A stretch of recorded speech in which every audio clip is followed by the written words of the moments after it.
Yeah, that fucking intro. It's worth pointing out, like, Akira Yamaoka, he got a promotion after Silent Hill 2. They made him one of the lead producers for the Silent Hill 3 project when they started development. And apparently from interviews and stuff, people have said he was only focused on the soundtrack. He cared more about the soundtrack release of this game than the game, according to a few people. Like, he was so focused on the music and how well the soundtrack would do. And honestly, I mean, like, it's good that the game also came out well, that the rest of the team was still keeping that to high standards. But it definitely shows that Yamaoka was, like, way more invested with the music of this game than the first two. There's so much to it. It's like, you get these, like, that opening rock track with all of the Barry McGlynn vocals.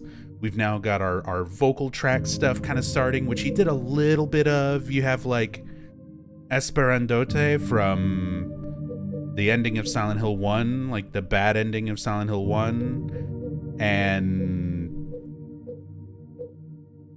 that's about it until this. So yeah, now it's like a lot more interesting with the vocals and just the style. He brings back a lot of the industrial stuff from Silent Hill 1. He brings back a lot of the down-tempo chill stuff around and ambient stuff from Silent Hill 2. Does a lot of new things, does a lot of interesting twists on old things. I feel like Yamaoka really kind of found his style and stuck with it with 3. Love that intro. As is tradition for these story playthroughs, normally I've played them on the hardest possible difficulties. Again, this is a fresh install, so it only goes up to hard mode, but this game actually goes all the way up to Extreme 10. Once you beat it on hard mode, you unlock Extreme 1. You beat Extreme 1, you get Extreme 2, etc., all the way up to Extreme 10. Hard level is the most you get for riddle difficulty. But I've done enemy randomizers, hardest difficulties, no crazy New Game Plus weapons. I've challenged myself enough in this game, and it can be fucking challenging. This game is nutty. It is super hard in a lot of instances on Extreme 10. So we're gonna do easy action because there's a lot of situations where I'm gonna need to be able to take care of enemies and still stop and show interesting little things in the environment and stop and talk about lore and stop and do things in order to talk about things more often. And even on normal, a lot of that stuff can be a pain in the ass. So we're going to do the easy action riddle for dealing with enemies and stuff, but we're going to do the hard riddles so that we can talk about all the hardest puzzles in this game, because we have to talk about Shakespeare and face keypads and cock robins. Enemies in this game are so tanky, even on normal. Final boss on hard is normal. Extreme 10, if a slurper knocks your ass down, you're dead. Yeah, Extreme 10 has, like, attacks in the game that will just kill you. If a slurper knocks you down, you will die. If a slurper grabs you, you will die. If a dog does the move where they bite your foot and shake it around, you will die. Your health is so low, and their damage is so high that you cannot escape the attack before they kill you. This game's nuts on Extreme 10. I speedrun that, by the way. Used to, anyway.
Where are you indeed? Well, if you read the sign, that giant glowing sign with that scary looking clown back there,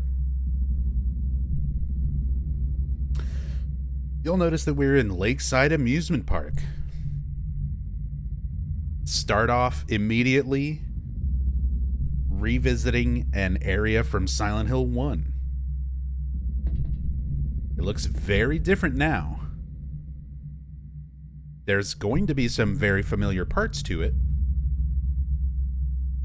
A couple spots in particular, but the park's changed a lot, but it's still here.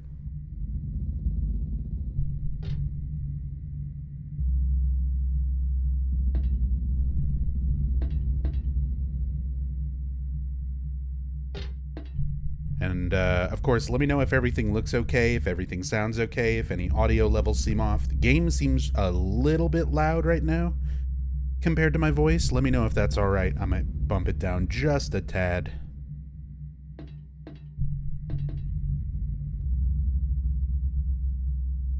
But I think we're about golden.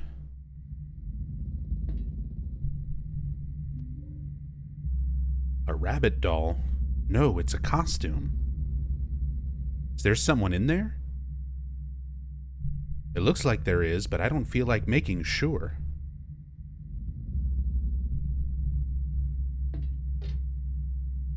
This one, the head is like completely twisted around backwards.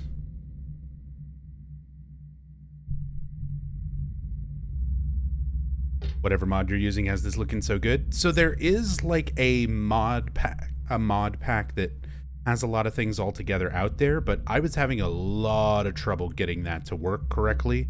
So I wound up doing a bunch of separate individual mods,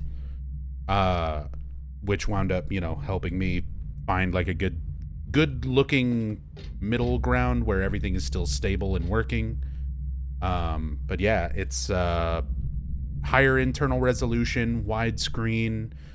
There's some Silent Hill 2 Easter eggs that are like when you're playing the PlayStation 2 version, you just have to have a save file for Silent Hill 2 to get those Easter eggs. But the way your PC version works, it's not going to read your PC memory and look for Silent Hill 2 PC. So it's like the Easter eggs are there in the game code, but they're normally not accessible on the PC version. So there's a mod to activate those Easter eggs, those Silent Hill 2 Easter eggs that we'll get to a little later.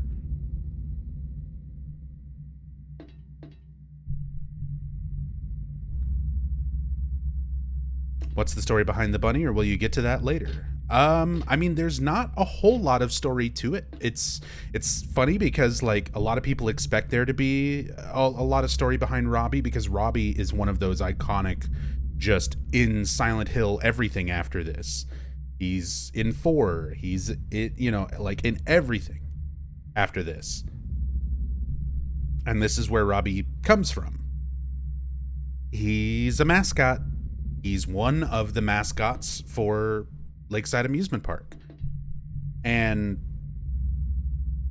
that's about it. He's not even the only mascot. There's 4. There's Robbie the rabbit, Huey the horse, Dawn the duck, and Kathy the kitty. And nobody outside of me and a handful of you nerds who are here watching me even know about those other 3 mascots. Most people don't even realize that there are 3 other mascots. There's 4 mascots for Lakeside. People pretty much only know Robbie. He sells merch, exactly. Some pretty good merch, though. There's some good figures, some good dolls and stuffed toys, and a lot of good Robbie stuff out there. There's something about that look, that visual of like this bright pink, happy mascot that might have a corpse in it and is covered in blood.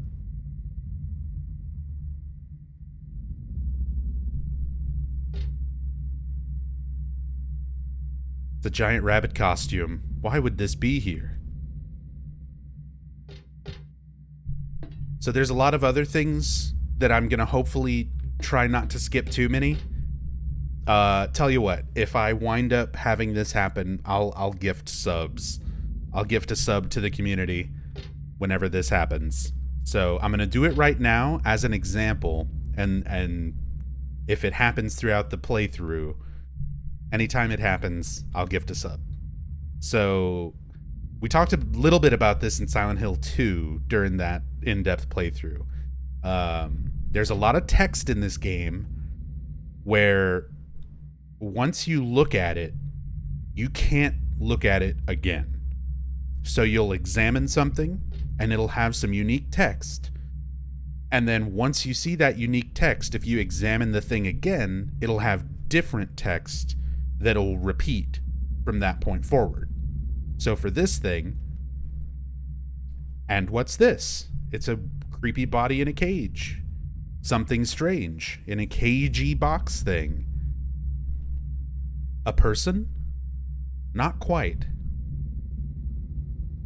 I don't really want to stare at it for very long, whatever it is. So then that text goes away, and you examine it again, and you get, what the? And then that's it. So it's an interesting idea. There's a lot of unique text when you examine things in this game. Heather has something to say about almost everything. Like Silent Hill 1, Silent Hill 2, very, very scarce. Every once in a while, you'll come across something, and most of the time, they'll just say, oh, it's this thing. I don't need this thing right now. I don't have a use for this thing. And that's like the extent they talk about it. Heather has stuff to say about, like, damn near everything in this game. Yo, Twisted Queen, thank you so much for the raid. Hope you had a good stream. Thank you for joining us here. We're just kicking off Silent Hill 3 in depth tonight. It's going to be a very long night going through and talking about Silent Hill 3 as much as we possibly can, covering as much of it as we possibly can in great depth. So thank you for joining. And yeah, thank you for the raid. And Wayward Son gifting 5 subs. Cackling Hieroglyph, Kobold Zap, Dude Man, I Can't Spell, and Showtime. Enjoy the subs, enjoy the emotes. Wayward Son, thank you so much. That is super kind of you. Thank you. So, the text. The problem with the text. If you push anything, the text will go away. Catmech, thank you for gifting a sub to Vomit. Very much appreciate it, Catmech. Thank you so much for that support. So if I move, the text goes away. And you can see I'm not like turning a whole lot where I've got to hold the button down. I mean, you barely touch anything and the text goes away. And that includes if I'm moving and stop to examine something and I'm still like moving my finger off of the movement key right as I press the action key to examine something, it'll sometimes just straight up skip the text because I'm still technically moving. I'm just inputting something, and that makes text go away. So it's very easy to come across that one-time only text where Heather will say something unique about it the first time that you explore and examine something, but never again. It's very easy to miss a lot of it because if you push anything, you'll skip it, and then if you try to read it again, it's just gone. So if that happens during this playthrough, I'll gift subs to the community at any time that winds up happening, because I usually accidentally do it at least once.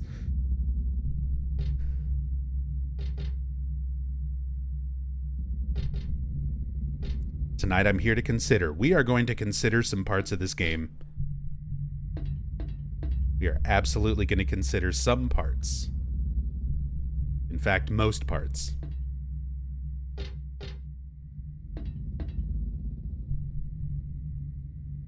What the?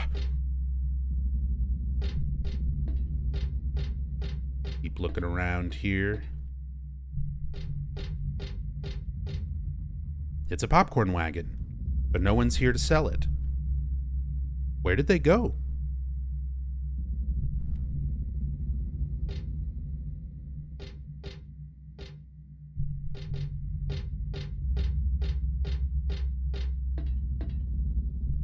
It's a giant rabbit costume. Why would this be here?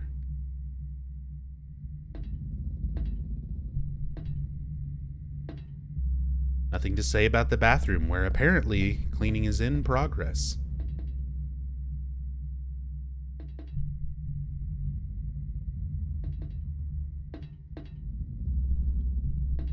I just love the look of this very first screen. Like, just you're thrown into here, into Lakeside Amusement Park. If you're a fan of Silent Hill 1, imagine playing this for the first time and you're like, "Oh shit, I know where this is."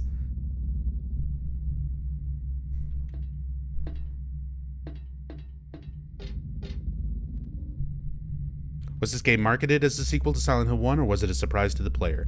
So we were talking about that a little bit during the intro, but yeah, it was supposed to be a surprise. Konami went out of their way to sort of not be specific when it came to promotional material and things for this game, to give away the fact that it is a direct sequel to Silent Hill 1.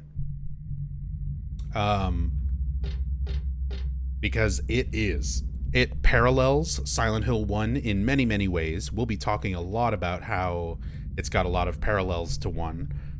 And we'll be going over all those sorts of things. It literally takes place 17 years later, after the events of Silent Hill 1. So Silent Hill 1 happens, 17 years go by, and now this game is happening. So we'll get more into how it's all connected as we go forward, because I mean that's a big chunk of the plot. That is basically the plot. But there's a lot of other stuff to it, and it's just easier to go over it kind of as we go. But yeah, it was not marketed as such. Is it possible to fall into the holes? So this is a difficulty thing. I'm currently playing on easy action difficulty, because we're going to need to be able to deal with monsters and stuff easily in areas where I want to show things off for the sake of lore and story. But we're doing hard riddles so that we can talk about all the stupid hard puzzles in this game, especially Shakespeare. But as far as falling in holes, it's entirely difficulty dependent. If you're playing this game on beginner mode or easy mode, you cannot go into these holes. If you're playing on normal or hard or harder, you can fall into these holes. So if you watch speedrunners, like Gagasomnia says, speedrunners fall into the hole, that depends on the category.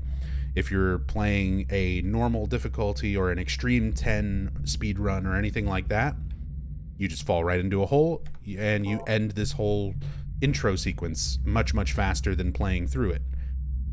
Easy difficulty speed runs, you can't fall into the hole. So the next fastest thing to do is to go die to an enemy, specifically the closer, who's the first enemy you come across that does the most damage. Technically, you come across a dog before that, but dogs take so long to kill you on easy, you might as well just run through the whole intro segment. But closers, if you have really good RNG and they hit you with their strongest attack, can kill you very fast, even on easy mode. All right. There's that dog.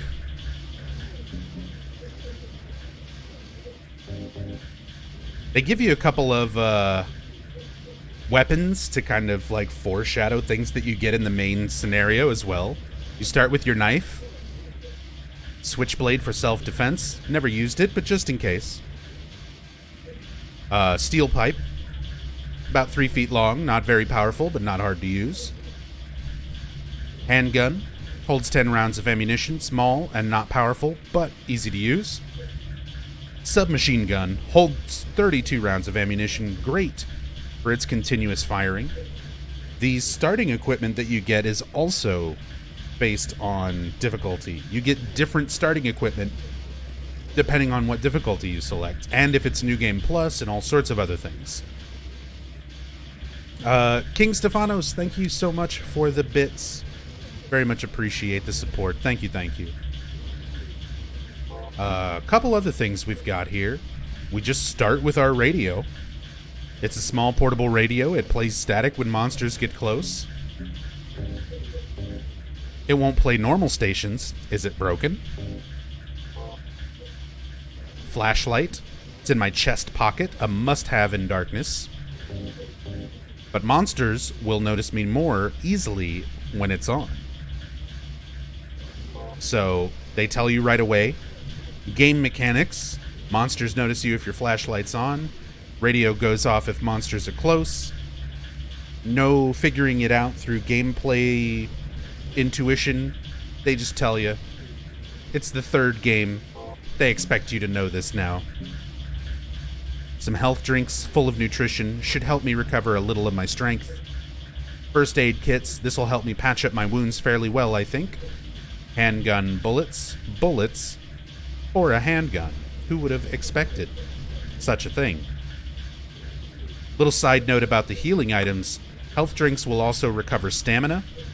First aid kits do not recover stamina. They recover more health than a health drink, but they don't affect your stamina. And stamina is a big part of this game.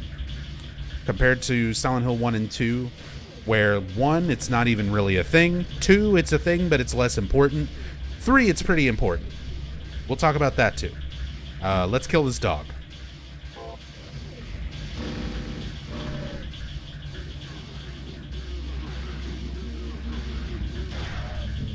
Heather likes to step on things.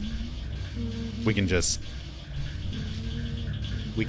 really give him the size 9s. Well, that was all those bullets. Anyone ever zoomed in to see the text on the health drink? Yeah, there are some, like, better resolution model things out there. Neo Plus. I think they're Neo Plus something something. I don't know what the smaller text is supposed to be.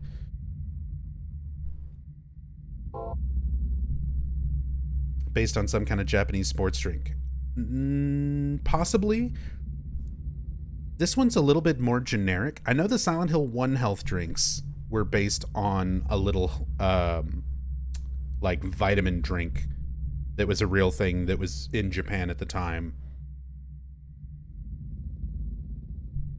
I'm not so sure about these ones.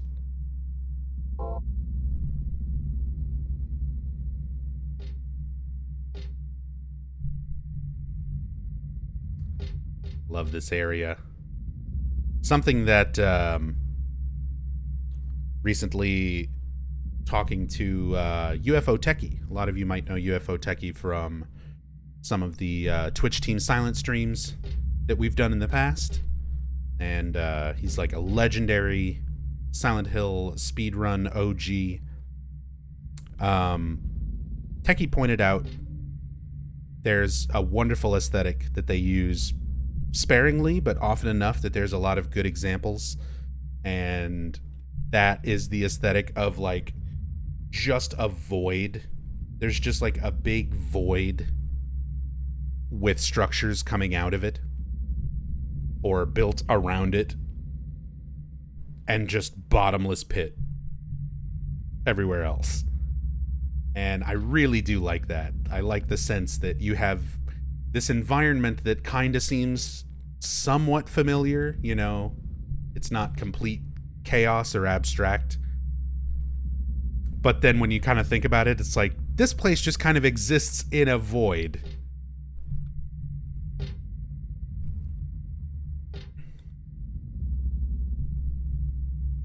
Backwards Lakeside amusement park banners.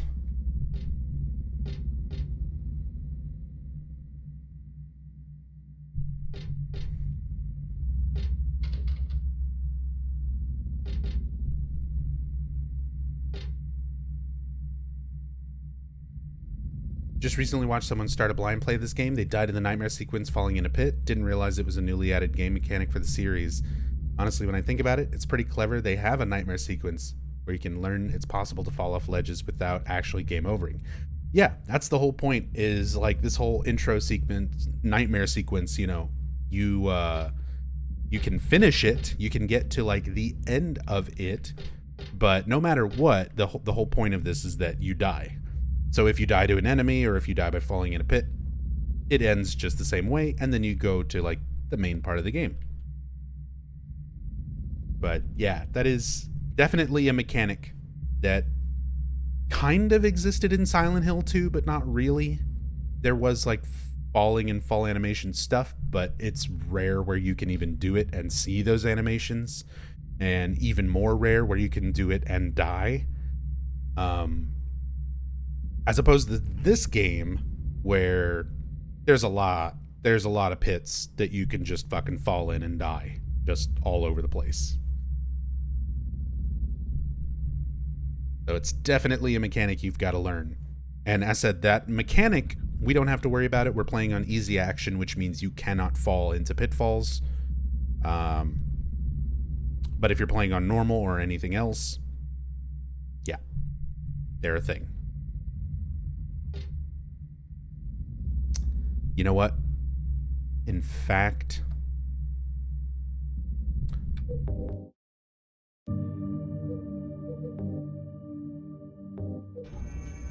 we're going to go ahead and bump it up to normal.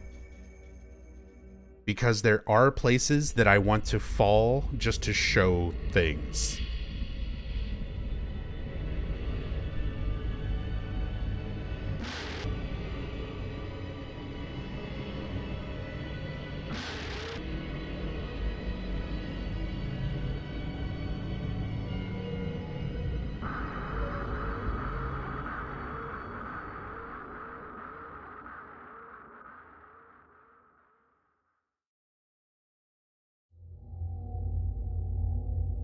Does Heather get a grace period before falling on normal hard? Yeah, she still gets a grace period. There's like an animation of her staggering on the edge, so you have time to recover and not fall.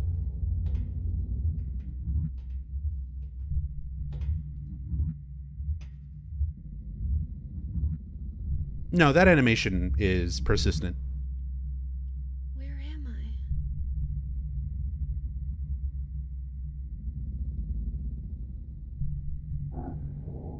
Hey, Freeman. I'm glad you liked the Death Stranding playthrough. Can you cancel it by strafing? Not by strafing, no. You have to actually stop and let go of your controls and then, like, press the opposite direction. So, you'll start falling, you have to let go, and then start moving away from the hole. So, we'll do this, start moving away.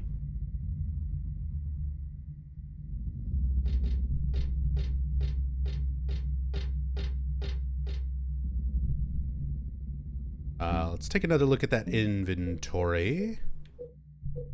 Okay. Pretty much the same between easy and normal. So you can't fall via strafing. Oh, I didn't say that. You can strafe into a hole and fall.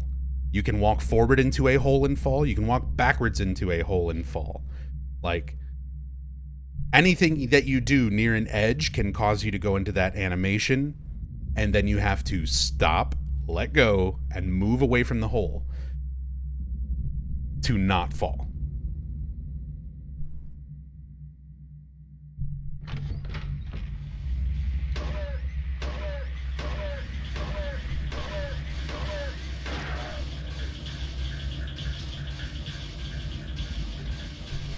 Give him the extra boots. Hey, what's up, Fen? Hope you're having a good night so far.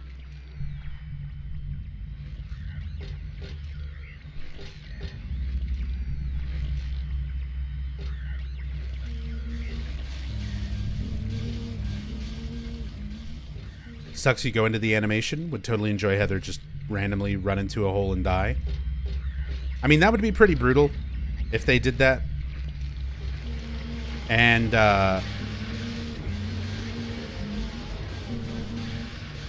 it also gives a little bit of leeway for a speedrun trick that's used now. You can go out of bounds by quick saving when you start, like, the very first frame where you start to, like, topple over an edge and fall. You can quick save and basically break things and go out of bound. Which I'll probably be learning that in the next week or two, because I'm going to start speedrunning these games again. And I might just start with this one, because I always enjoyed speedrunning this game. Out of the series, like, this game, Silent Hill 2, and Silent Hill Homecoming were like 3 of my favorites for speedrunning. And I know a lot of people are like, what? Silent Hill Homecoming? Yeah, Silent Hill Homecoming is one of the best Silent Hill games for speedrunning. It's got a lot of really wacky tech with phasing through walls and crazy stuff, so it makes it a really good speedrun. It's not a very good Silent Hill game for like story, but it's a damn good speed game. How do you complete the section? Never did it. Yeah, you just die on the roller coaster. That's where this ends. That is how you complete the section. That's as far as you can get. Some normal souvenir type toys here. Huh, never thought I'd say normal in a place like this. There's a rabbit stuffed animal here. Let's make a lot of merchandise out of him.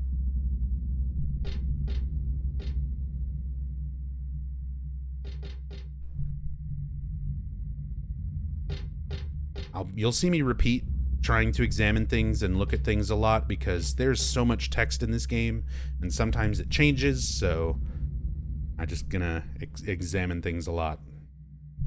There are boxes of cookies and chocolates on display.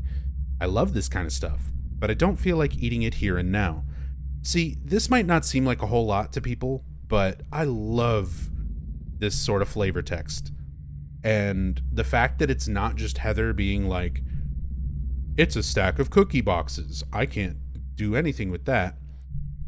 You know, very Silent Hill 1, Silent Hill 2, a lot of stuff that you look at, you barely get any sort of insight. I go out of my way in Silent Hill 2 to look at some liquor bottles that are in Heaven's Night, just because James talks a lot about, you know, oh, liquor bottles, I don't need that, but it's not that I don't drink. I used to drink a lot, get away from the pain and loneliness. He has this whole little thing that he goes on about drinking when you examine that stuff. Most things that you look at in Silent Hill 1 or 2, protagonist doesn't say much. Heather will talk about stuff in a decent amount of detail, and it also gives you little bits of insight to her character. Like, you learn more about the character. She gets more fleshed out as a believable character because you're finding out the things that she likes. You're finding out the things that she dislikes. You're finding out the things that she thinks are gross. You're finding out that she's 17 and used to smoke and quit. So there's like all these little elements of her character through examining things in the environment, and she'll say something about it that kind of clues you into a little bit more about her and about who she is, how she was raised, things she likes and doesn't like, all sorts of things. So I love that you get so much information and so much character building just from exploring and looking at things.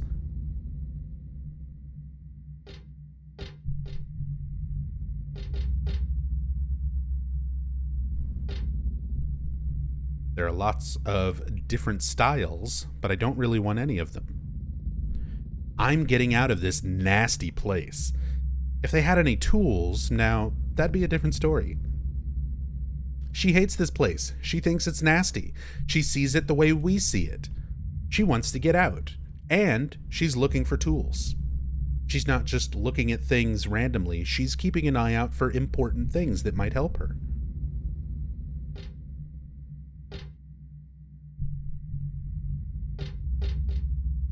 It's a row of shirts for sale. I don't think they'd help me at all. Well, too bad, because they gave you so many alternate t-shirt outfits in this game.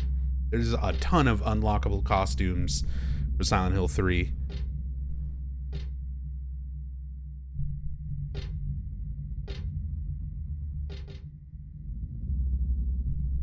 I love just the iconic Robbie. This is where he started. And looking at everything else and how much this stands out, like, it's no wonder they kept bringing Robbie back over and over after this. I just wish the other mascots got some love. It's a rabbit stuffed animal here. The mouth part is stained red. almost like bloodstains. Disgusting.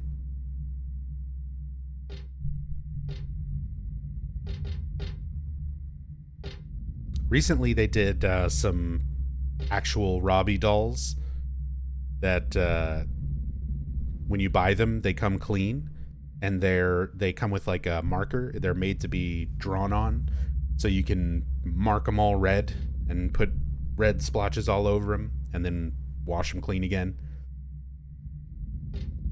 Really good, like accurate little dolls too. I don't think she'll comment on this one that's on the back wall. Yeah, but there's our 4 Lakeside Amusement Park mascots. Everyone knows Robbie, but the top one there is Kathy the kitty, and then you've got Robbie the rabbit there on the right, looking very different from how the rest of the merch and stuff looks. Huey the horse, and then Dawn the duck. So Kathy, Robbie, Huey, and Dawn. And most people only know Robbie. Everyone doesn't like those other mascots, I guess. Does Heather have Cheryl's memories from before Silent Hill 1? Not yet. But that's a big part of the plot. Rosewater's chocolate. Boxes of cookies. Likes that stuff, but doesn't want it right now.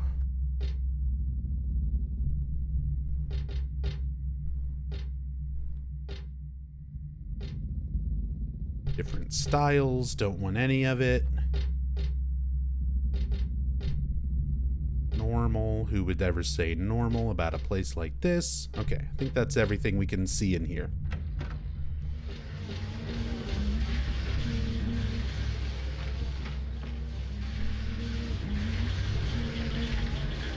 Closers. These might be familiar to you.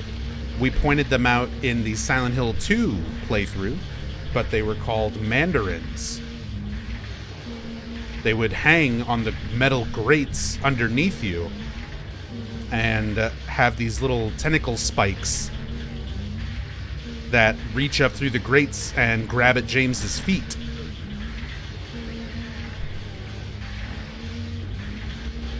Now they're bigger and a little bit slightly different design, but mostly the same. And they walk around, all these new animations, how they walk around and try to spear you, club you with these big meat hands, swollen arm things that also have little spikes in them that will shoot out. Let's see if I can get one to do the strong attack where the spike comes out. Ow.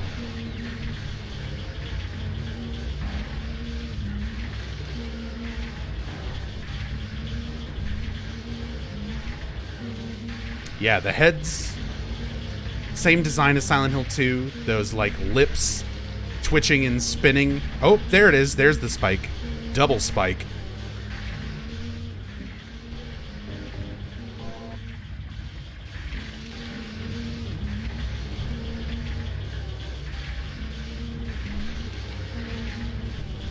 Some of my absolute favorite enemy designs. I love the closers. And here's one of my least favorite. The fucking pinwheels.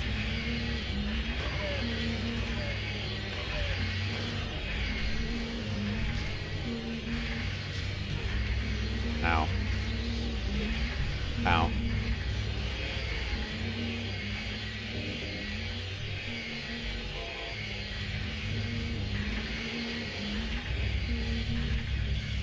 That sound effect, ugh. I mean, that's the whole point. You're not supposed to like the sound. But they're also just sort of like, I don't know, spinny torsos with swords poking out of their butts on either end.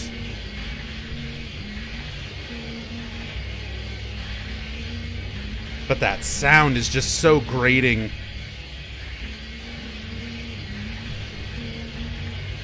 They're annoying to fight. They're annoying to listen to. They don't look terrible. Like, they're a creepy, abstract sort of thing, but yeah. Not my favorite. Not my favorite.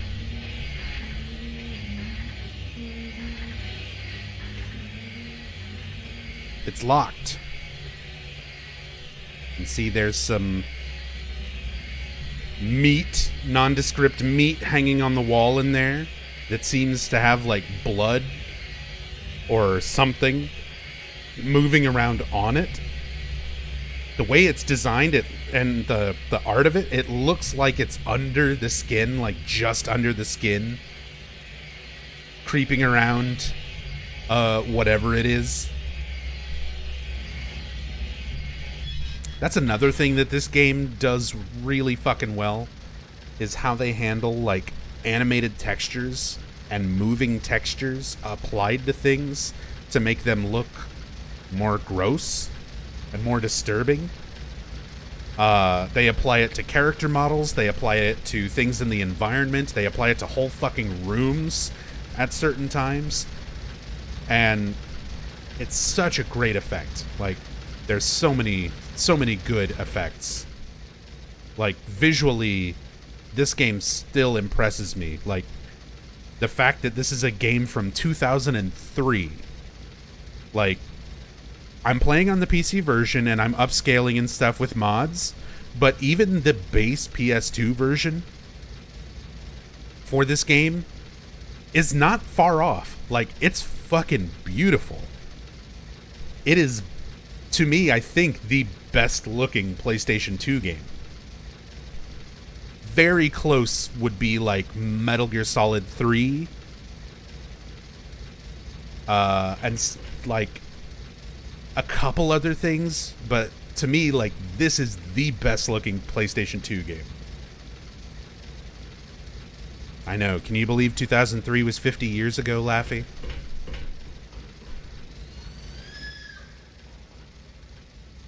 It sounds like somebody running on the tracks, screaming and roaring, and flesh-ripping sounds, squelching. You know it's a good horror game if you're barely into it and there's already squelching happening. And then silence. Then that piercing silence right after all this stuff. We talked about this in Silent Hill 2 on that walk down from the parking lot where you start and make your way into the cemetery and eventually into the town, and how there's all these sounds of things that you never hear again, just to make it sound like there's things around you kind of in the fog and in the forest. Like I said, this game does a lot of things that Silent Hill 1 and 2 did, but better. It absolutely captures that effect of Silent Hill 2, of making your way down into the town with all this creepy stuff happening around you, these horrible sounds. It feels like there's something around you, and then it immediately follows it up with that piercing silence to just like break that feeling immediately and make you feel uneasy. So it's like you're stressed, you think there's something, there isn't something, you know, there's all this void just sort of around you, and things just kind of, structures existing in this black void that just stretches on forever.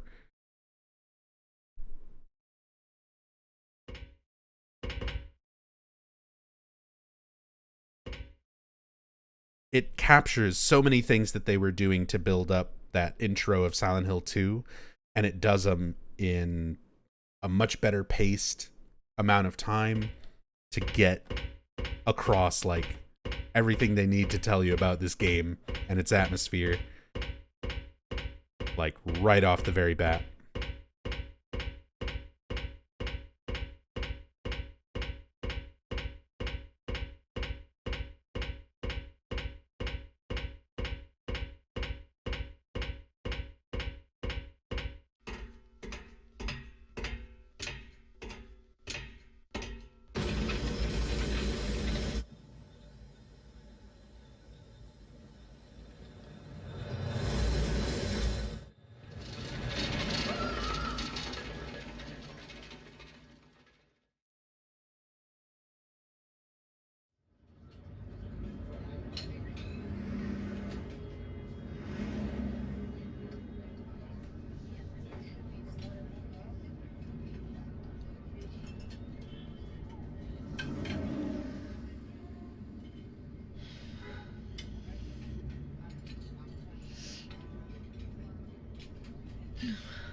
What a nightmare.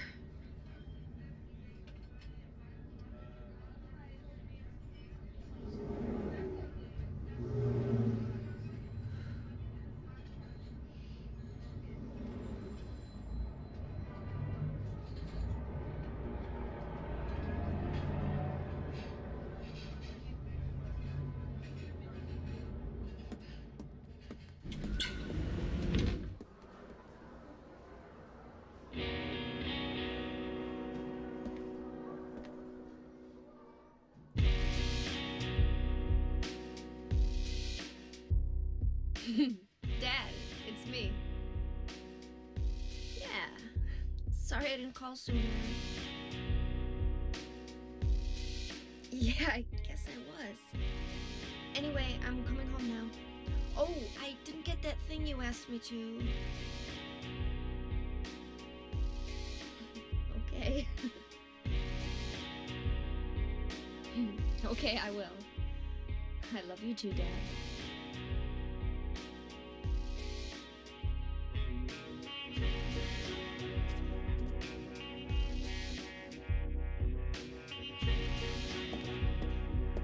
Heather, I need to speak with you. My name is Douglas Cartwright. I'm a detective. A detective? Really? Well, nice talking to you.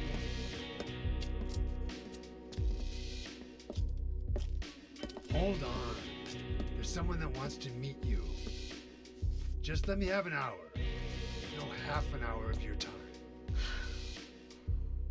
My daddy always told me not to talk to strangers. This is very important. It's about your birth. I'm not interested.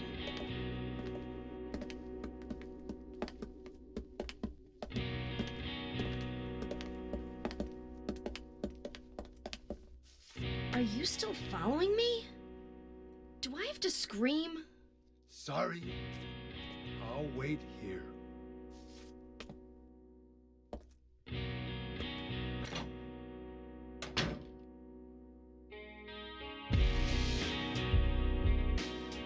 Oh, Douglas. For a trained private investigator, Douglas should know this approach probably wouldn't work. He should know. He should probably know better. We talked a little bit, kind of brought this up at the very start, how this game provides a very unique sense of horror, being that it is a female protagonist, and there's a lot of situations that you're put into, like a creepy old man following you to the bathroom, that gives you that sense of like, ugh, like an extra layer of sort of disgust and horror that kind of is very unique to the perspective.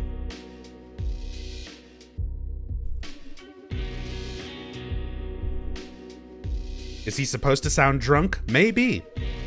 Drinking is a part of his character. We'll learn a little bit more about Douglas as we go forward, but maybe a bit.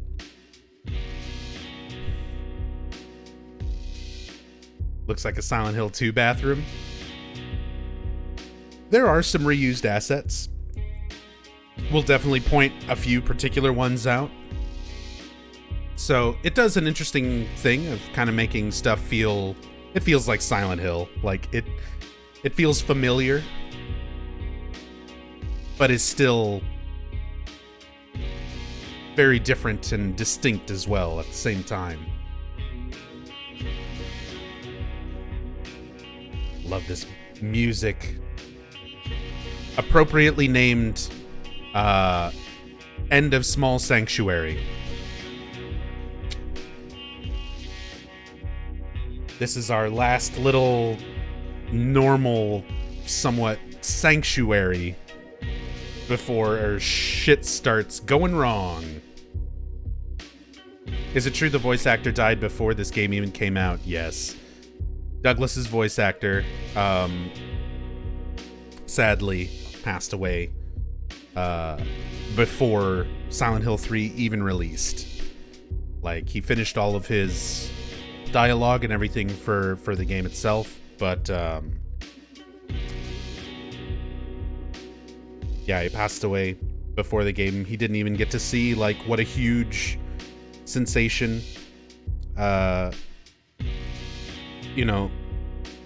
this wound up becoming. But yeah, Richard Gross was his name. Richard Gross.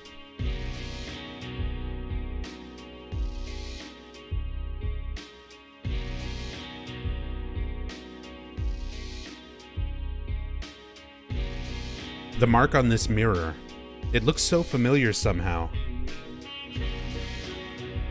What do I know it from? Where did I once see it? And why does my head hurt so much when I try to remember it?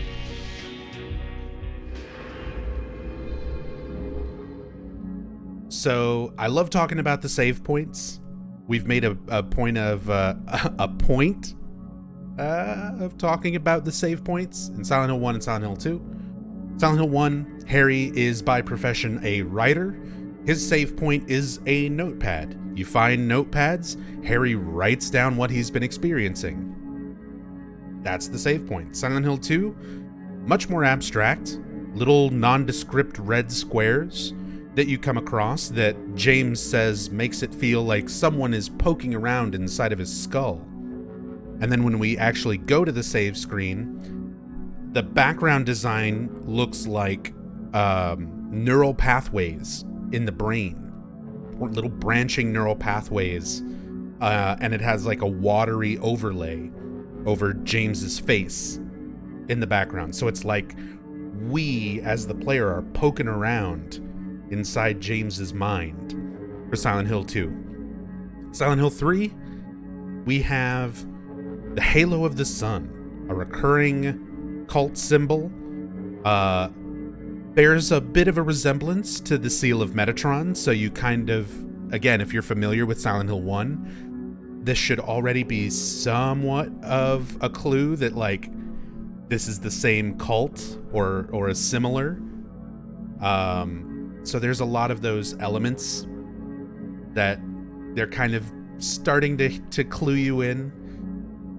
Because again, when this was made and marketed when it very first came out, it was not like it's the sequel to Silent Hill 1. They didn't market it that way. They made it a big sort of twist partway through the game that this is, more of the story of Silent Hill 1, like after the fact.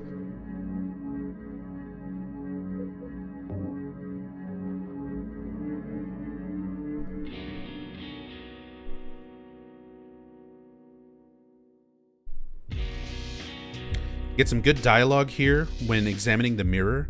Somebody also pointed that out, like working mirrors in a PS2 game. Yeah, there's a lot of modern games that still don't really do this. Basically, the way that it's done for this era of game is there's just another Heather model. They just duplicate the model and flip it and have it mimic, your controls. Your inputs are functioning for both models. So if you were to look at this room from like a bird's eye perspective, you would see the same room on both sides of the mirror. And your inputs are moving two models on two different rooms, two different, like a copied version of the room you're in. So that's how they do the reflections and stuff. Yeah, it's same in Silent Hill 2. Same for a lot of games in this era. No ray tracing. But it's a pretty smart way to do like a good reflection effect.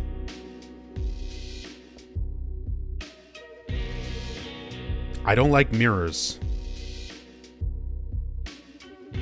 It's almost like there's an unknown world right on the other side. And the person staring at me isn't really me, just an imitator. I know how stupid that sounds, but that's how I feel. But if I keep thinking about it, it just makes me feel sick.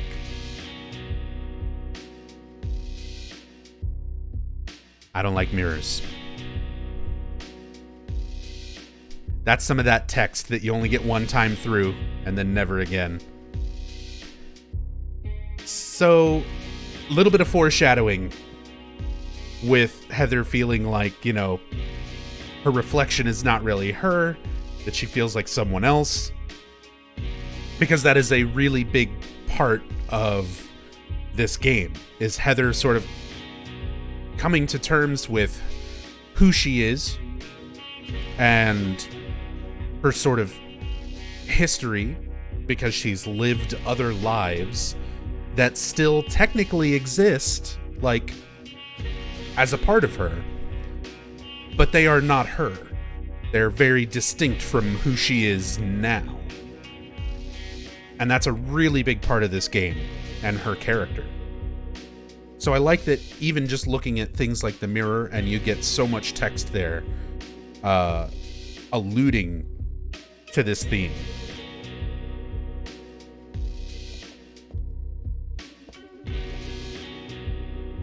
That weird old detective is out there, so I'm not leaving. Don't want to go back out there with that weird guy.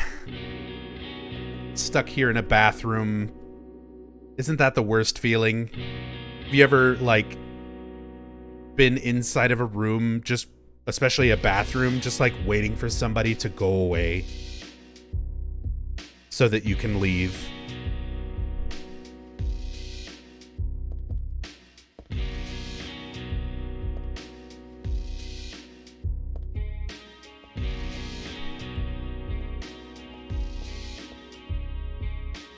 One closed stall. You knock, and someone knocks back. Guess someone's in there. Yeah, it's occupied. Rude of me to keep on knocking, huh?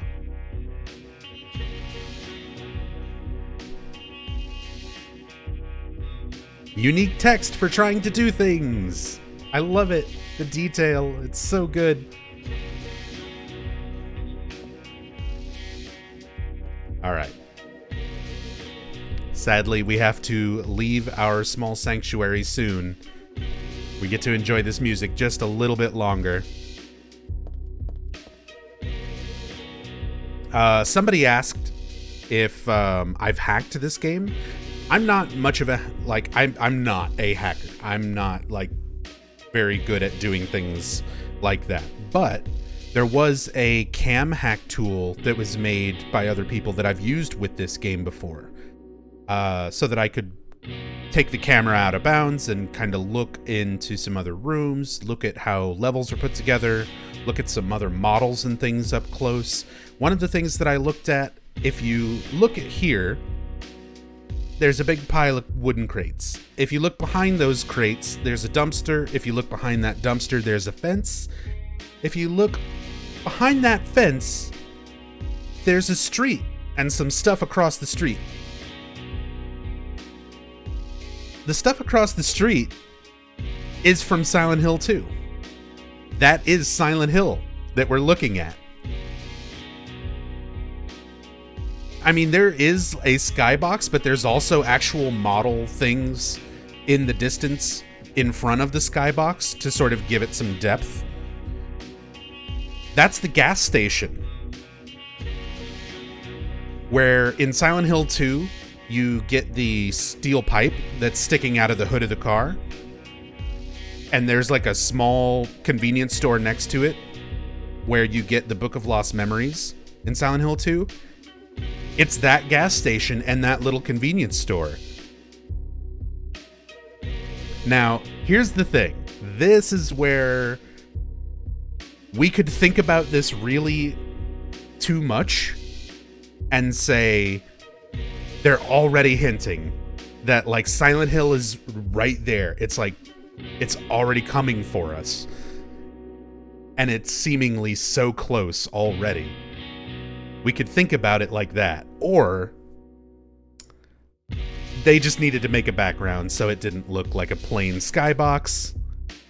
So they grabbed some models and stuck them back there and made a little backdrop.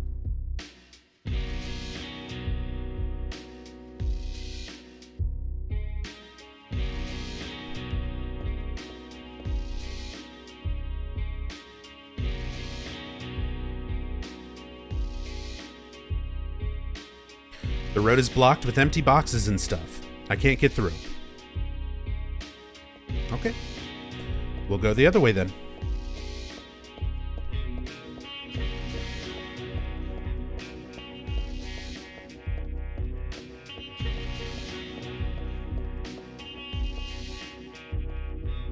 Distinct camera angle. We'll try to keep going.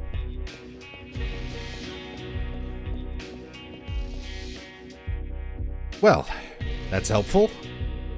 Maybe I should walk around it? Never mind. But how did this car park here? Seriously, this is like the Phasmophobia asylum parking job. It is wedged in there. It is like right perfectly fit into that fucking alleyway. Eddie's van. Yeah, it's the white van from Silent Hill 2. It's Eddie's van, but now it's a delivery van. And the texture for the license plate is horizontally flipped.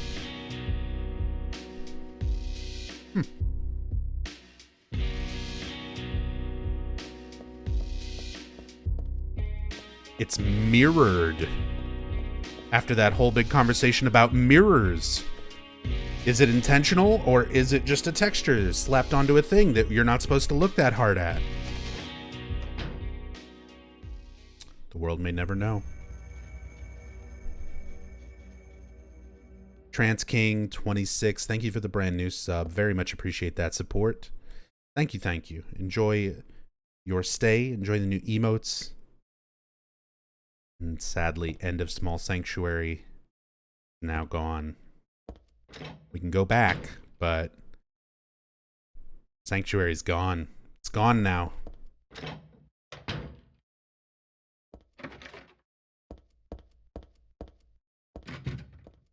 So we've gone back into the mall.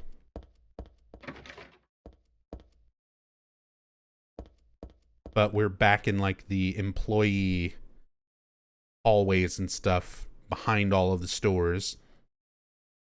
There's a lot of stuff posted up here, but nothing useful. Turnale. The Revolt of Turnale. 30% off sale.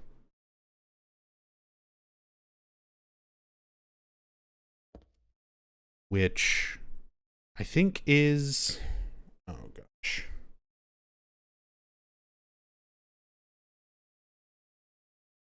Try to find notes.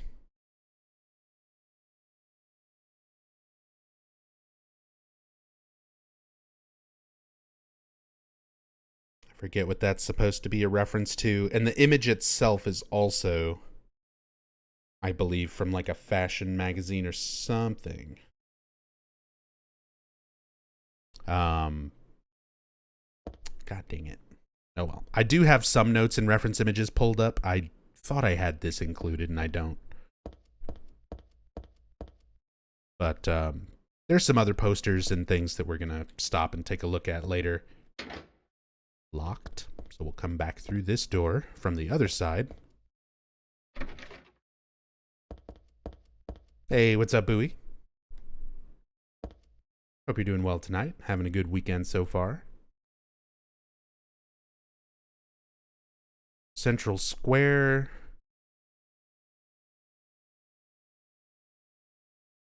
Inside of a shop. Something, and list of shipping info. Pierre X Coffin. Pierre, thank you so much for the brand new sub. Enjoy your stay. Enjoy the emotes. Thank you very, very much for the support. Used to work in a mall, and the back hallways gave such Silent Hill 3 vibes too. Same. I used to work in a mall and always thought about it whenever I'd like go back into, you know, we'd have to get new stock and go through the back and load all that stuff in. And yeah, they fucking nailed it. I'm sure they did their research, or they watched Terminator a bunch.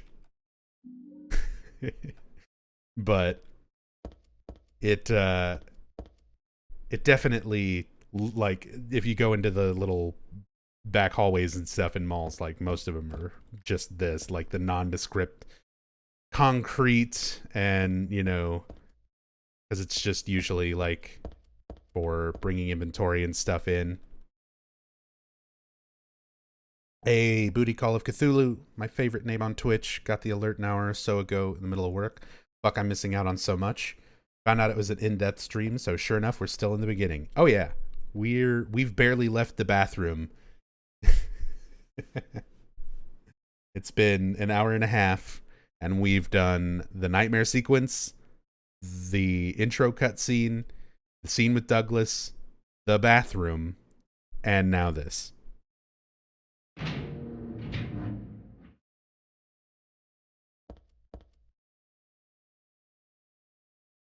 Oh.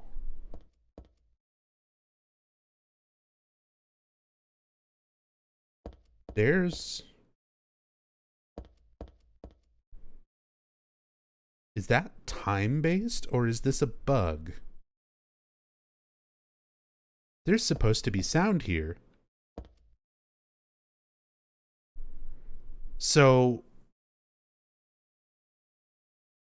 there's a very intentional sort of way that they try to set up this intro. You start off, you know, in the whole nightmare sequence, you wake up in the Happy Burger, and the background noise, you hear cars outside and like traffic, and like there's car honking, there's the sound of people like washing dishes and talking and background chatter. They make it sound like it's, you know, like a busy mall, like a busy shop with people in it. They even went out of their way to put the a head of another person right in the very edge of the frame when the camera very first starts zooming in on Heather sitting at her table and waking up. You see the back of somebody's head, which, if you cam hack that scene, it's Angela from Silent Hill 2. It's just her head floating there just to make it look like there's other people in the diner. They just had another model, another head that they could use, and try to make that look more populated than it actually is, along with all the sound cues. So you're supposed to get this idea that it's like busy, you know, bustling people around. And then you go through the whole thing with Douglas, you go through the bathroom, you come back into the mall.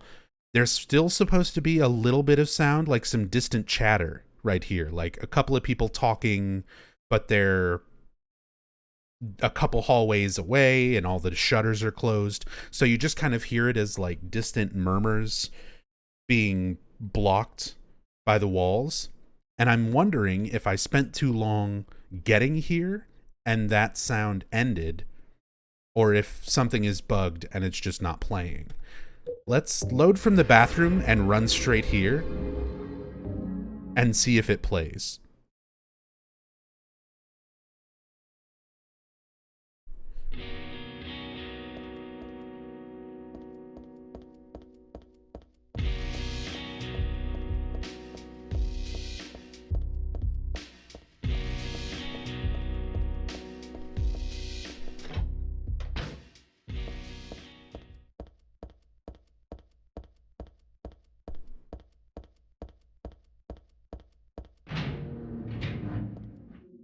There it is.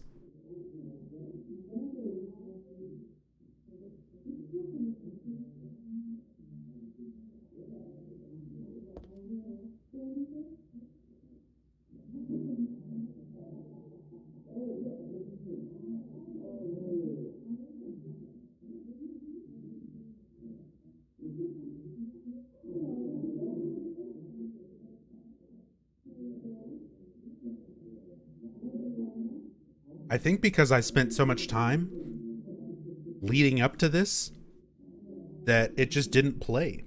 It might have just been like a weird sound bug too, but... So now the mall is closing. Everything is, the shutters are down. They're getting ready to close up. The floor's dirty. It's got that, like, dirty water sort of look to it, like where somebody's mopped, but the mop is dirty. They're not wringing it out correctly.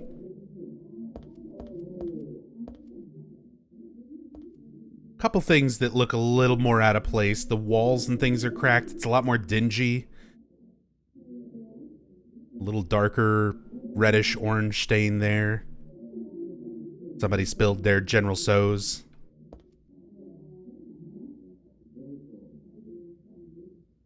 That they got in the food court. Silver Ring House. Cosmetic Angel. Watch Christopher. Watch him do what? Red tag sale. Still in progress.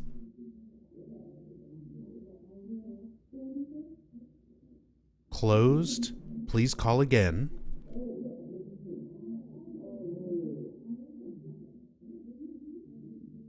Looks like a ghost poop watered on the floor. Yeah, kinda. Clothing store. You can just barely see, like, a dress hanging from a mannequin. I don't know if it's just coincidence or not, but it's also kind of similar to the colors of Alessa's dress. Just more patterned.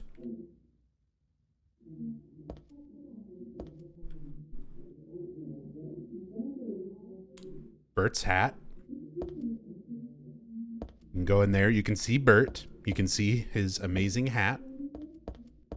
But sadly, they're just closed right now. Bert's already gone home. Here's Purple Side.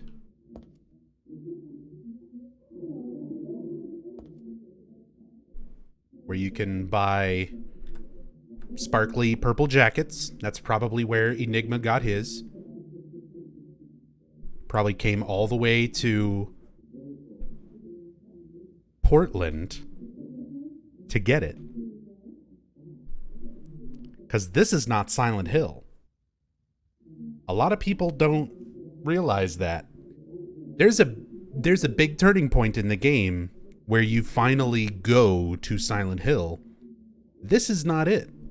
We are well away from it. This is Portland. This is one of our few instances where we get referenced directly to being in Maine. Douglas mentions to Heather later on, I thought you grew up in Portland. And there's a lot of buildup around that of where Heather's from, how long she's been here, and when they actually go to Silent Hill.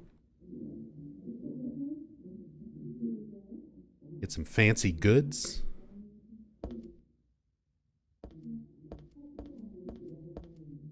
And then this stain, much darker, much more red and black and brown of that, like, blood look right next to the door where you're going to go through. So things already are just, like, getting worse. Like, this is not just the mall is closing. Like, stuff is not right here. Legate asks, you think this is the god already enacting its power, or is that overthinking it? I don't think that's overthinking it at all. I think that's literally the start of what's happening. So we have to spoil the game. We have to start talking about overall larger plot points to talk about some of the minutia and stuff here. But Heather was Alessa and Cheryl.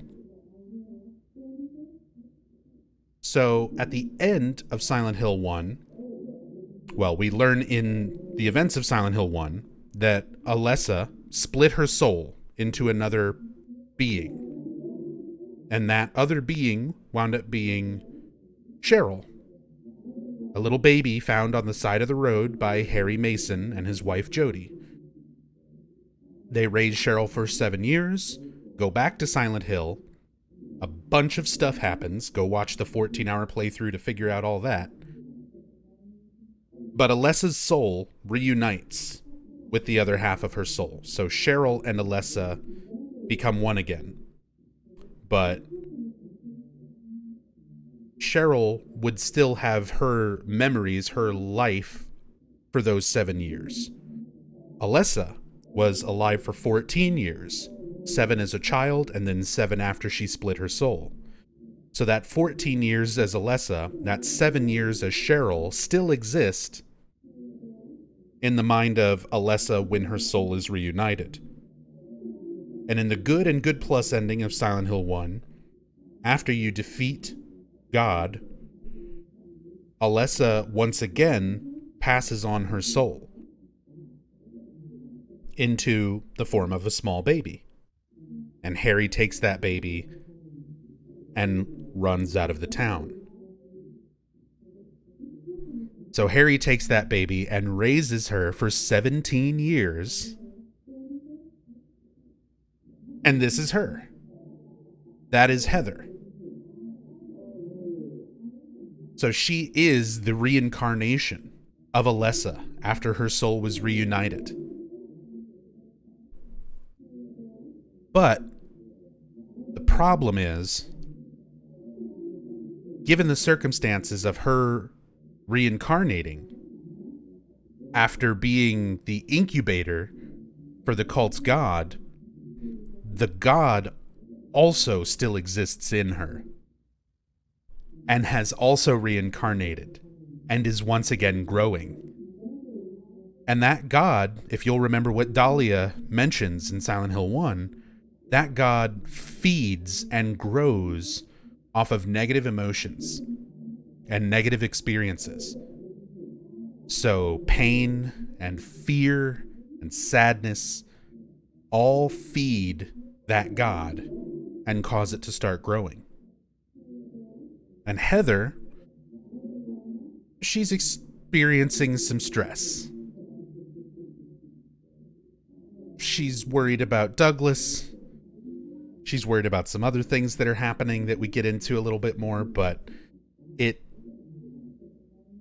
it's starting to feed that god. And as the god inside of her begins to grow, it basically has the power of Silent Hill in it. So even though we're in Portland right now, even though we're miles away from Silent Hill,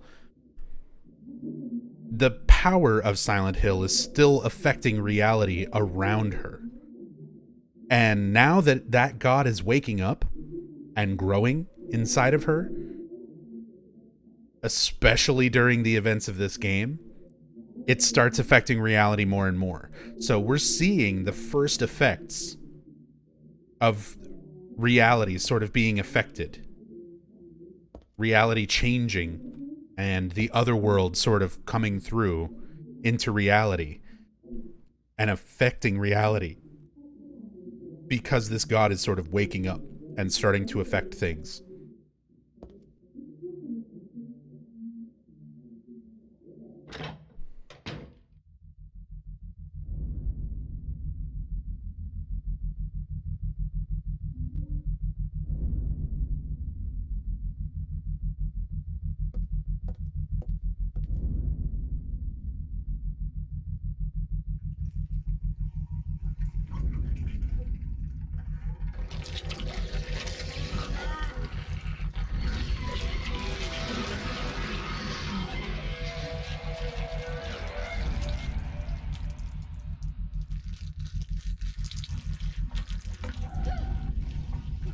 Stay back!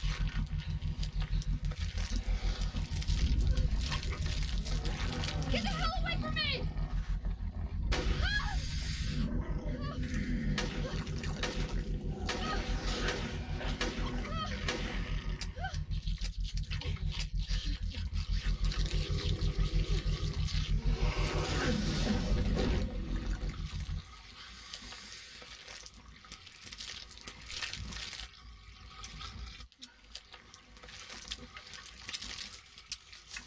What the hell is this thing?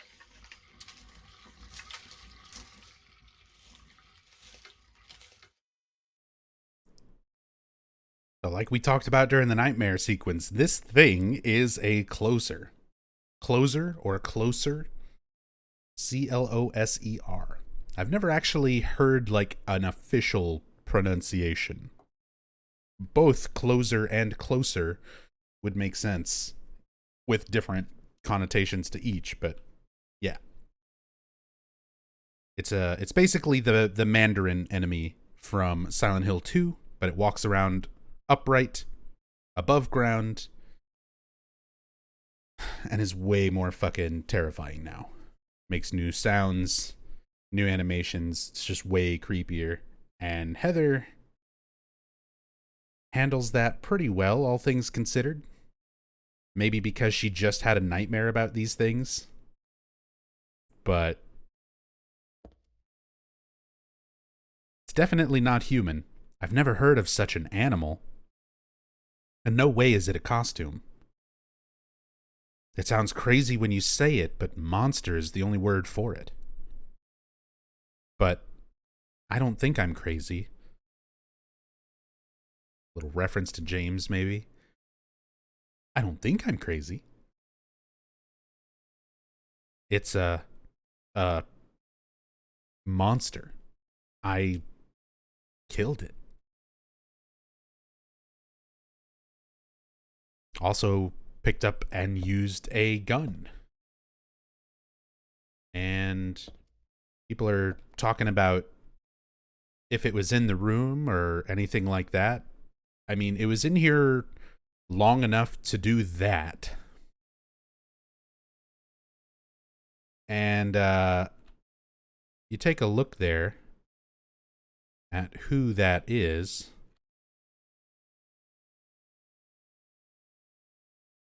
And that's Angela. There's Angela Orozco from Silent Hill 2. I don't think it's actually supposed to be her, like, in context. I don't think it's her character, but they reuse her model for the sake of needing a corpse. Which, we get a couple of reused Silent Hill 2 models for corpses. We'll get to the other one later.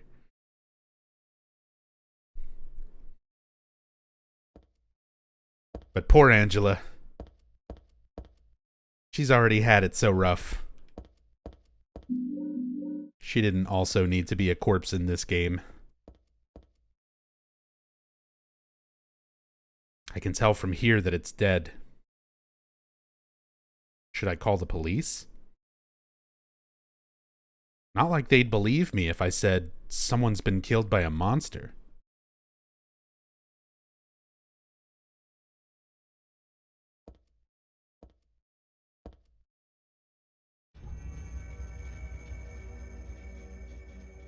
Useless Bathhouse, thank you so much for the Prime sub.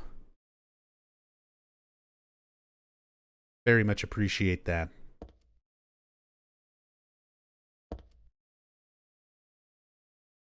Who knows what's actually there? Maybe nothing. Maybe it's all in her head. It's definitely not in her head, Dr. Rockstar. That's a big part of how the power and things work. Like, it's not personal perspective the way it was with Silent Hill 2. This is back to being Silent Hill 1 rules of, like, people are experiencing the nightmare together.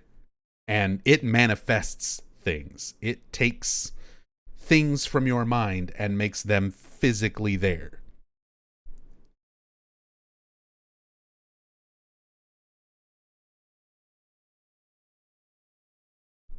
Yeah, the whole they look like monsters thing, I feel like that's literally a reference to Silent Hill 2. Silent Hill 2 was all about perspective and how different people see different things. James saw things completely differently from what Angela saw, from what Eddie saw, from what Laura saw. They made it a really big point in Silent Hill 2 to push that theme of the individual's perspective of reality. But Silent Hill 1 was not like that. Silent Hill 1 was Harry, Kaufman, Sybil. They're all seeing Alessa's nightmare. They're all experiencing the same nightmare together. And 3 is a direct continuation of 1. So Vincent's little joke I think that's literally a little like, hey, remember when we did this in the last game? And then he immediately follows it up with, it's just a joke. It literally is just a joke. It's a reference, if anything. Like, so many people over theorize that, oh, she's going around and killing actual people and things like that. It's just not the case. The developers themselves have said that that's not the case. So I think it's just exactly what Vincent says it is. It's a joke. He's fucking with Heather, and in his own way, he's fucking with you as a player. And considering how much I've seen people argue about that shit over the years, fucking got him. Got him.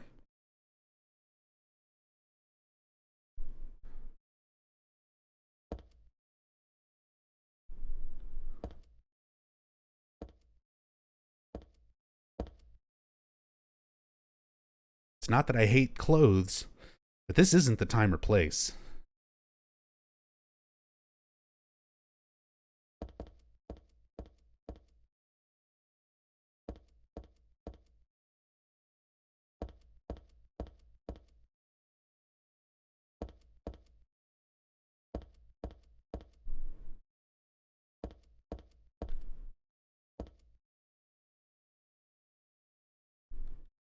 Are these going on YouTube? Maybe eventually, but I don't do YouTube.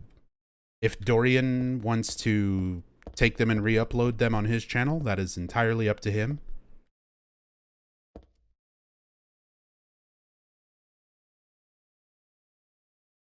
But otherwise, I archive these on my Twitch channel. If you're here watching me on Twitch, welcome to Twitch.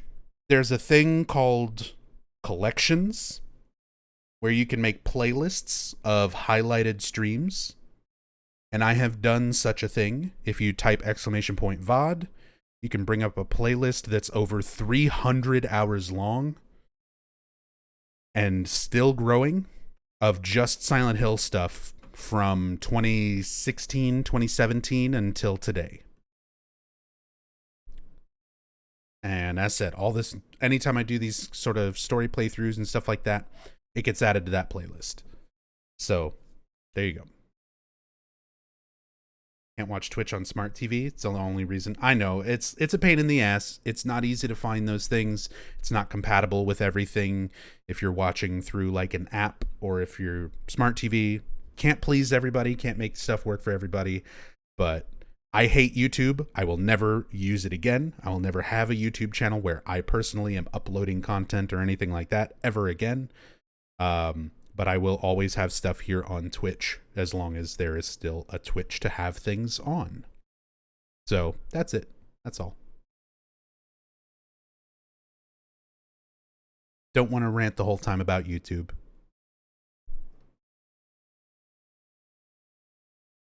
Nothing on the shop counter particularly catches my eye. Nothing? Not even these hangers? They're specifically wooden hangers, too. They're gonna make us come back here and get, like, the only fucking wire hanger in all of existence.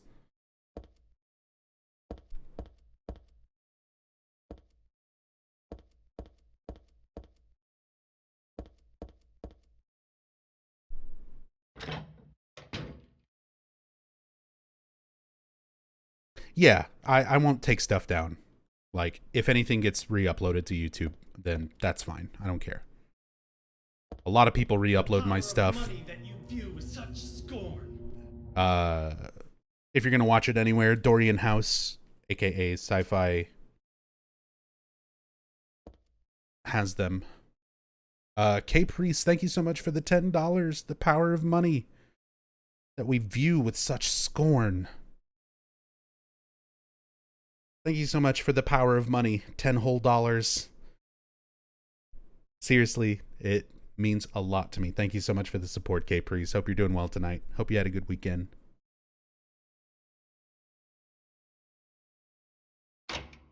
Hey, this is that hall we were just in. It's now unlocked.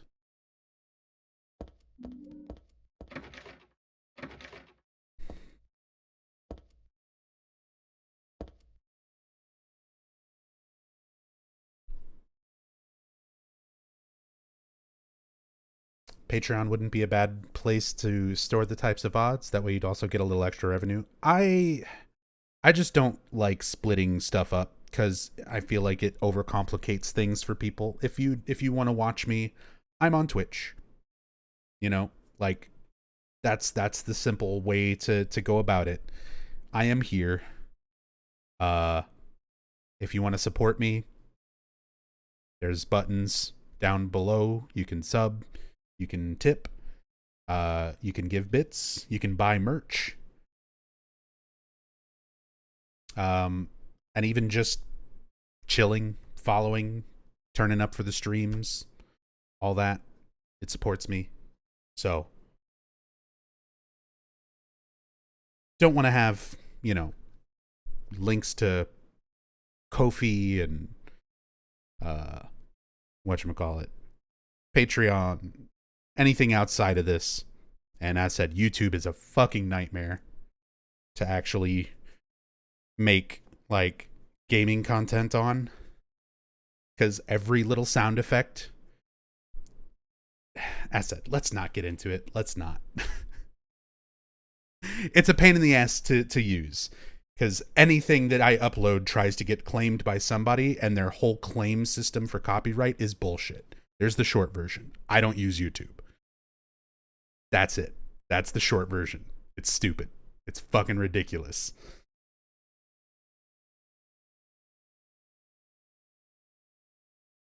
We got a map. It's a mall. It's laid out like a mall.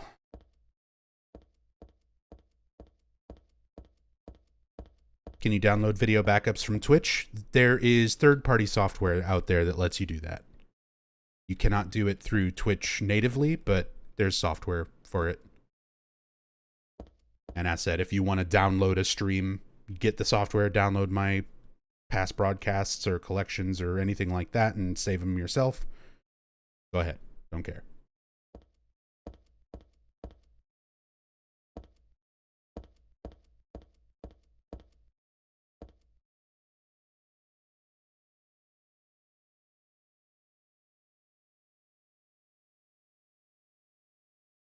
Silent Hill 2? What's that?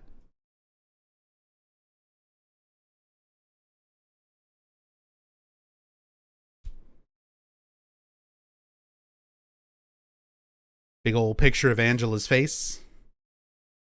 See James in the bottom left. And Laura. Is that Laura? Mary? In the bottom right? Skull face?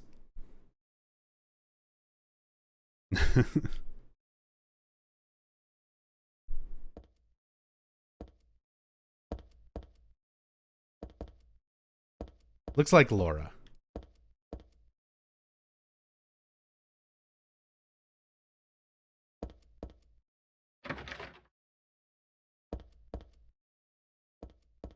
Michael Myers.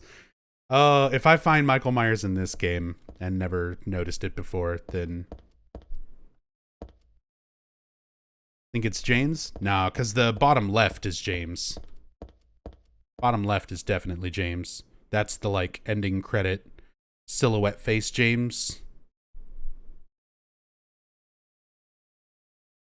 With the eyes blacked out. The bottom right, though, I'm pretty sure is Laura.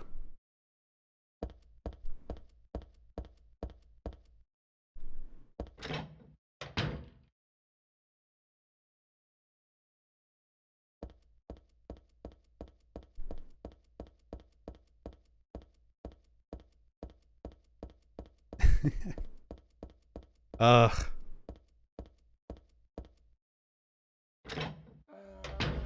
Sorry. Reading chat. I just don't want to talk about YouTube.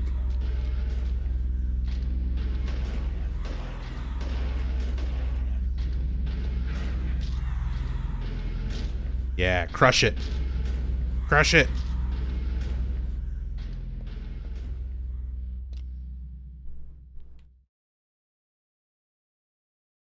Another creature here. And that brings us to kind of like our next overarching theme.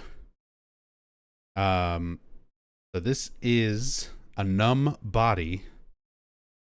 The numb bodies They look a little bit like undeveloped fetuses. Or developing fetuses. But also a little bit like tadpoles, frogs, sperms. And there's a lot of overall theme of this game surrounding sex. If you watch the Silent Hill 2 making of, that's the classic Takayoshi Sato quote. What is Silent Hill about? Sex and death? Sex and death. And reincarnation. And impregnation. All major themes of this game. So there's a lot of elements that play into that.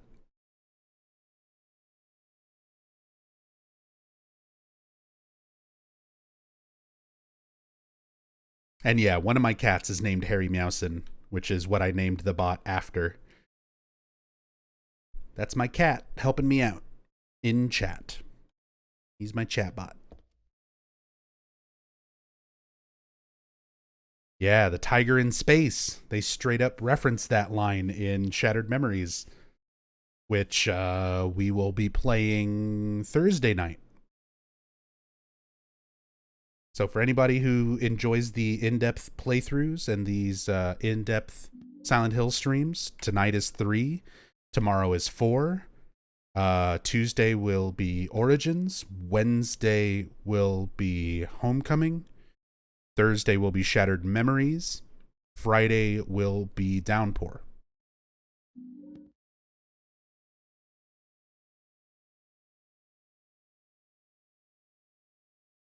That Silent Hill 2 poster again.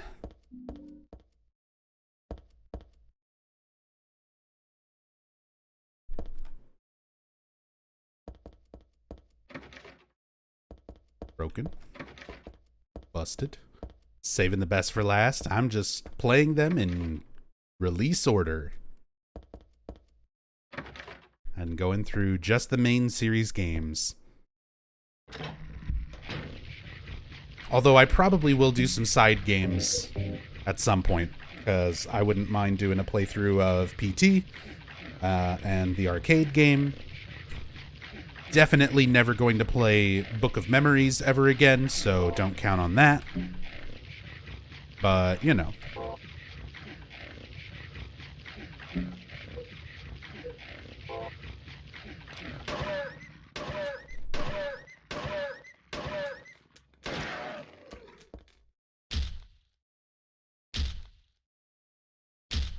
Kick it. Kill it. Come on, I'll suffer with you? No. No. I hate that fucking game.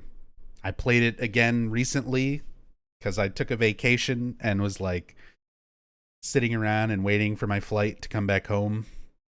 And I played I was going to say 2 zones. It wasn't even 2 zones. It was a zone and a half. And I was like, ugh, why? Why did I even bring this as an option? Just to like even kill time in an airport. Rather fucking find the nearest pencil and jab it in my eye.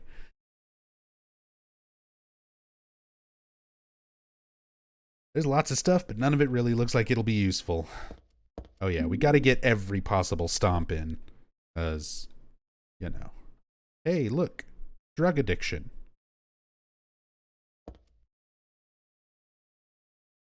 Just boxes of drug addiction. I'm not sure why or how that works. A little recycling wastebasket that says step on cans. Right next to stepping the fuck on a dog.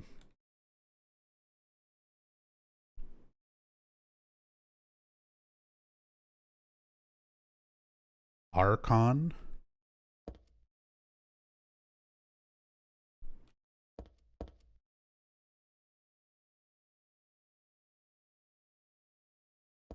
Can't use any of it.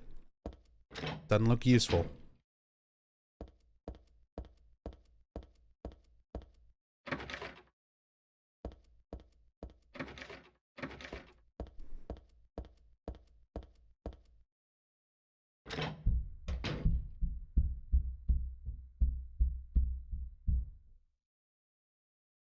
I love that sound when you walk in here.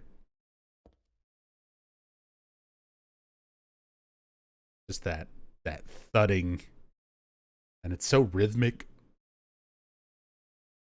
and it still makes me like feel like there's something, because I'm streaming and playing, you know, got headphones on, and that sound is just so perfectly mixed that even when I'm expecting it, like part of my brain still thinks like it's a sound coming from outside my headphones, like someone's thumping on the wall or something. Yeah, kind of similar to Jumanji drums, as that rhythmic pattern to it.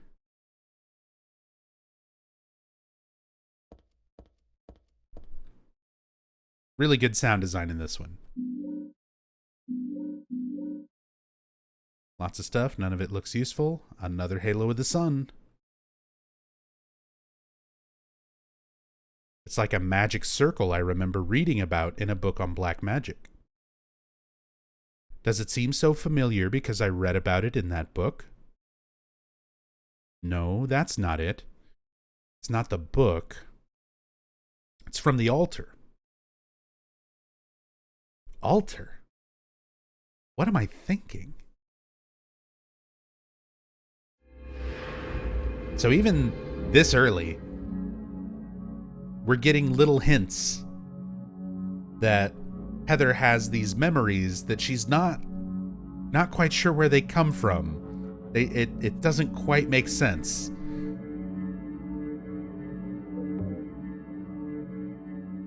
But it's making these symbols, these halos of the sun, these cult symbols, feel familiar. So those memories that she has from her life as Alessa and her bits of knowledge from the cult, things like that, are still deep, deep down in there. But they're only just now, like, kind of starting to really resurface with everything going on. Although we will find out with some stuff later that this is not new. She's had these memories basically her whole life, but now they're being made to feel a little bit more prominent. Yeah, Vulcan. We had that conversation earlier, so yeah, I feel like this is pretty much the best looking PlayStation 2 game. Obviously, I'm playing the PC version with a bunch of mods and stuff, but even when you play the original PS2 version, it looks really fucking good. This is like one of the best looking games for its era, its time.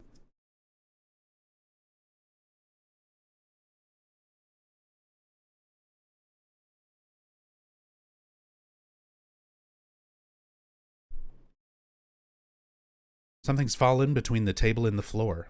I think it might be a key. If my arms were a little longer, I might be able to reach it. There's a huge pile of cardboard boxes on the table, full of books. It's way too much of a pain to move something that heavy. Come on. Just open them up. Set the books over there. Then move the empty boxes. And then pick up the pallet and get the key. Too much of a pain. Too much work. I'm 17 years old. I don't care. I'm not doing that.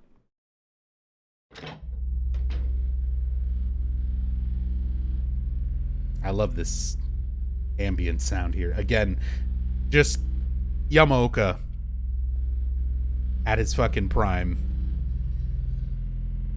all these things that he did for Silent Hill 1 and Silent Hill 2, the audio, very distinct between 1 and 2. Like, audio and sound design for 1 is very different from the audio and sound design of 2. And then 3 is just kind of like taking all the stuff that he learned from doing those games and putting it all together. We get some great fucking, that droning, bassy, ambient tone that they did a lot of in Silent Hill 2.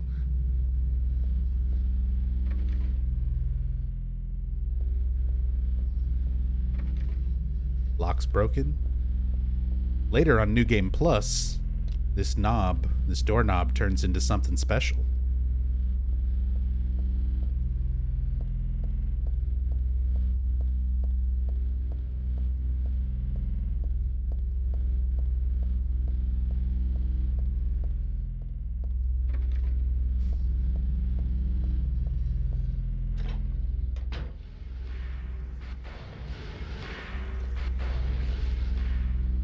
Helen's Bakery.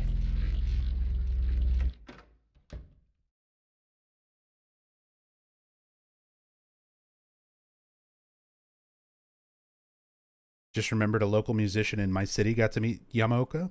I got to meet Yamaoka as well. He was a guest at a convention that I'm one of the directors for. So he came to San Japan in San Antonio, Texas. And at the time I was on night event staff, right before I became director. And yeah, that was 2014 that he was here. And it was Kiri Yamaoka, Mary Elizabeth McGlynn,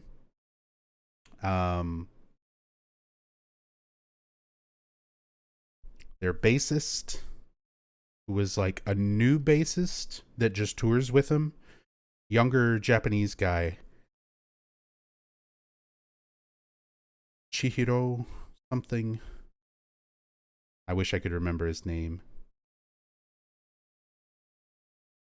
But I actually took a guitar that belongs to Hirimi.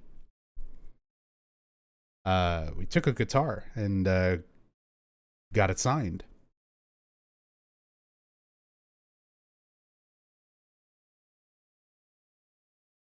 Awesome memory. I wish he would come and do more concerts and stuff here. I'd love to see him again.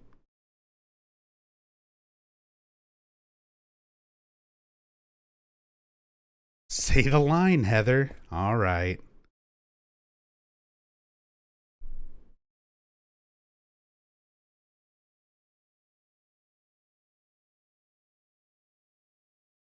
It's bread.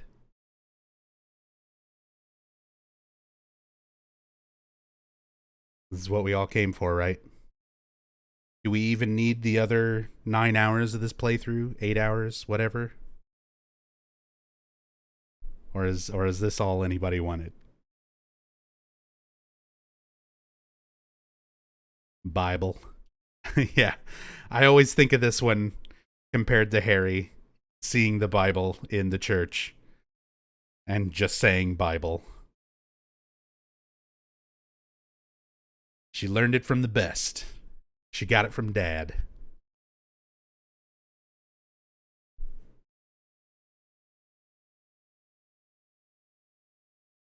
And you know what's funny is a lot of people see this and will assume that this is the only text because of that whole thing I mentioned earlier, where if you move away, if you're pressing anything when you examine stuff, you'll skip text and just start moving again. There is more to it. But a lot of people miss this text because they see the it's bread thing and then start moving and don't see this. But I'm not really hungry, so I guess I don't need to worry about it.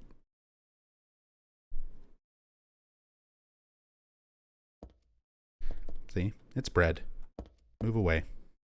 And you don't get that extra line.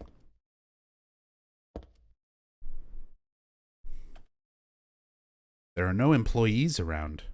I wonder where they all went.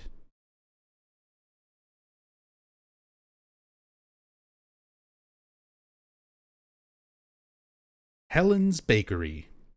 Crispy toasted bread right to your very door. Contact-free delivery way ahead of their time. Everything on sale.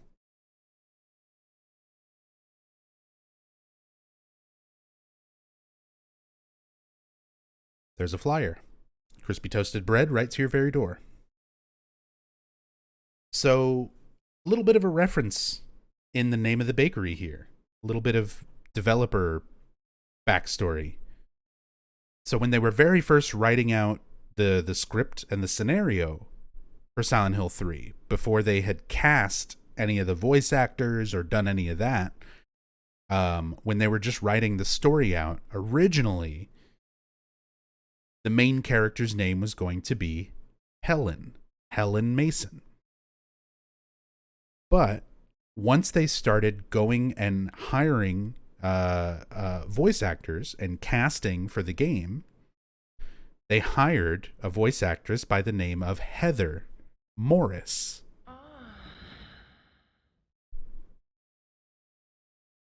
Crunchy, thank you for the 29 months. Very much appreciate the support. Thank you so much. Welcome back. But they hired a voice actress named Heather Morris.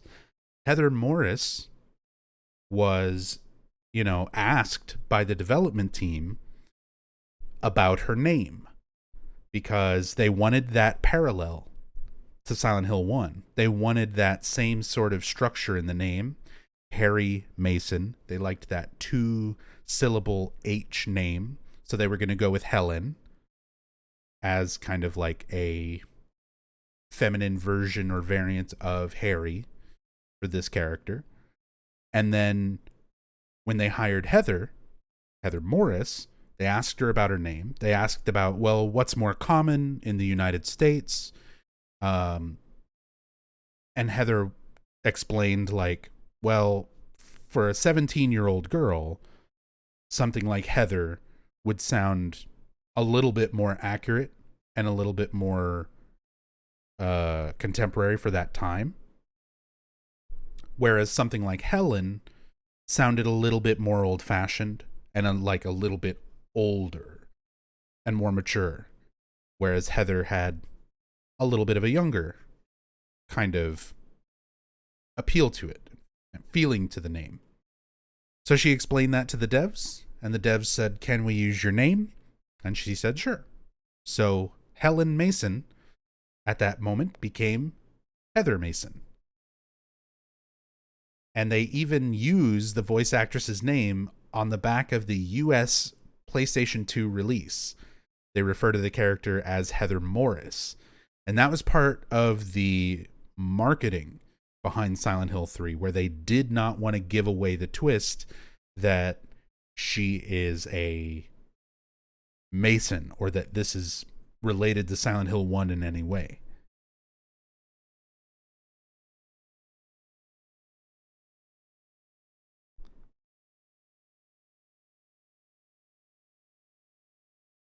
Ever played Alone in the Dark? Pretty much all of them, yeah.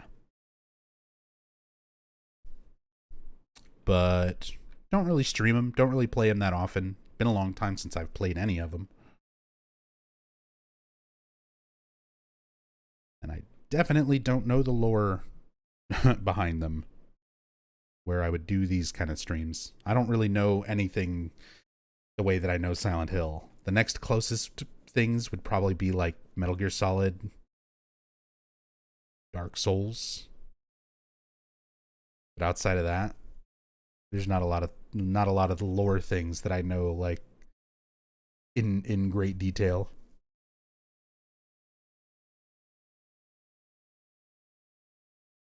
There are no employees around. Wonder where they all went. Lots of bread. Donuts. Muffins. That's pizza. That's just straight up pizza. You can't fool me. That's a lot more than bread. Guess it's technically on bread.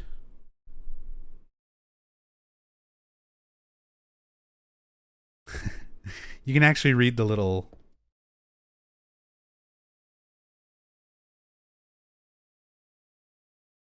price tags. Say tasty bread.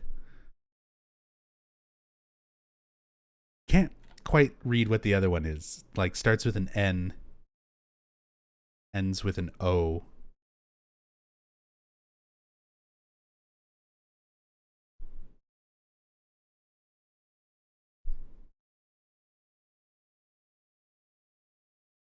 Napolitano? Hey, Blad.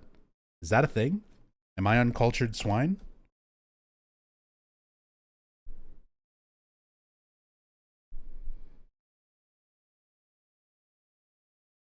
It's a type of pizza, Napolitana. Shit. Don't tell anybody that I worked in 3 different pizza restaurants and didn't know that. Whoops.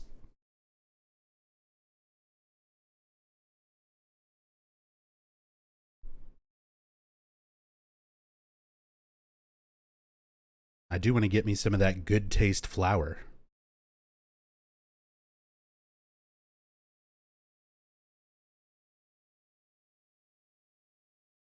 Fruits paste. Tomato sauce? Cool.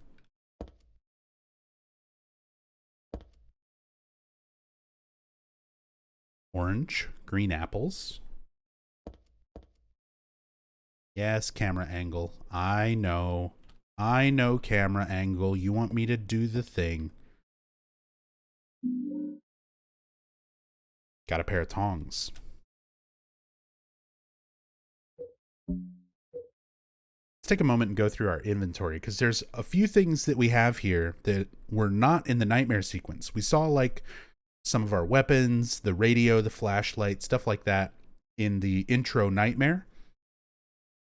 But our inventory is different now. We've picked up some different things, and some things are missing. We don't have the same weapons that we had in the nightmare. We don't have the flashlight or the radio. So let's go through our inventory real quick at this point. There's a house key, my front door key. Daisy Villa, apartment number 102, is carved into the key. So, name of her apartments, which apartment is hers, keeps her house key. A pendant. Dad gave me this pendant on my birthday. It's one of my treasured belongings. There's a jewel inside, like a little red tablet. When I asked Dad what it was, he just said, "Just a lucky charm." But then he told me to take good care of it and never take it off. So that lucky charm is a glophatus. The very same substance used to force the god out of Alessa 17 years ago. Harry got a little bit of it and put it in a locket. Somehow learned how to put it in a capsule. I guess it's like one of those empty gel caps that you can get. Just put a little bit in there. Where do you think he got more of it, though? Okay. So now let's have a discussion, because this is something that my opinion has changed on in the past and continues to change. So I used to be very vehement about what ending of Silent Hill 1 was considered canon, based on how it continues into Silent Hill 3. So I was like, only the good ending, not good plus, not bad plus. You know, only the good ending made sense to me.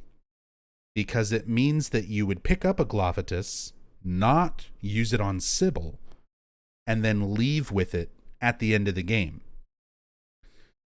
So in the good ending, Harry leaves the town with the Aglaophatus he scooped up in the hospital in Kaufman's office and put into a plastic bottle. And he leaves with the reincarnated Alessa. He leaves with his new little baby Cheryl. So it gives him what he needs for this game to happen. I used to be really vehement about that kind of thing. Now, I've kind of rethought a lot of that. My feelings on canonical and things like that have changed a lot because, again, Team Silent didn't have Silent Hill 3 thought out when they were making Silent Hill 1. They didn't have an intended ending that was supposed to lead into the sequel and all of this stuff. This was made later. Like, they made the first game without any intentions or you know, any ideas for what they were going to do for sequels. When they started making Silent Hill 2, they were looking to Jeremy Blastin for like script ideas and story ideas. So even by that point, you know, they were just sort of writing it as they went along. Now, Team Silent is very good at expanding on previous story elements. They're very good at taking, you know, what they did in a last game and then knowing what elements that they can expand on and talk more in depth about. So that's one of those things that, you know, they're really, really good at doing to make continuity seem really good. But as far as like the Aglaophatus and being like, well, Harry has to leave the town with it. Kaufman got it. And we don't really know exactly how, but he got enough to have 2 fucking bottles of it. Enough to have a decoy bottle that he could let Dahlia smash to bits, and then still have another bottle hidden away. So it's like, I don't know, he got it on Etsy. He ordered it from eBay. Like, it's a substance that exists and is out there. And if you're looking for it and you have money, you can probably just get it. So it might have been, you know, some situation where you could go by the good plus ending from Silent Hill 1 and say Harry just got some later. You know? It's not impossible. If Kaufman can do it, then surely Harry can.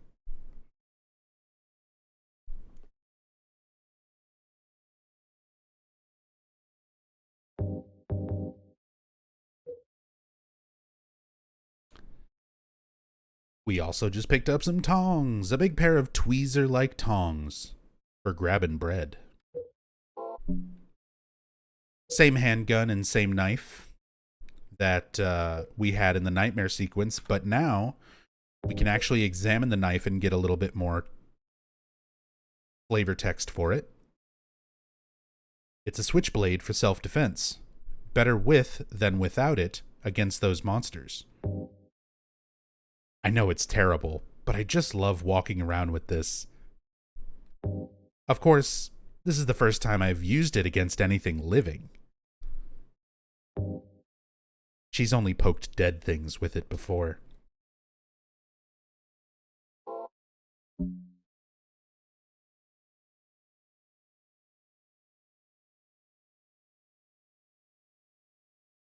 It's based on occultism, so why couldn't Harry just read up on the same stuff and see if he could recreate or buy some online? Exactly.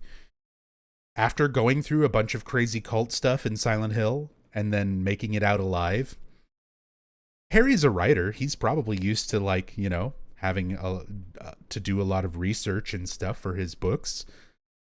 I'm sure after that whole fucking cult scenario, he's like, I need to do some research. I need to look up these things. I need to figure out more about this cult. I need to figure more out about these religious iconography things and this substance that forced a demon out of a girl. He could have just looked it up. And bought some wherever Kaufman bought his.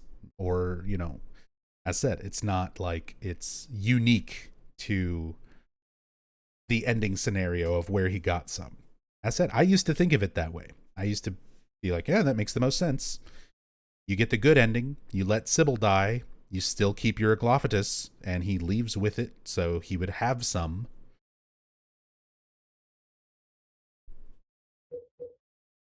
But he could have gotten it in other ways. It's not a guarantee. And our health drinks, our ammo, same stuff from the intro sequence, the nightmare sequence. New item, beef jerky. Processed dried meat. Sometimes it's just enough to distract monsters. It's meant for dogs, so I think I'll pass. It's not actual, just, beef jerky. It's beggin' strips.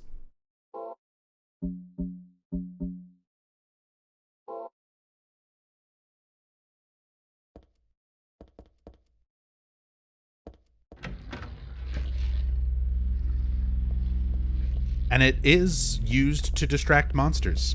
It'll distract dogs. It'll distract slurpers. And I think that's it. Most of the humanoids like these and nurses and everything else don't really care. They don't really care about the beggin' strips.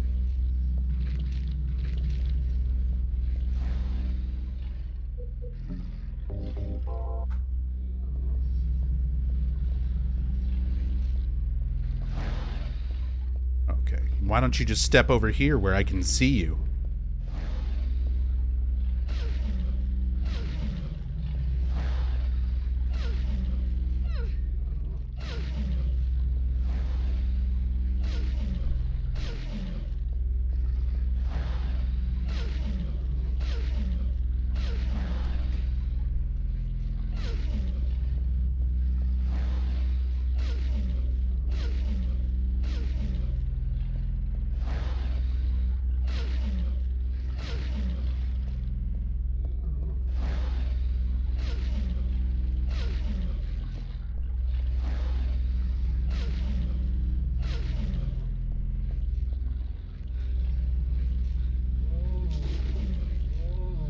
But you're groaning.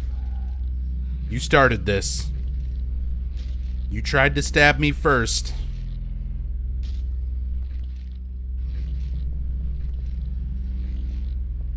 All I want to do is look at these store names. Sunshine Princess might be a little bit of a reference to the New Game Plus Princess Heart.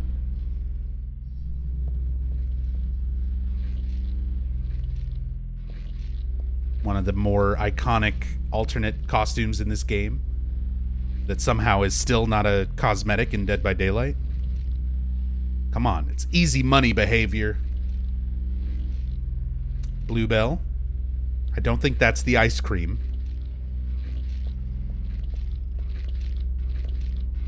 Natalie's shoes.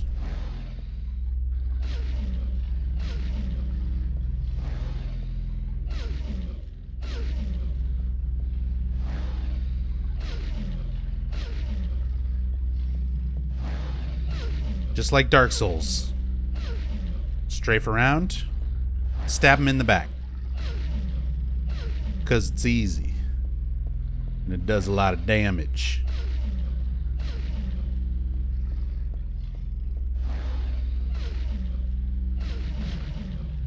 Although this game does have a surprising level of combat mechanic going on. I know this is not the best display for it.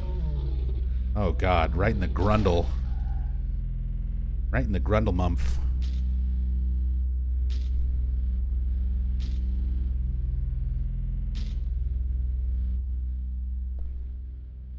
But there's actually a lot. There's a lot going on with the combat. Other than like the strafing and the running, there's a whole stamina system that affects your actions and your blocking. There's multiple attacks for all your weapons. And they all consume their own methods of or their own amounts of stamina and things like that. Oh, look, the Silent Hill 2 bloody footprints when you walk through blood trailing around you. Gotta bring that effect back because it's too Fucking good not to. There's blocking and counterattacks. If you interrupt an enemy's attack, you can do more damage. And likewise, they can damage you more if you are caught during attacks. It's surprisingly a lot of nice updated combat stuff while still kind of keeping it familiar. My bestsellers, written out in the Final Fantasy font.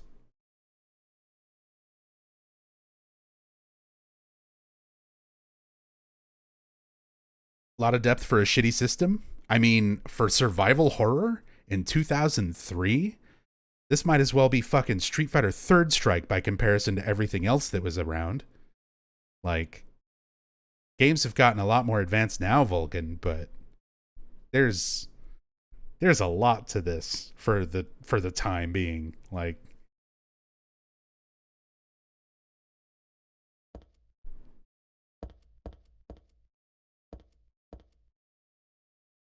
Cafe Paradise Noon. Like, if you want to see some of the alternatives to what combat was in those era, in that time period, go play Rule of Rose. Do you stream on Twitch? If you've never played Rule of Rose, I would love to watch somebody play that game for the first time after saying combat in a game like this is bad. Please. I would love it.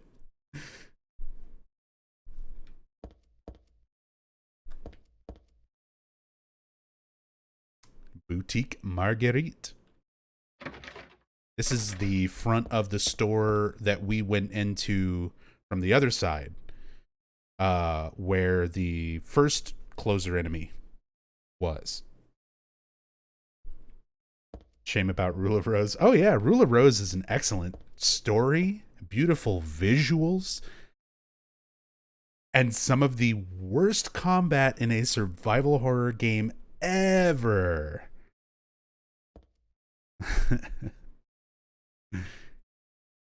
It's such a great game in every aspect except for playing it. All right. Well, we got some tongs. We can go get a key. That Heather was being too lazy to move boxes, so we can do it this way.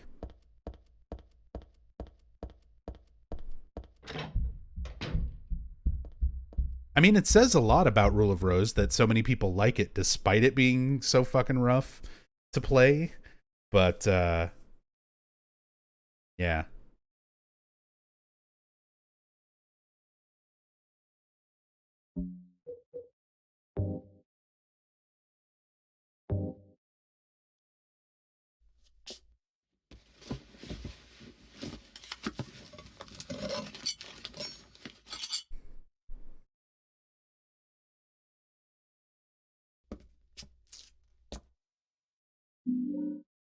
Got the key taken with tongs. And we just left the tongs behind after that, because we'll never use them for anything else. Key was dropped in the storeroom. I used the tongs to get it. There's a tag on the key that says My Best Sellers. My Best Sellers. A bookstore key.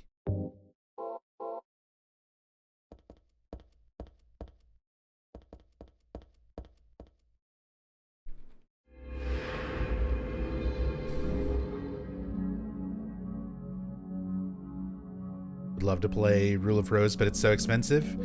Yep. It is insanely expensive these days. Trying to get a physical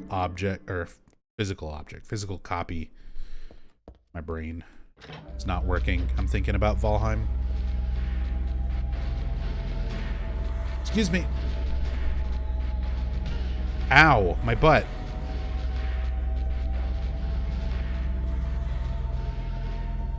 Turtle, welcome back. Thank you so much for the Prime sub, the 16 months. Very much appreciate the support. Thank you. everything is going pretty dang good. Best it's been for me in a long time, so hope you are also doing well. Always a pleasure to see you here for the streams.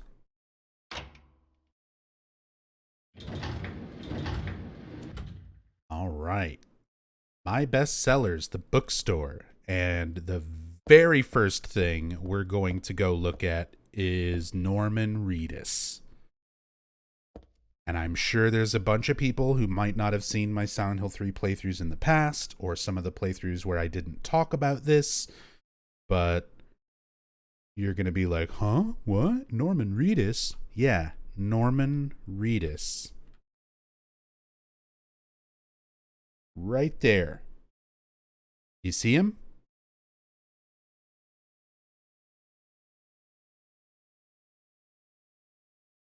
He's on the magazine cover that says college. I know. It's very blurry, and it's a very low-res texture. There's not a whole lot that I can do about that. Except for this.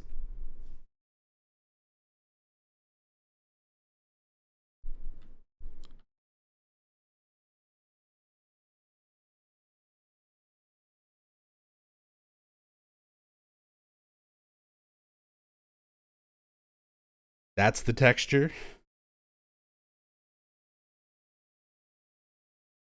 It's the promotional shot from a film called Gossip, in which Norman Reedus was a co-star.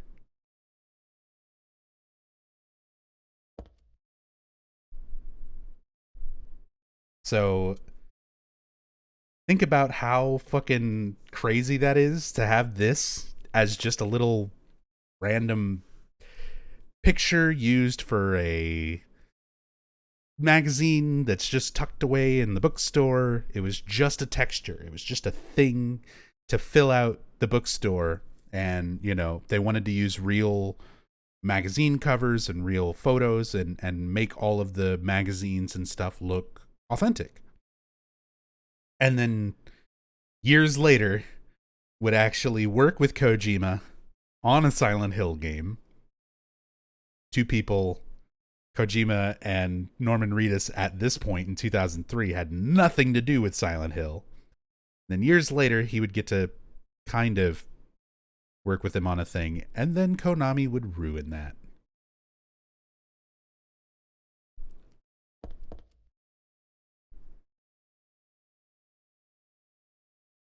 That story has a sad ending. But interesting little Easter egg. Something that even, like, it's weird, right? Because in 2003, that wasn't an Easter egg. It was just a texture on a magazine in a bookstore full of other textures. There's other celebrities. Who's that on the cover of National? Like, is that the cast of Friends? Like, it's all these other things. Some artwork taken from other games and comics, and art books and fashion magazines. And it just so happens that one of them was Norman Reedus, who would kind of work on a Silent Hill game much later.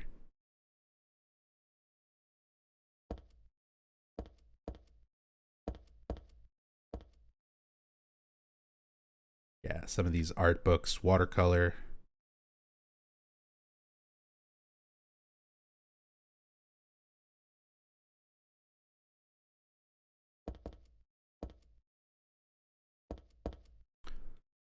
A lot of detail. And again, this plays into this being like one of the best looking PS2 era games. Because, like, you think about a bookstore or like a store in general in any other PlayStation 2 game, and there'd be like, it would just be like a shelf with one or two generic books just copied around to fill out the shelf, and like that's it. look how much like detail there is, how many unique covers. Like, yeah, they're still repeating in order to fill everything out, but even repeating, there's a lot. A lot of unique little textures and things for all these books and covers and posters. Got to very carefully look up at all of these things because you never know when you're going to find something new. I found Michael Myers in Silent Hill 2 the other night. I found Cammy from Street Fighter in Silent Hill 2 the other night. Things that I had never seen before, and then I was going through Enhanced Edition, and I was like, what? What are these textures? Is that concept art for Cammy White? And then it was. And then I was like, is that fucking Michael Myers just stuck there behind a photo of Japanese men? Probably a team photo. Yeah. That was certainly a fun experience. So, even after as many times as I've played these games over the years, put thousands and thousands and thousands of hours into in-depth playthroughs, researching them, speed runs, and streams galore in the last 6 years, and then still finding new things. Still finding out new stuff.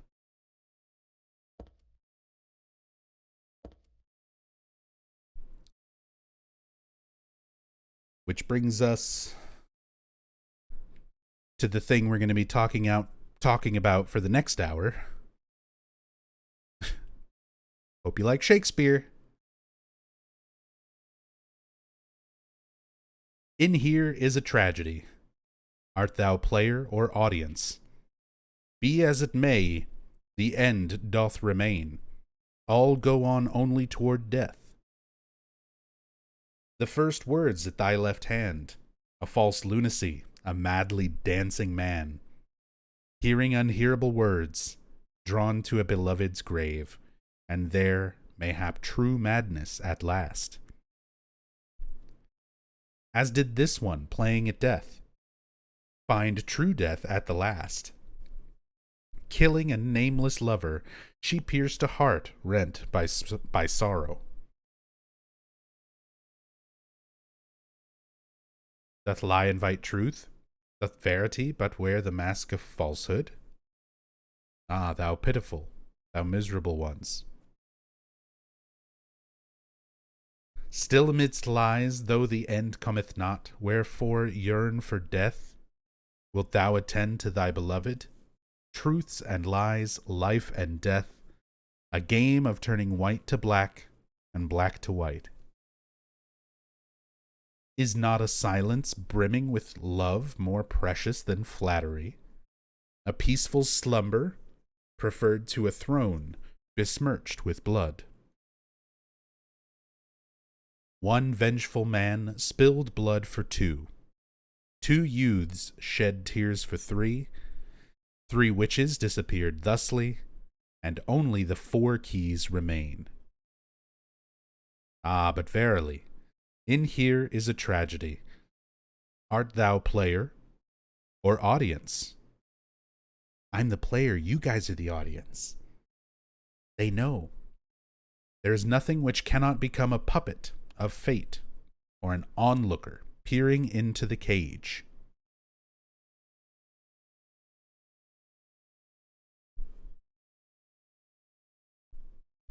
Is this the same in the Japanese version?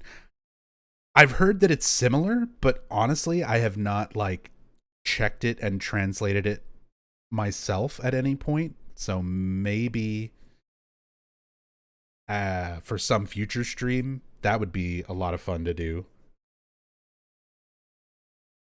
But we'll save that for another time.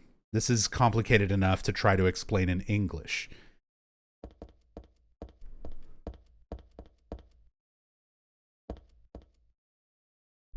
So we read that poem, and there's some Shakespeare books on the floor.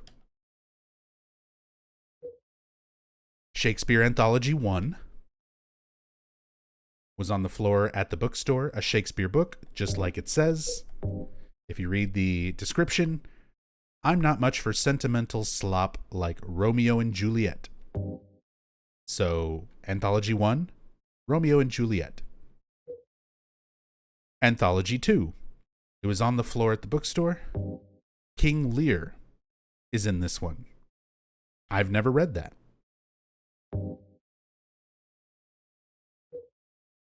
Shakespeare Anthology 3.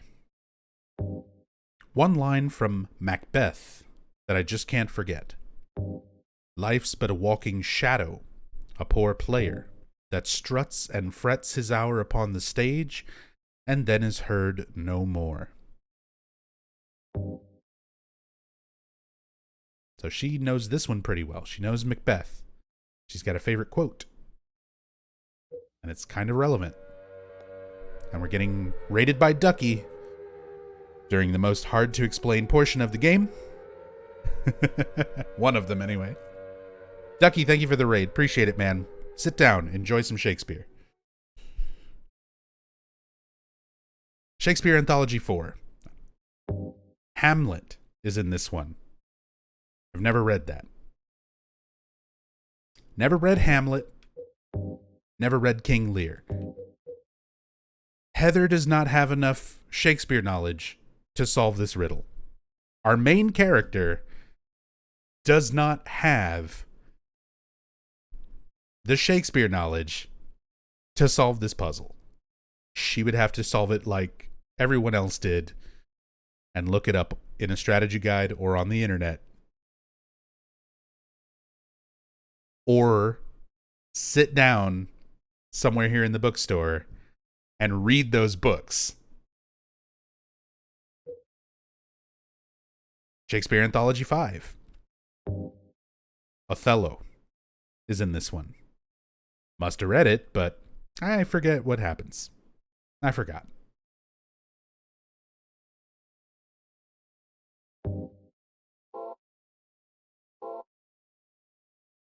So, 2 of the books she hasn't read. 1 of the books she doesn't remember at all. 1 she's got a favorite quote from, Romeo and Juliet. She knows it, but she doesn't like it.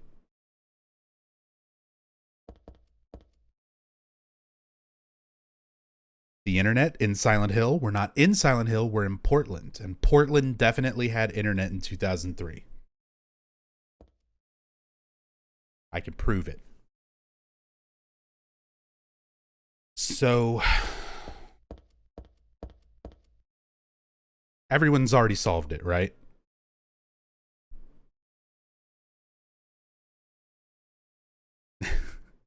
You've got everything you need. You know which book is which Shakespeare story.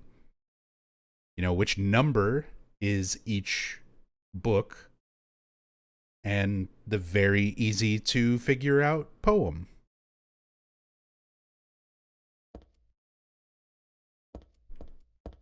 So all you got to do is know which book applies to which section of the entire poem,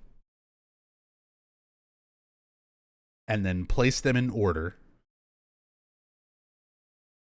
and then figure out some math, because of course there's also got to be math involved.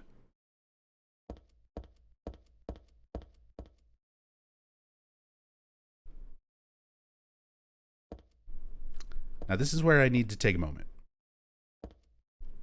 and actually bring up notes, because I've gone through this puzzle so many times over the years, and I still forget some of the details of it. Because I also don't know enough Shakespeare by heart to solve this puzzle.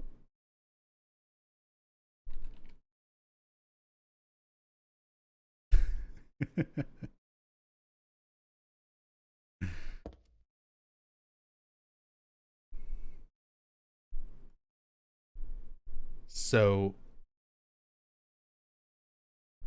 here we go.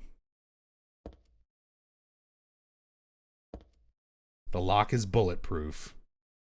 Yeah, if only we could just shoot the lock. There's bullets right there.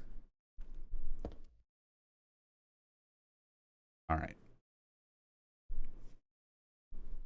Screen frozen? It's because I was tabbed out bringing up my notes.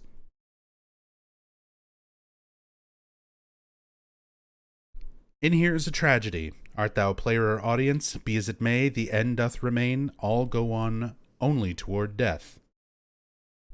So, in here's a tragedy. A really hard puzzle. By the way, the localization translator for Silent Hill 3, Jeremy Blaustein, he apologized. He apologized for this puzzle. So, Jeremy says he's sorry. That's the tragedy. The first words at thy left hand. A false lunacy, a madly dancing man, hearing unhearable words, drawn to a beloved's grave, and there mayhap true madness at last. So this is supposed to be a reference to Hamlet. The false lunacy is meant to be a description of Hamlet faking his madness. The unhearable words are supposed to be a reference to Hamlet's father's ghost. And Hamlet's beloved is Ophelia. So these references from this first part of the poem are supposed to clue us in to Hamlet, which is book number 4. So we've got our first part of the poem, book number 4, Hamlet. Next part. As did this one, playing at death, find true death at the last. Killing a nameless lover, she pierced a heart rent by sorrow.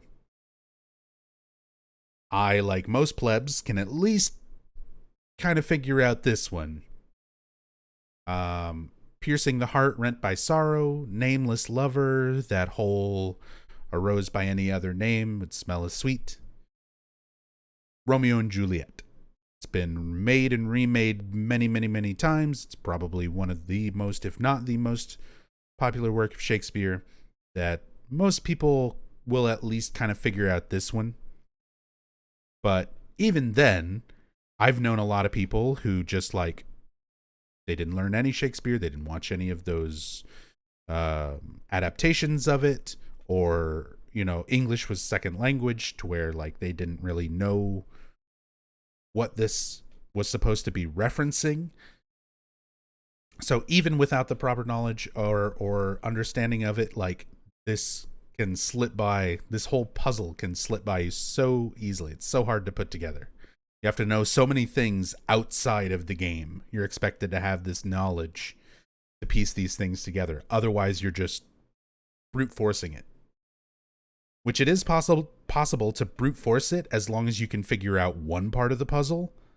But then that's a lot of brute forcing that you have to do from that point if you can't figure out any of these.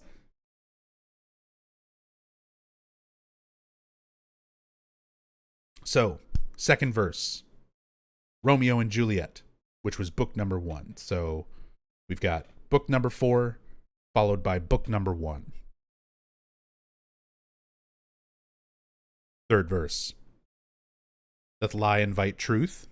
Doth verity but wear the mask of falsehood? Ah, thou pitiful, thou miserable ones. So this one is one of the hardest ones, pretty much the hardest one to figure out of the whole puzzle. Doth lie invite truth? Doth verity but wear the mask of falsehood, pitiful, miserable, lies and truth, masks, falsehoods. That's basically everything that Shakespeare's ever written. Like, this could literally apply to almost any of his works. So this one is super vague. Now, there is enough there that you can kind of piece out that it's Macbeth. The moral ambiguity of Macbeth's taking the throne through deception. But again, this one is super, super vague. And a lot of times you would figure out what this one is pretty much by process of elimination. If you can figure out the other ones, that is.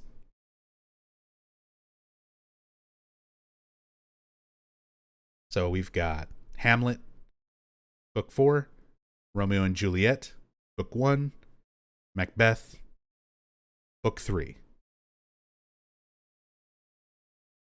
And it said we're placing these, first words at thy left hand was the first part of the poem.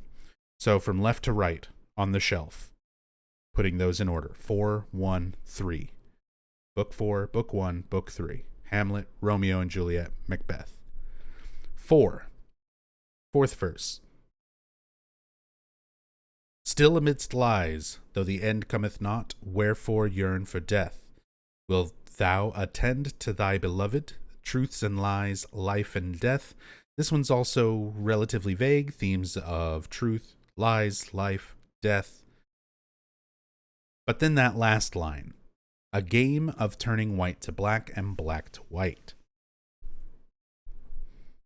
Which is part of the board game Othello.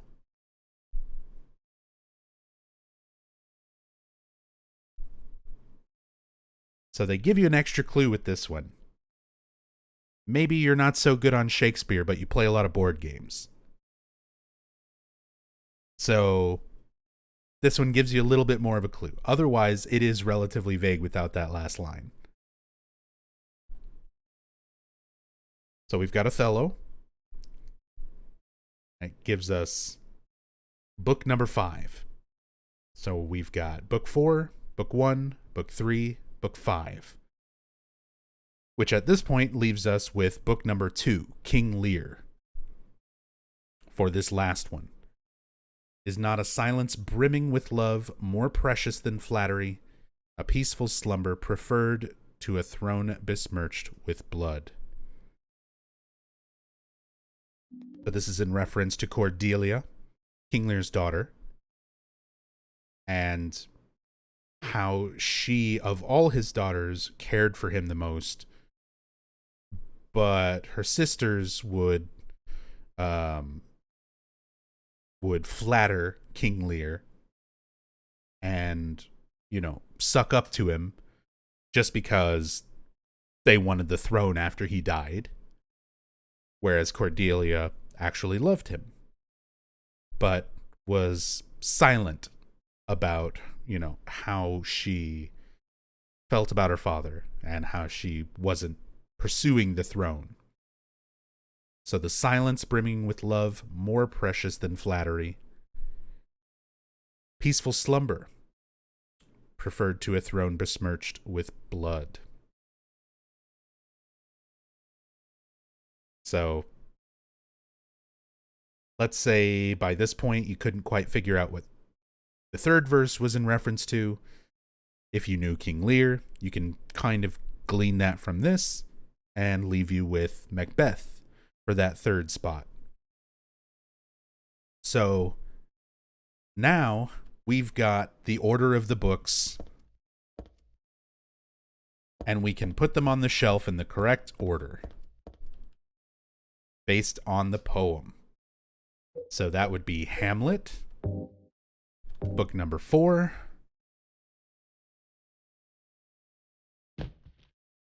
followed by Romeo and Juliet, book number 1, followed by Macbeth, book number 3, followed by Othello, book number 5, and finally King Lear, book number 2. So 4, 1, 3, 5, 2. And then you run over here and you do 4, 1, 3, 5, 2.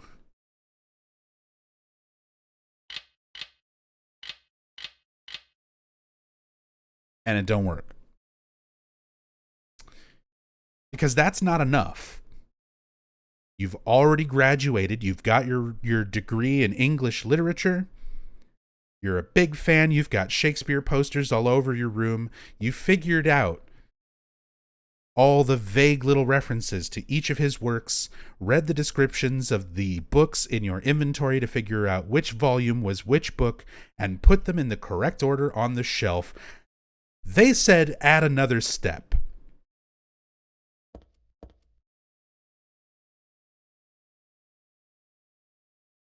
And they made the other step math. So you got everything figured out. You put them on the shelf. And then you have this. One vengeful man spilled blood for 2. 2 youths shed tears for 3. 3 witches disappeared thusly. And only the 4 keys remained.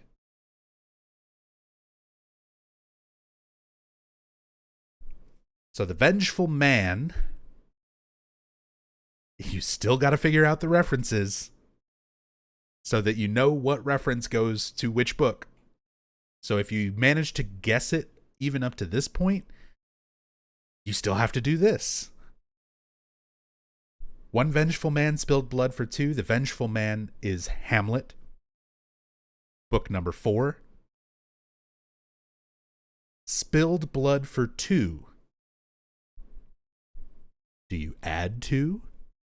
Do you divide by 2? Do you multiply by 2?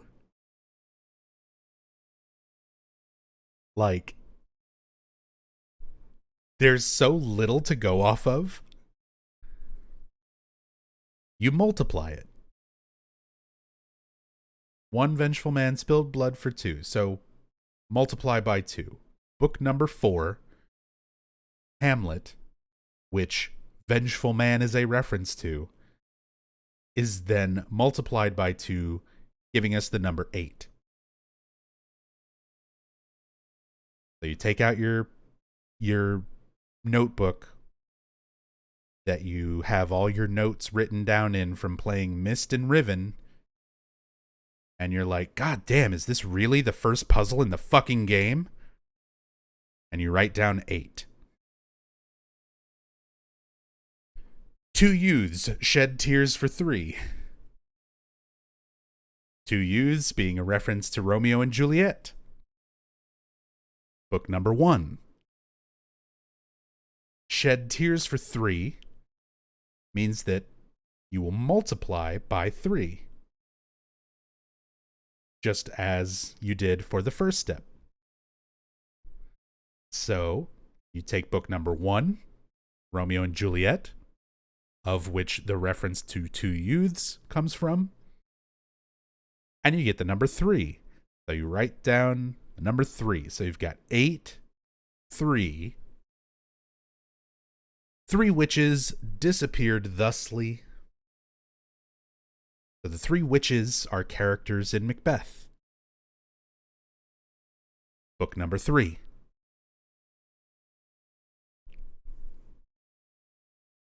So instead of doing anything else with book number 3, which is Macbeth, which features the characters, the 3 witches, you'd have to know all of that. Disappeared thusly means you just completely take the book out of the equation. 3 is gone. You take 3, you throw it away. So you wrote down 8 for the first part. You wrote down 3 for the second part. You start to write down 3 for Macbeth. and then you realize you scribble it out. It doesn't matter. You don't use it because only the 4 keys remain. And there's only 2 other books on the shelf, which are books number 5 and books number 2.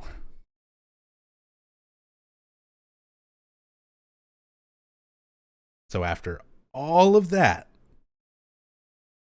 you read the poem, you read the descriptions of the books, you looked up your Shakespeare Cliff Notes, you wrote down what order the books went in, you figured out what mathematical process they want you to use for this whole segment and all of these small references to each of the books.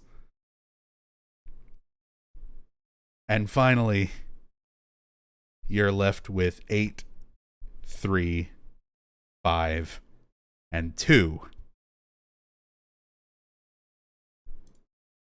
Ah, but verily, in Here is a Tragedy, art thou player or audience, there is nothing which cannot become a puppet of fate or an onlooker peering into the cage.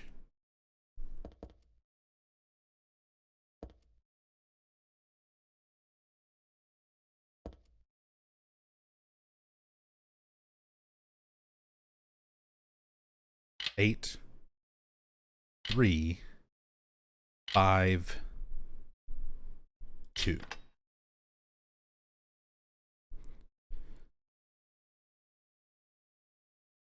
Again, I remind you, Heather herself, in game, does not have the knowledge to solve this puzzle. She does not know enough Shakespeare to solve this herself, unless she sat here and read the books.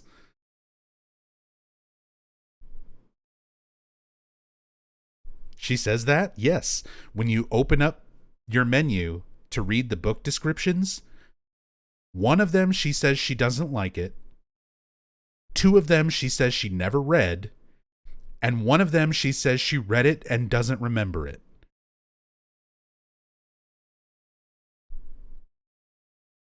She doesn't know enough about those books to solve this puzzle. You have to know more than the main character to realistically solve this on your own.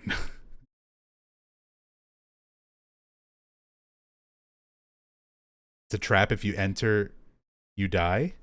No. Does she have any comments after solving it? No. Because immediately we're going to get distracted by something else going on. A creepy cult lady with no shoes.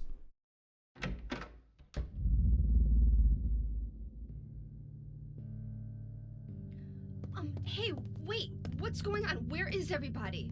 Those weird monsters? They've come to witness the beginning. The rebirth of paradise, despoiled by mankind. What are you talking about? Don't you know? Your power is needed. How should I know? I am Claudia. So what? Remember me, and your true self as well. Also, that which you must become. The one who will lead us to paradise with blood-stained hands. Claudia, right? Did you do all this? It was the hand of God.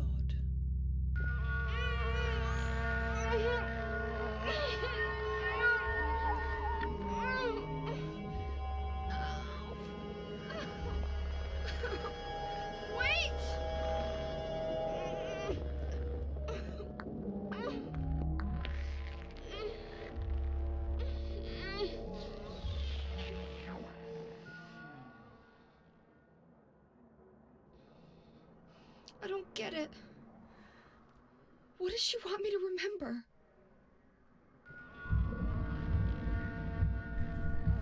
Don't worry, Heather. It's easier to remember than Shakespeare.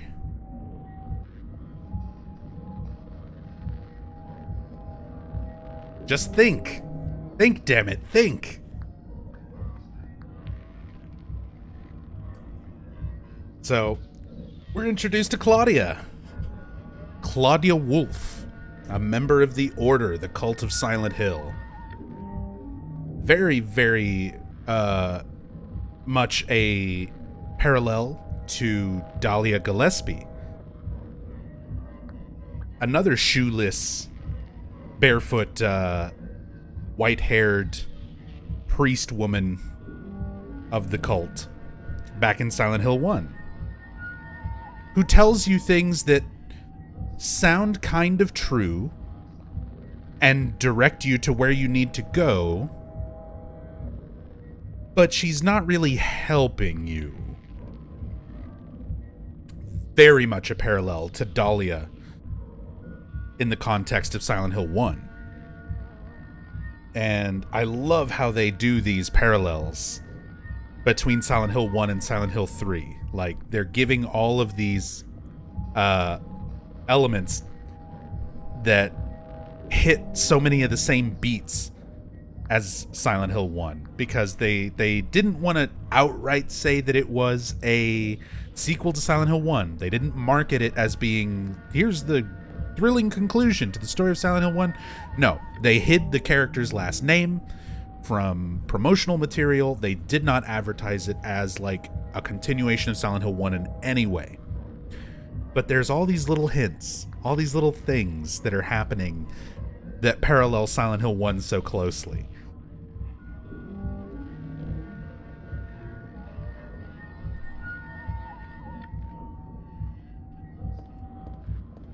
Harry has a nightmare where he dies and wakes up in a diner with ketchup and mustard on the table.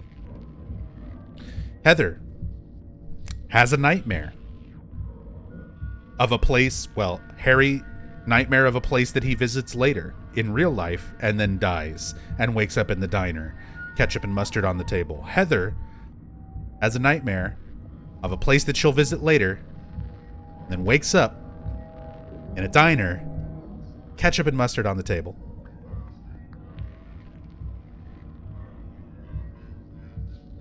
Meeting the priestess, meeting the cult member with no shoes, who leads you along, telling you half-truths about what's happening.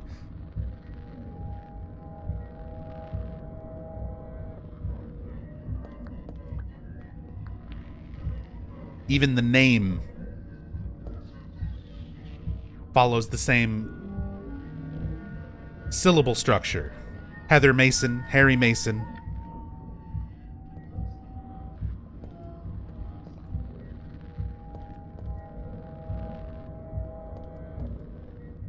Also, I hate that I know the answers to joke questions at times in chat. I just remembered when the intro scene was playing where Heather wakes up in the Happy Burger, somebody put in chat, like, it's very important to the lore. What was Heather's order at Happy Burger? And I hate that I know it. I hate that I know it. I see joke questions like that and I'm like, fuck, I know the answer.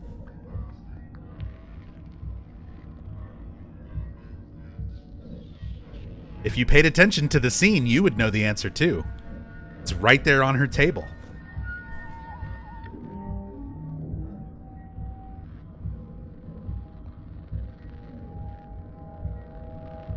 It's a basket of French fries. The basket of French fries and a soda. That's what she got. It's the only other thing on her table when she wakes up. And I hate that I know it.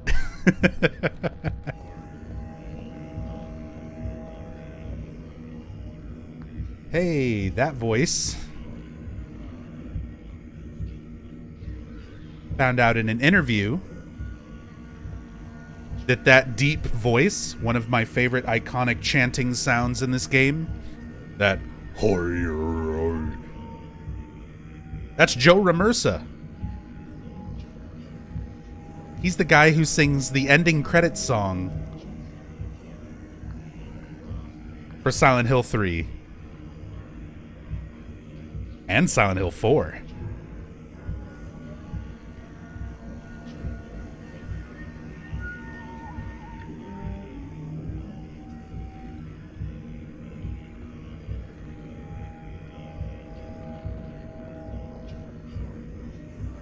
He's also the drummer for Akira Yamaoka from this point, well, for 3 and 4, and for some of their tours that they did.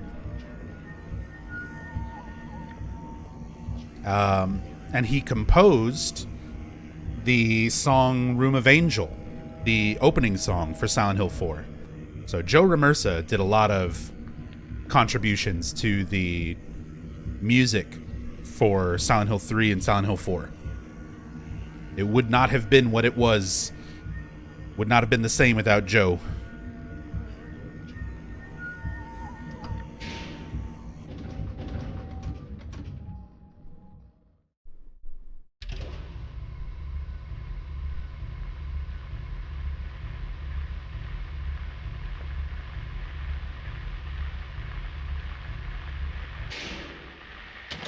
Here's your radio.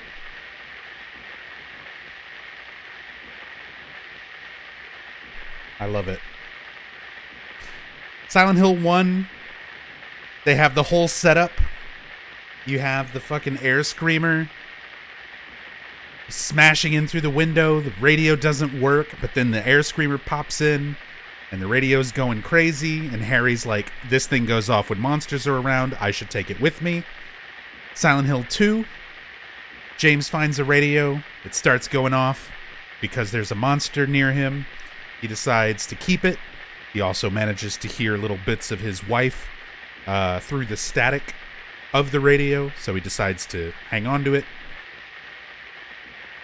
Silent Hill 3, it almost feels like they forgot. It almost feels like they forgot. So you're just like on this elevator going to a different part of the mall, and they're like, oh right, we need to give the player a radio. Here.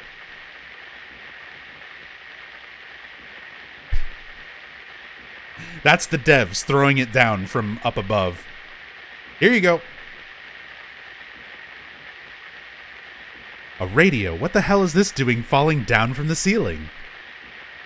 Anyway, I guess that explains the static from just before.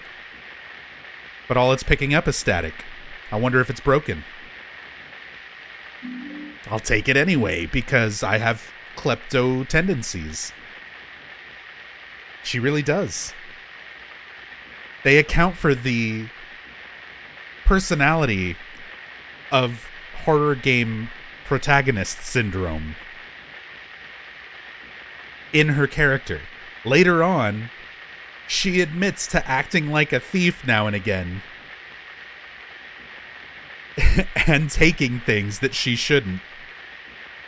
And I love that they just make that a part of her character. That they explain it's in her personality to just take things. All right.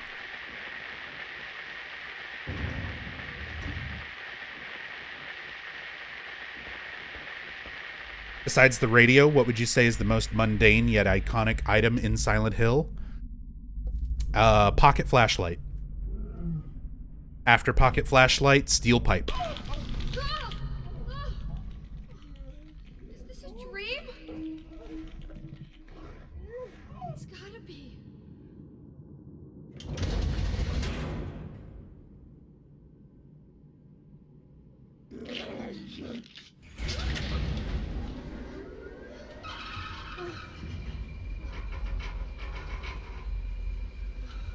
Not even a kid could believe in this. But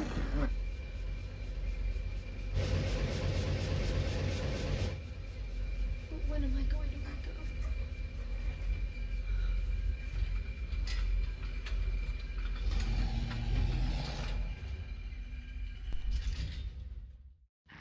Hey, Ryuzaki. Welcome.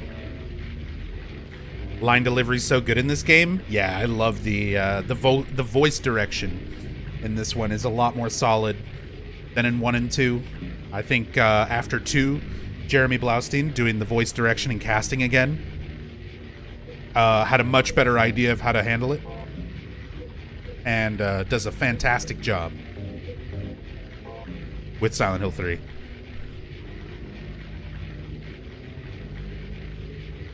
Not even a kid could believe in this? Yeah, likely a bit of a nod there towards Alessa being the one who thought of all this in the first the first game.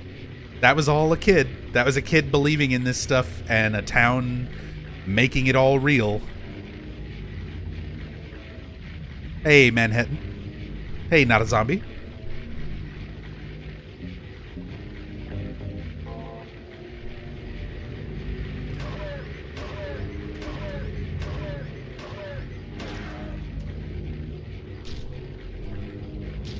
Step on it.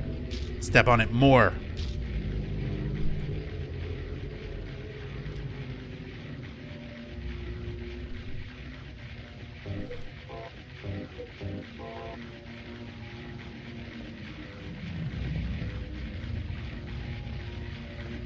God, the sounds of the dogs just eating. Not to mention we've got monster dogs again. Similar to the dogs, the skinned dogs in Silent Hill 1. So we're even seeing kind of recurring enemies because it's still Alessa. Like, Heather is her own person, but she is also Alessa. She is also Cheryl. And because the god that's growing inside of her is affecting reality, bringing the other world into the equation and projecting these nightmares out into reality, it's manifesting a lot of the same things that were manifested for Alessa. So we see some similar things like the dogs.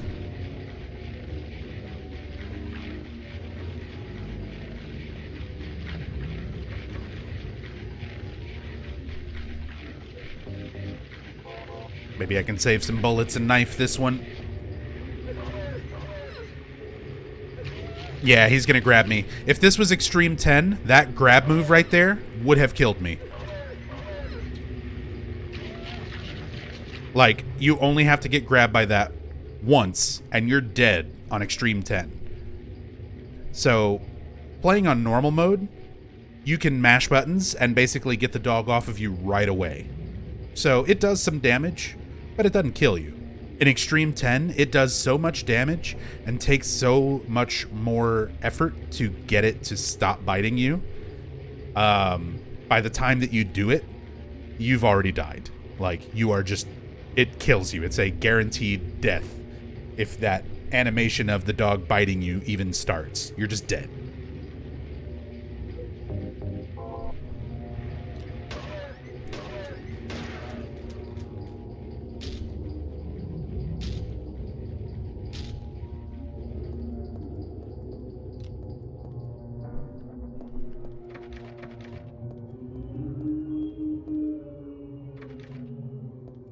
Never played this game on PC. It's really cool watching it run at 60 FPS. Oh yeah, this game, it's got a really nice PC version, even without mods. It looks pretty good. It does have its share of problems. There are some issues with it that we're going to talk about in a little bit. There's some missing audio, which is... It's stuff that's like relatively minor, but at the same time, it's sad that it's not there. And of course, if you're willing to deal with some of the kind of downside stuff like that, it runs pretty well, and you can mod it like I've done for widescreen, 60 FPS, all sorts of stuff.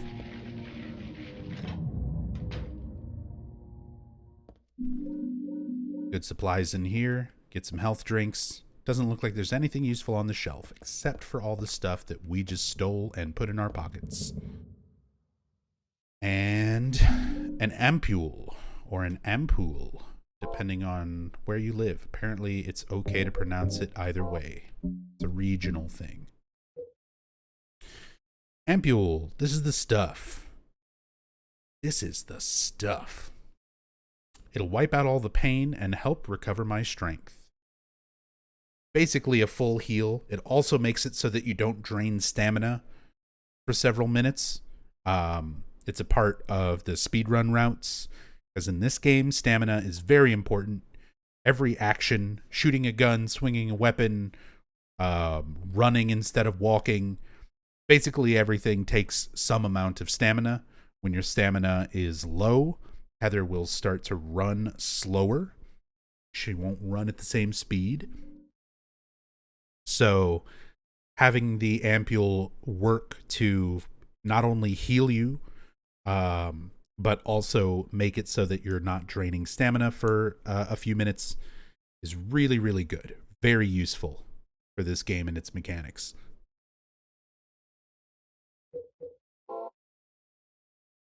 Pick up anything else of note? We have the radio now. Small, portable radio, plays static when monsters get close. Won't play normal stations. Is it broken? Same as it was in the nightmare scenario at the beginning.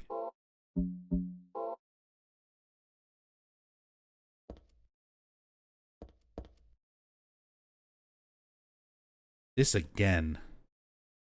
Another Halo of the Sun. I like that we get insight into Heather regaining her memories from her past lives whenever we interact with the save points. Sadly, it's not all save points, but most of them have some text. There are some throughout the game that don't.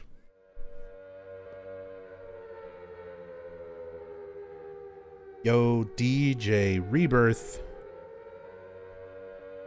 DJ Rebirth, thank you so much for the raid. Hope you had a great stream tonight. Hope you're doing well this weekend. Welcome, welcome. Welcome, everybody. I'm Nub. If you're new here, I do a lot of Silent Hill on the channel. Well, I did a lot of Silent Hill on the channel for many years, and then I took a very long break. And from last week to today, I've started doing it again.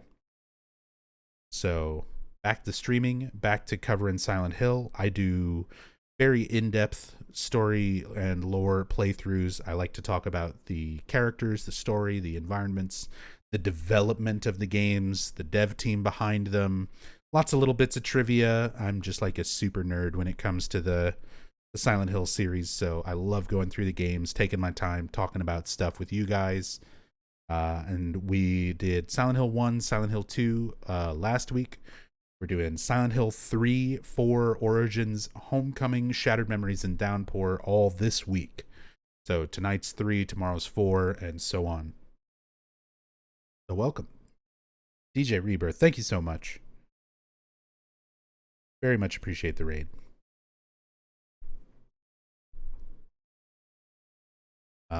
We are investigating a Halo of the Sun save point, and Heather is regaining some memories from her past lives. Looking at it makes my head hurt, but at the same time, it's like so familiar. I know I've forgotten something really important, but I also have the feeling that I'd be better off not remembering it.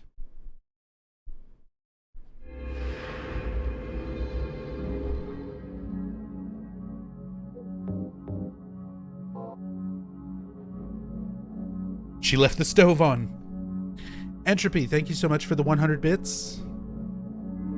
Very much appreciated. Who's your favorite Silent Hill protagonist?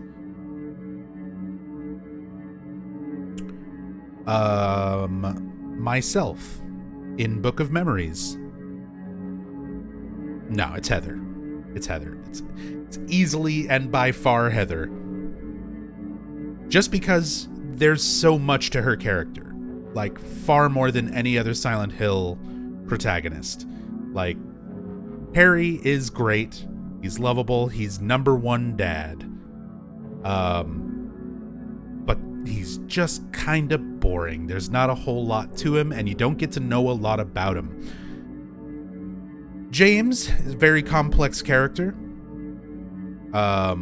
Stiff as a board. You know? A lot of really interesting things about him. A lot of history. A lot of how he got to be how he is. A lot of how he deals with what he did in Silent Hill 2 and how that affects his character throughout that game. But he's just a little too stiff. Henry basically does not exist. Henry Townsend is the epitome of player insert here.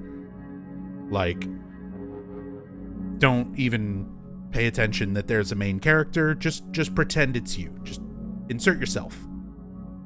Blank slate.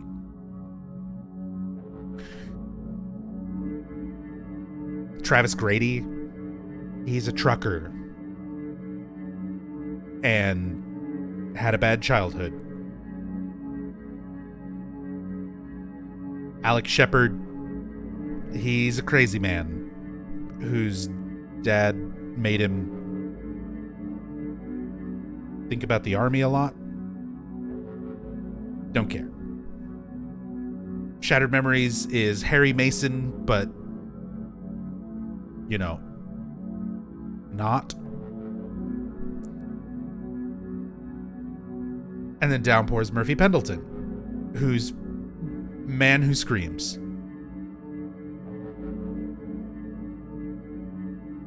Heather, there's so much to her. She has all of the backstory of Alessa, all of the backstory of Cheryl, and then so much to being her own person. Through her dialogue, through the text when you examine things, through the cutscenes, through the implications of the other characters. Like, you learn so much about Heather in just this game. Like, there's so much to her. That she's easily my favorite character. She's relatable. She's the most human-like. Her responses to things are very understandable. There's a few situations where you're like, what? Why would you do that? But most of it is you can kind of relate to it yourself, or you'd know somebody who would be like, yeah, I could see that response, you know?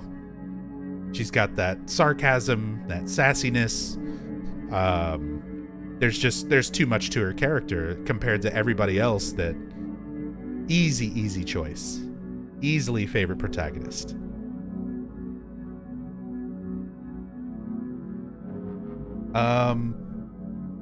Okay.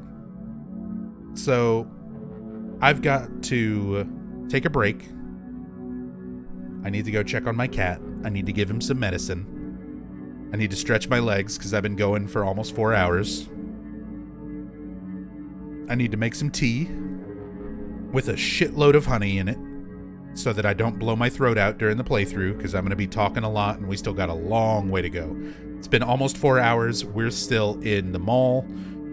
Like, if I was speedrunning, this is like a minute and 10 seconds or something into the run. Like, this is barely anything. We barely scratched the surface of the game. So we still got a lot to do, a lot to talk about, a lot to show. But yeah, I'm going to take a break here and be back in just a few minutes. And we will continue on with more Silent Hill 3. Back in a bit. Thanks for hanging out and watching so far. Hopefully you'll stick around. And if not, it'll be archived.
Got up, walked around, stretched my legs, took care of my cats.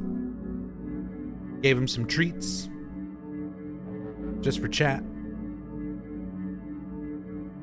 Got my mug of tea. Being very much a Star Trek nerd, I'm having my Department of Astrophysics Starfleet Academy mug filled with Earl Grey.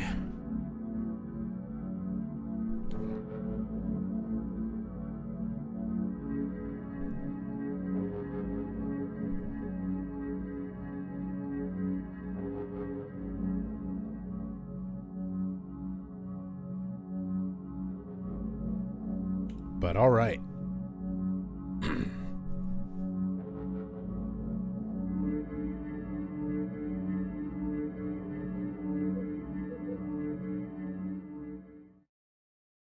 We still got a lot of Silent Hill 3 to cover.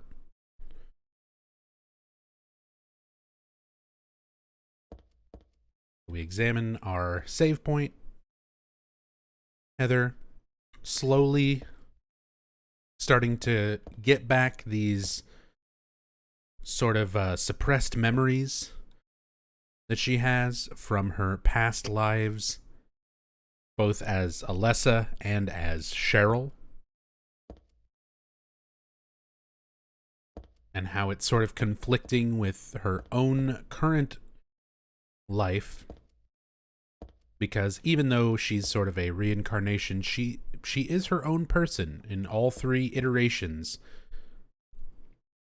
with her own different thoughts and her own different will towards things, her own different feelings towards everything. So they're all sort of unique aspects and unique characters, just sharing a soul. That's all.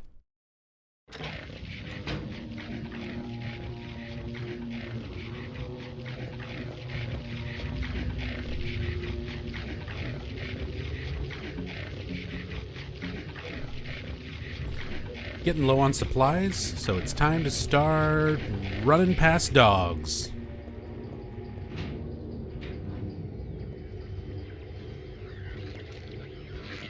And closers.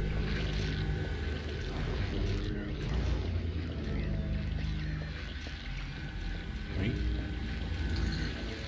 Nope, just a payphone.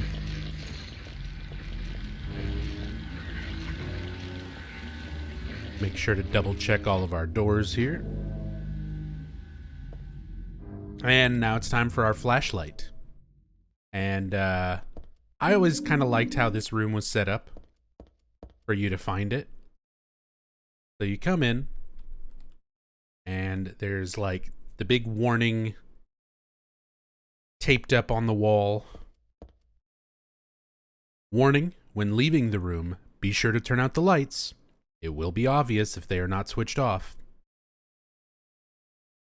So it's supposed to be like an employee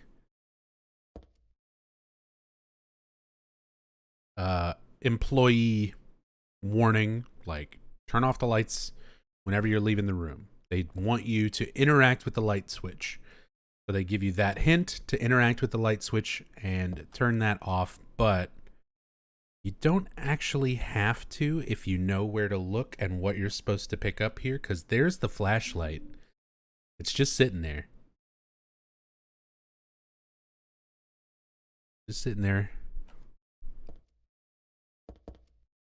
And you can actually pick it up even without turning the light off. There's a light switch. It's on right now. Will you turn off the light? Sure. And then, of course, you get your little spotlight effect right at you to grab your attention and be like, oh, hey, there's a thing here. But even if the light's on and you don't turn that off and you know where it is, you can run over and pick up the flashlight.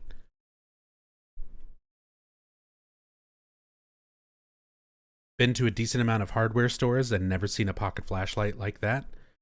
I've found some pretty close, like pretty similar ones, but never like the exact model. I've seen some people who've made them, who like custom made items from the Silent Hill games and like sell them on Etsy and stuff, but yeah. There's some very similar like army lights and pocket lights and camping lights and stuff, but nothing that's like perfectly exact.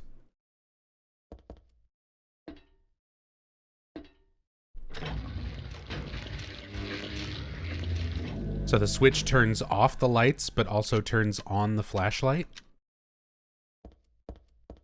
Yeah, I guess kinda, huh? It's just both lights are on at the same time? See, because when it's this far away and facing that wall, it just kind of looks like a bright room.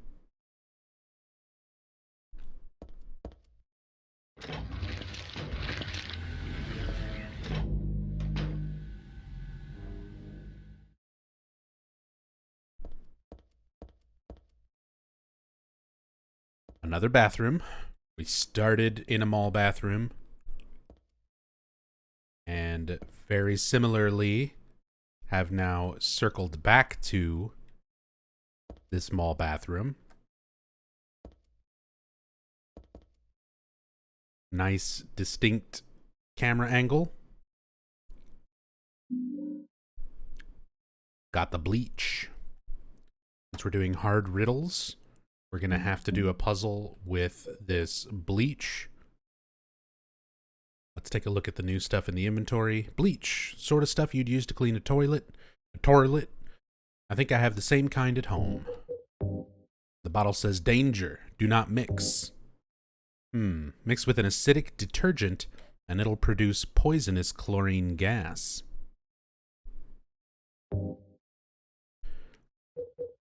So it gives you a little bit of a hint that you're going to need this to mix with something.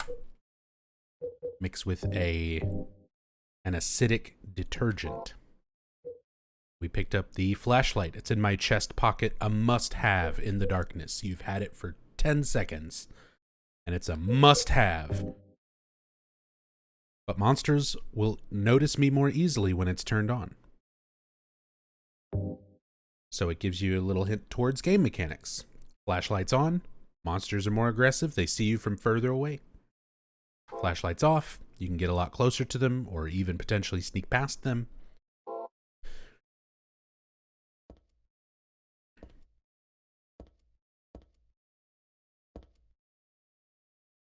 Hey, Pico McNugget, is this the HD Collection Edition? No. The HD Collection for Silent Hill 2 and Silent Hill 3 is horrible. And I do not recommend playing Silent Hill 2 or Silent Hill 3 that way if you have any other alternative. Those should be absolute last-ditch effort. You have no other way to play these games. This is the official PC version for Silent Hill 3, using several unofficial mods to make it widescreen, 60 FPS, and things like that. What makes the HD collection so bad? That is a whole fucking topic for another day. I've made videos about it. If you do !VOD, you can check some HD collection playthroughs. There's videos about it on YouTube where other people have covered it in great depth. An Eternal Enigma has a pretty famous video talking about stuff from the HD collection on YouTube. It's awful. It's fucking terrible in just about every possible way. Basically, they lost the source code for Silent Hill 2 and 3, so there's a lot of very broken things about it in the HD collection. They re-recorded the voices and fucked up a bunch of sound effects and fucked up a bunch of lighting and fog and like everything that I'm going through and talking about. Look how good this is. They fucked it up in the HD collection. They are by far the worst ways to play Silent Hill 2 and 3. It's also a collection that consists of 2 games.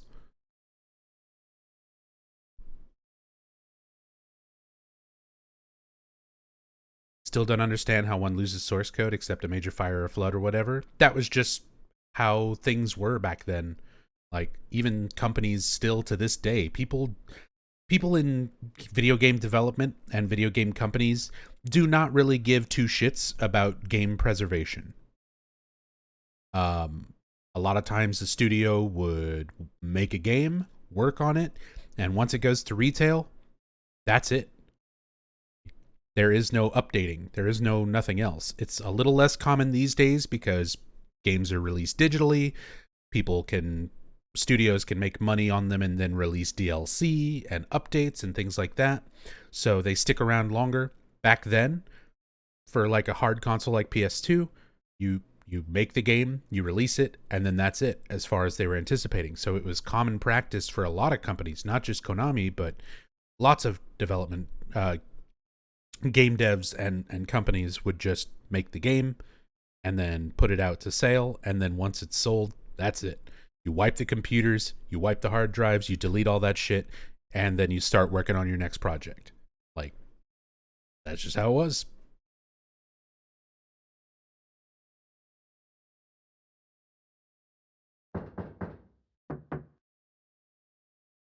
So just like before, when we were in the bathroom before all the other world, one stall is closed, knock on it, someone knocks back. Is someone actually in there?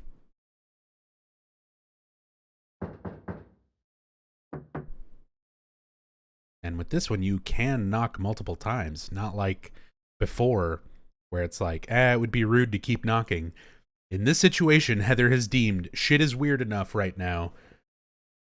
Who cares about being rude?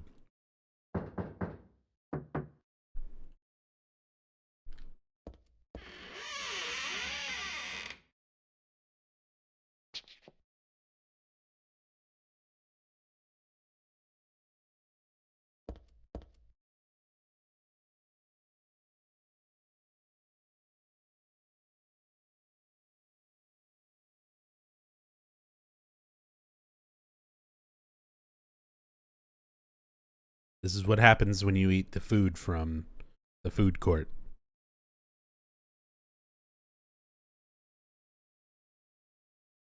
It's soaking with blood. But there's no one here. Did someone respond? Or is it just me?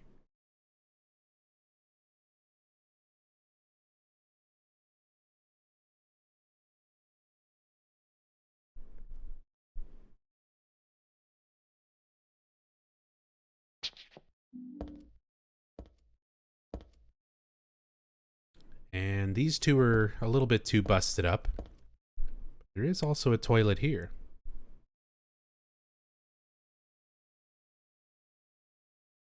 It's full of filthy, muddy water. Looks like something's stopping it up. Will you remove the blockage?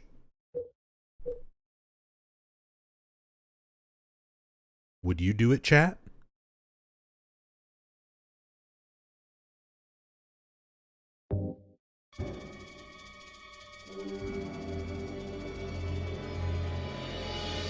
Oh, forget it. This is way too gross.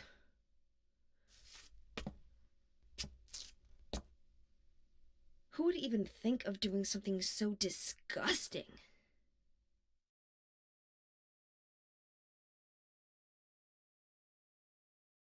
Yeah. Who would do something like that? And not even roll up their sleeve?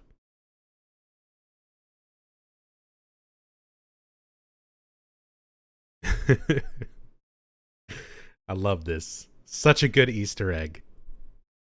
That is 100% just like throwing shade at James Sunderland.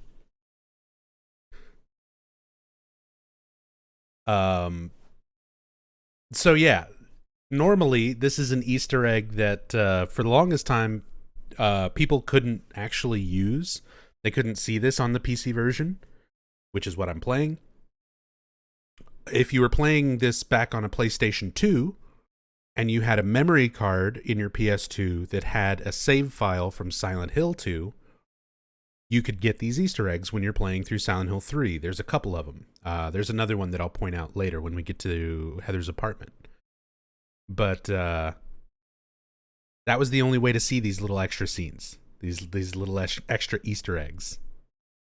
So for the PC version, there was no way for it to like check your save files and look for Silent Hill 2 data. Those games are installed on computers in different directories and things. It just doesn't work that way for PC. But the port of the PC port still had that data there from the PS2 version. And eventually, modders were able to make that accessible through the game code. So I've got this modded so that we can see those Easter eggs, because, come on, that's too good. Volatile ass. Hold on, I feel like I should be looking at this. Volatile ass, thank you so much for the Twitch Prime sub, Prime Gaming sub, whatever it's called these days. Thank you so much, Volatile ass. Really appreciate your support. And I hope you're enjoying your time here and enjoy the stream. Enjoy the emotes. Thank you so much.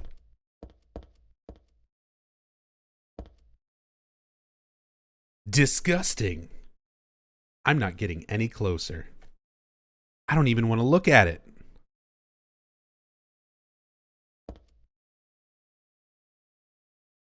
It is pretty gross. Okay, alright, fine. I'm leaving. Closer is not happy with me being here. Nope. We're going back into the beauty store, the boutique. This was Marguerite's Boutique. There was a big sign saying that it was Marguerite's Boutique right up here. As you can see, not there anymore. Everything is all fucked up.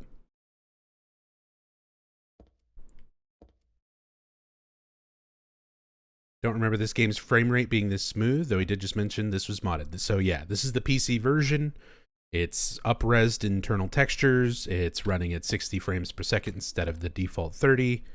All of the Silent Hill 2 Easter eggs are modded and enabled. So, a really, really nice way to play Silent Hill 3.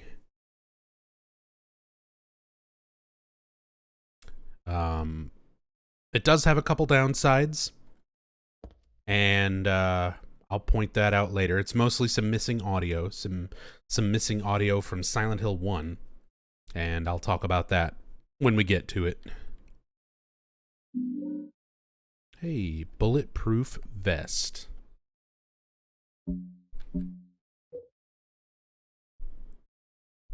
It's heavy under a jacket, but it should protect against a monster's attacks. The only problem is it's heavy and harder to move, so I'll run slower. So it's a trade-off.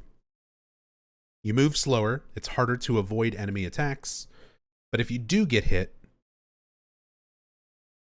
you're okay. You'll take way less damage, especially if you're blocking and get hit.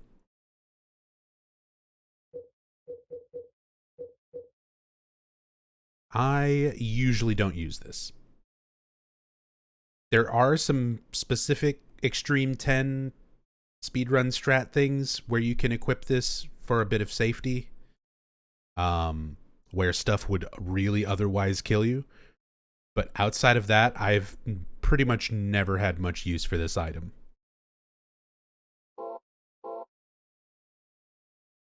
I feel like it's always much better to like be able to move quickly.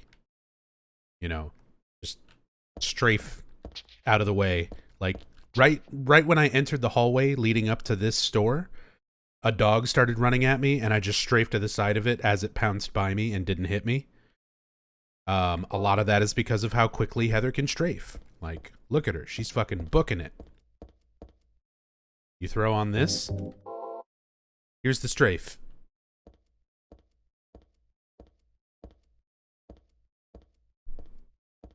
That's not walking either. That's full run speed strafe. This is run speed with it on.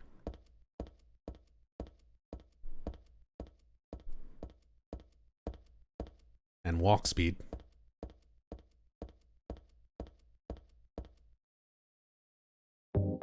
And then without it.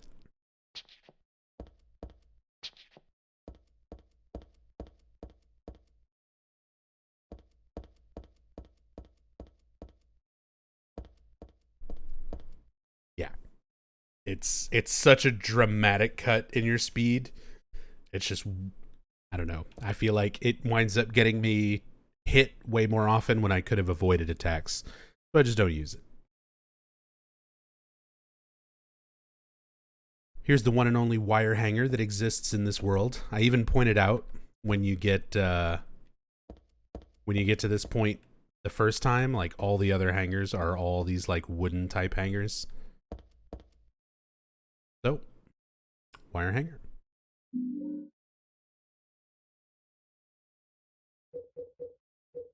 Wire coat hanger I got at the boutique.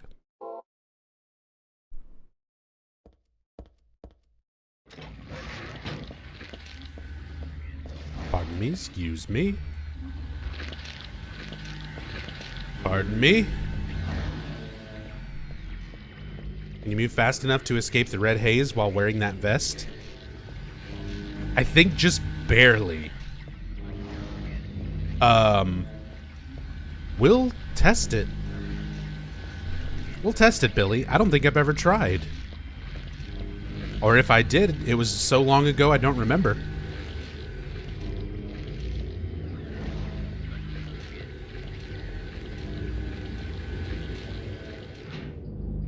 Heather runs pretty fast for a smoker. I mean, that's why she quit. Who knows how long she has quit for. Maybe she hasn't had a smoke in a really long time. She started smoking when she was 12 and gave it up when she was 14. And now she's 17. She's fine. She smokes? She used to. We'll talk about it later. We'll get to it much later where she makes that comment.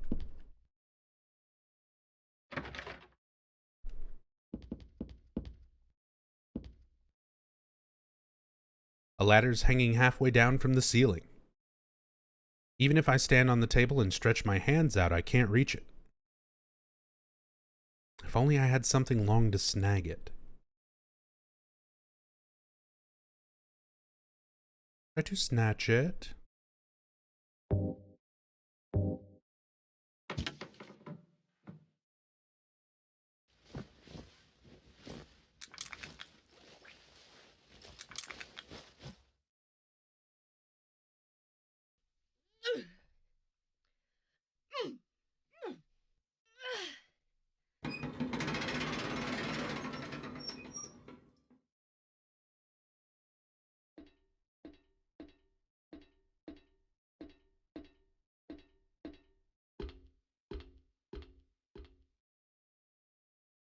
So, there's something really interesting here, and this is part of the reason when I very first started the playthrough, I was like, I'm going to put it on easy mode so I don't have to worry too much about the enemies, and I can stop and clear them out and talk about lore and details in the environment and stuff a lot easier, since that's more the point of the stream than difficulty challenge.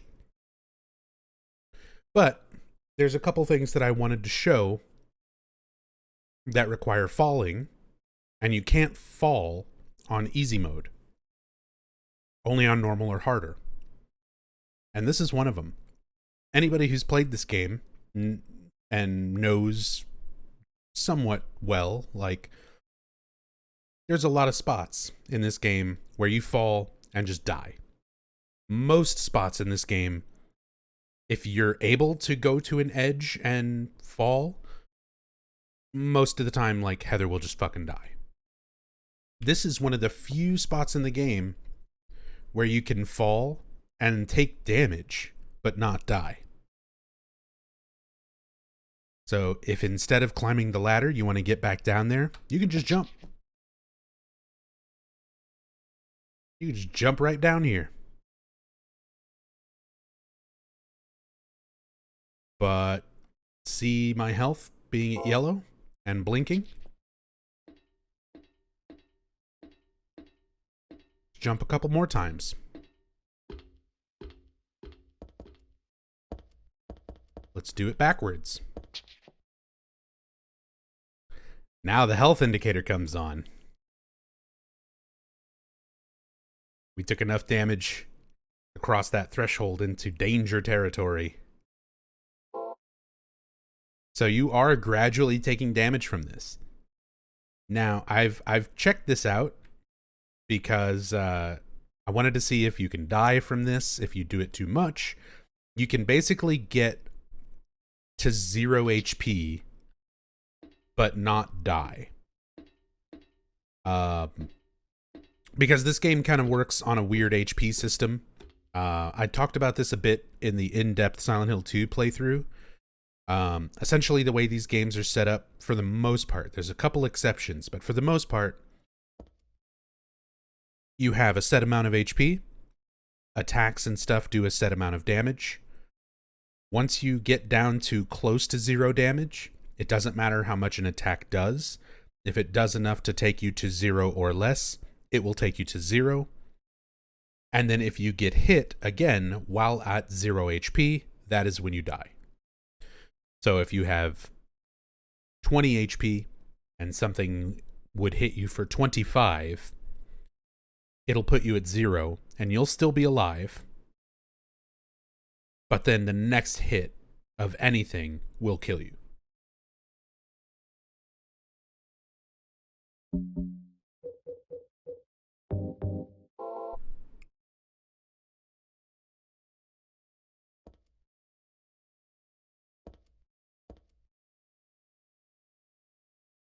And things are getting even worse. We're in this like otherworld version of the mall.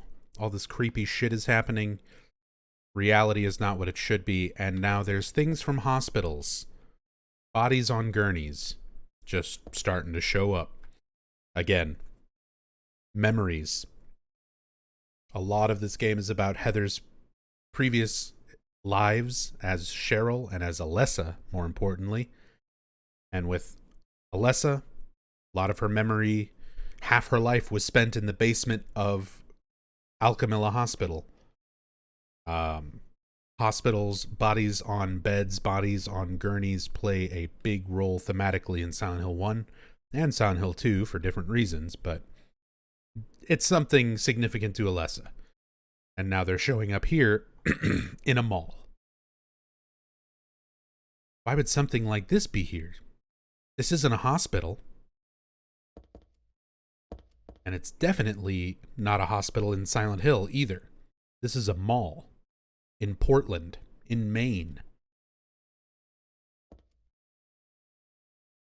Are there any 0 HP runs?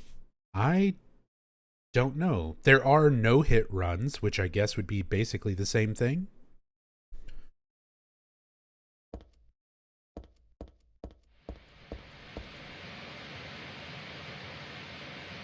All right. Time to talk about some missing audio.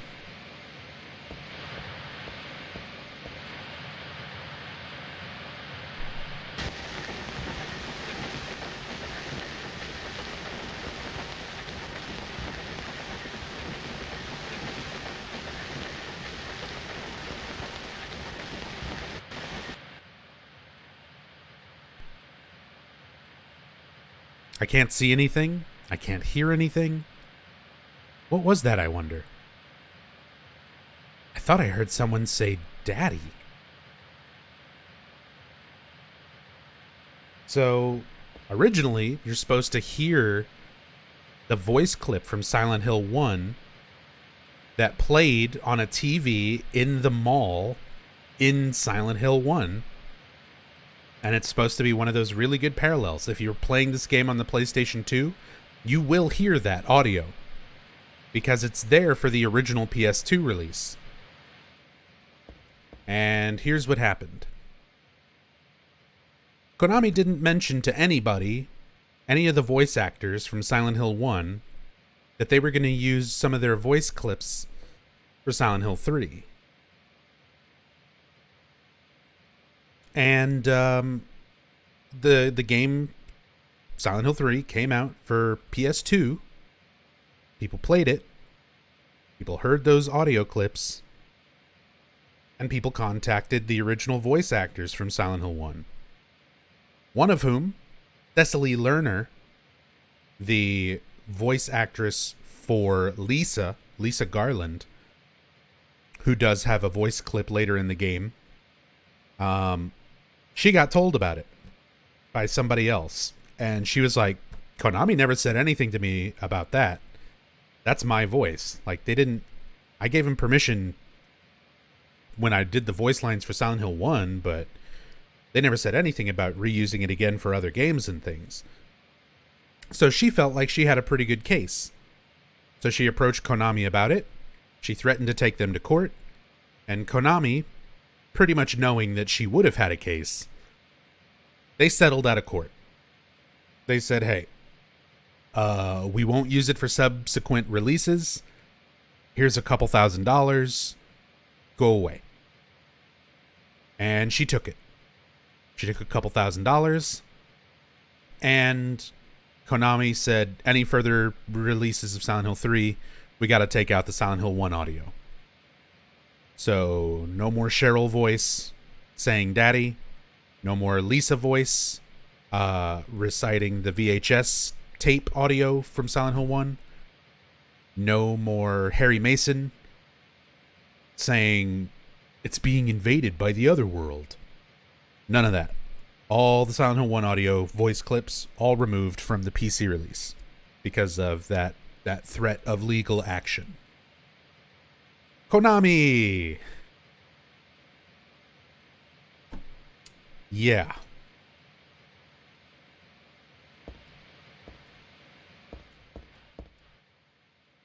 Did they not own the copyright of the sound files? Well, when this happened again,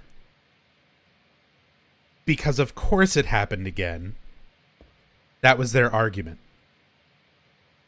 Because they wound up dealing with the same thing when they were making the HD collection.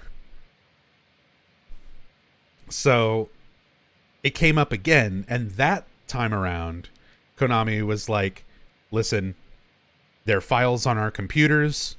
Those are our files. Those are our computers. It's our property to use as we see fit. We don't have to tell you shit if we decide to go into our, our archives and pull out audio clips that we took from you, even though that's you and your voice and your performance that you only got paid for like a one-time contract thing. So that was their argument second time around. First time around, maybe they weren't so sure. So they just wanted to settle outside of the court.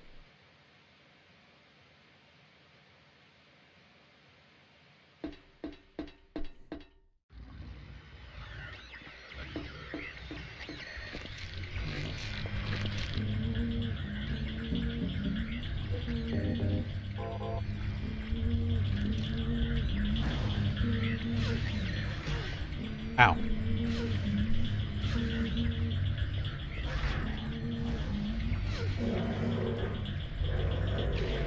Stop it. Stop it. Okay. Dogs are hard to knife. So you first.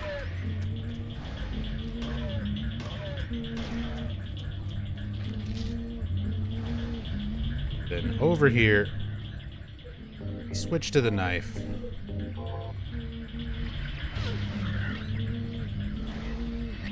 Stab in the butt.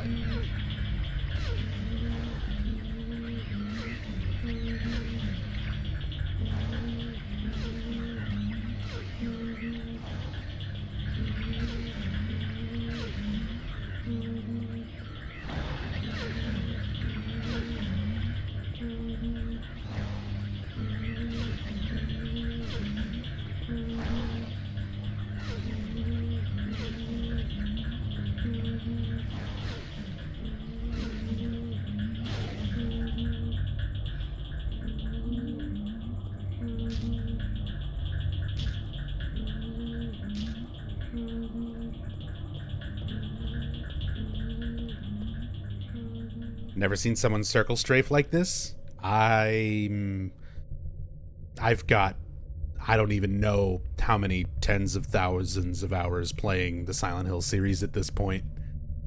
I've been doing these playthroughs for a long time. I learned to speedrun all the games at pretty high level. I had world record for this game at one point long ago. So there's a lot of stuff I'll probably do that most people like never really do playing casually.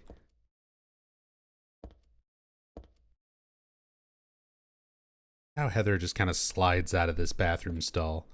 I'm not pressing anything. I just try to walk her in here as far as she'll go.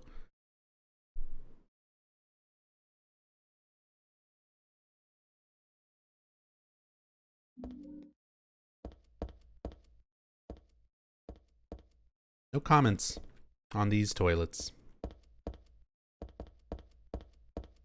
Just a bathroom with nothing in it. Just a gross bathroom that you can go into for no reason. It's toilet.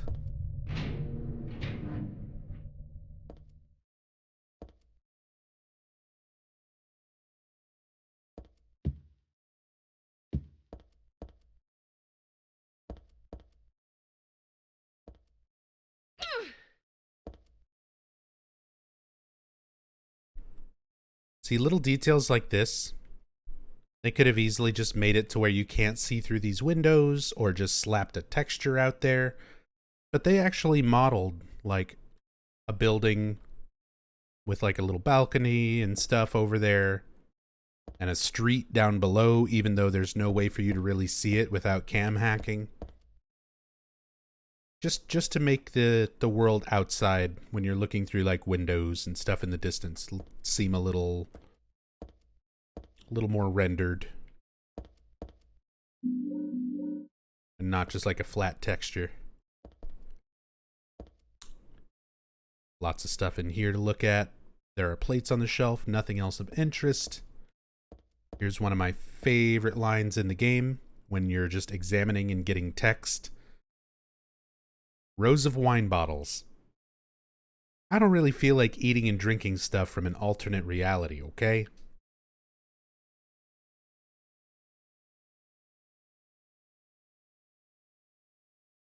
Come on, Heather, geez. It's not an alternate reality. It's the same reality, just being influenced by the nightmare.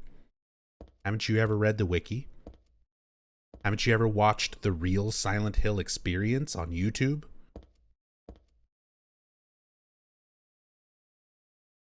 There's a disgusting smell coming from the pot. I think I better keep away.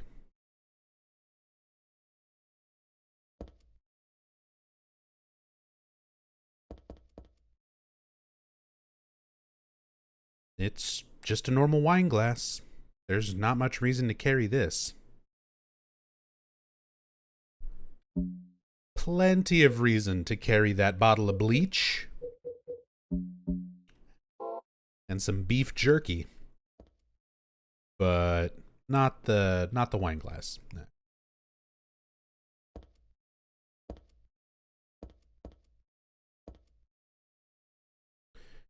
And of course,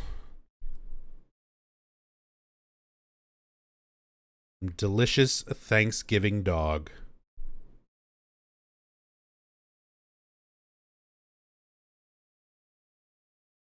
Like laying on a piece of lettuce. There's like what we're going to assume or pretend are carrots. Maybe not. Nondescript chunks of something and sauce. I hope it's sauce.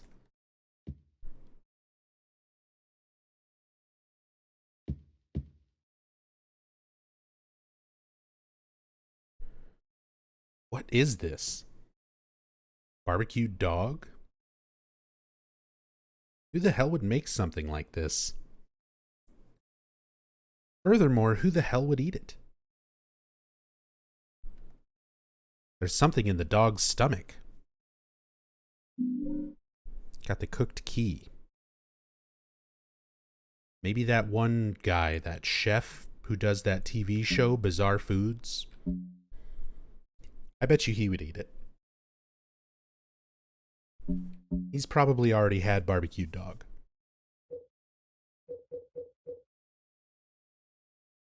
Cooked key. This key was in the barbecued dog at the restaurant. Yuck. Just gotta add the yuck. Yeah, Spring Ghost. Andrew Zimmern. That's his name.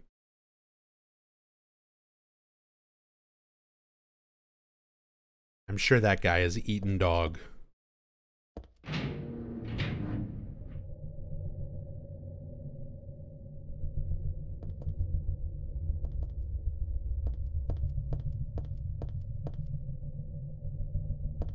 I like how you can read the actual text here even before you examine it and bring it up. A lot of the text in this game is like that, where it's kind of legible.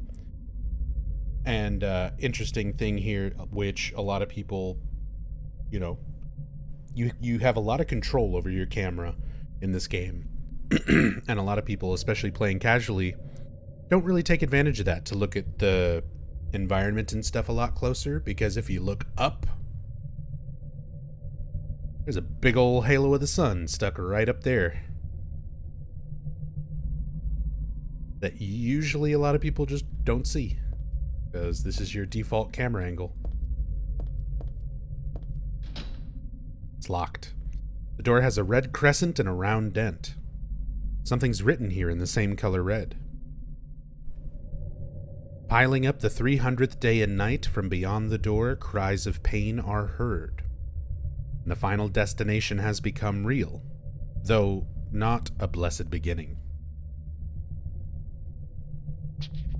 So someone has helped me figure this one out. Several people have helped me figure this one out over time, because this is one of those ones that for a long time I was not really too sure of, like, what that would mean or infer. But they brought up the 300-day thing as being like a pregnancy gestation period.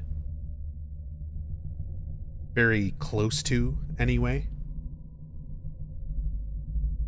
And again, this game's got a lot of themes around pregnancy and impregnation, birth and rebirth. And then, from beyond the door, cries of pain are heard. The god growing inside of Heather literally feeds off of pain in order for it to grow and eventually become born. And the final destination has become real, though not a blessed beginning. So, if the god were to be born, the other world, the hell that would exist afterwards, is becoming real.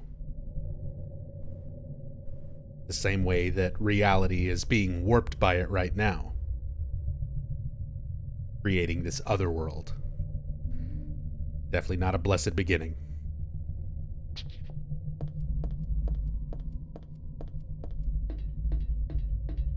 Pretty cool for the devs to go like, no one's going to see this probably, but let's put that in anyway. There's lots of stuff. There's lots of stuff like that are in the games. Like Silent Hill 2, there's like the key that you reach your arm into the hole to get. You never see into the hole like well enough to see that key in there. But they fully rendered and modeled that key and put it in there, even though there's no way for you to see it without like hacking the camera and stuff. It's just there. The light bulb that you take out of the can in Silent Hill 2 towards the end of the game in the hotel, it's in there. It's inside the can before you open it. There's zero reason for them to render anything that would be in that can until you open it. And you open it in a cutscene. It's not even like you see it open. It's completely blocked from the player view. They could have just spawned a thing in or given you the item and not shown you anything. No, it's there. It's just chilling in that can with no way to see it. The only reason I even know about that is because of the playthrough that we did with Twitch Team Silent and Neko Run, who does a lot of game hacking and modding and things like that. So went through and did a bunch of cool cam hack and other things for us for a playthrough of Silent Hill 2.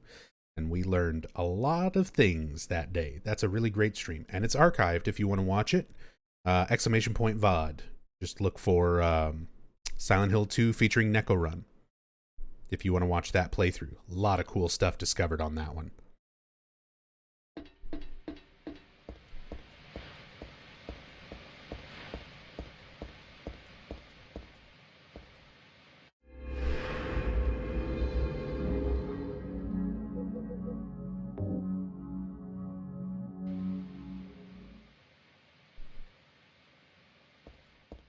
Yeah, I don't have a specific command for it, Monopoint, but that's the link to the collections page.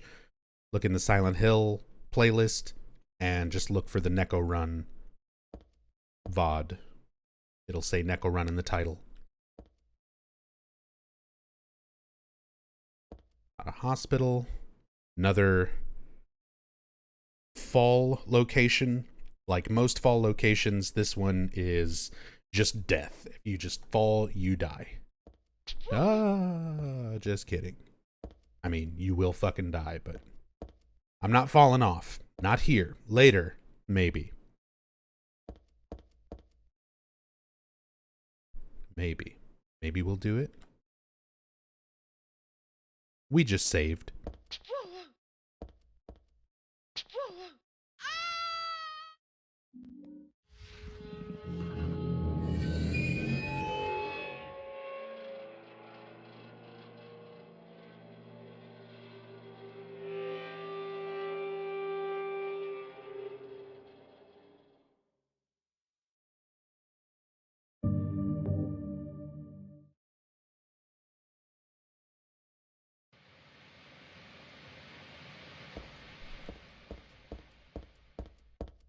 This time in reverse.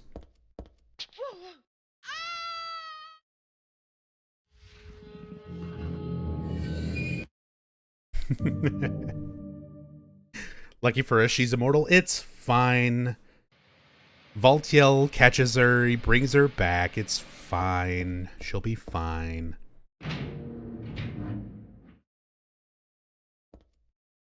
Necrorun only did that one run. Any ideas if you guys will ever do another? I would love to go through this game or Silent Hill 4 or any of the other Silent Hill games that Neko would be willing to go through again. So I would love to collaborate again. I just need to get with Neko and see about doing it.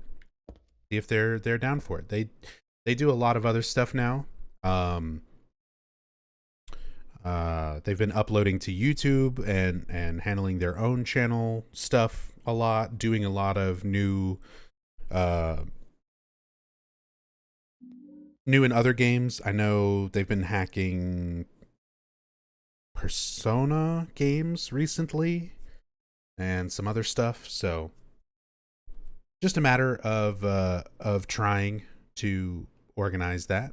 But I'd love to do that again. But so far, just Silent Hill 2. That's the only playthrough that they've joined us for. Gonna find all the Valtiel game over scenes. Not all of them, but we'll probably try to show at least one somewhere throughout the playthrough. They're all basically the same except for slight camera angle changes and the environment where it happens. I got a walnut. If you're a subscriber, you're obligated to type nubnut in chat.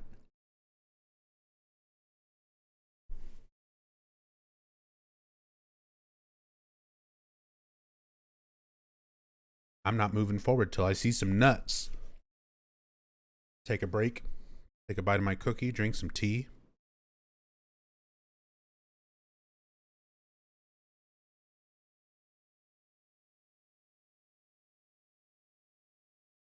Look at these non-sub plebs trying to nut.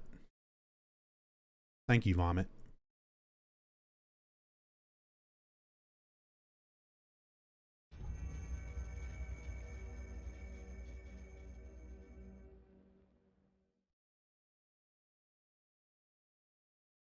Vampire Noms.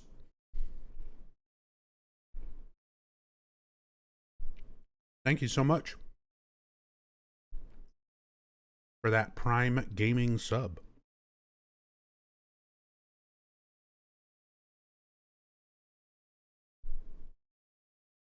Thank you, thank you. And thank you for the nut.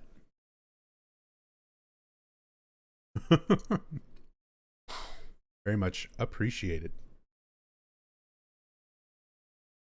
Joker, Entropy, Nightman. Thank you all for your contribution. Thank you for your nuts. That's a lot of nuts. That was the joke I wanted to make. But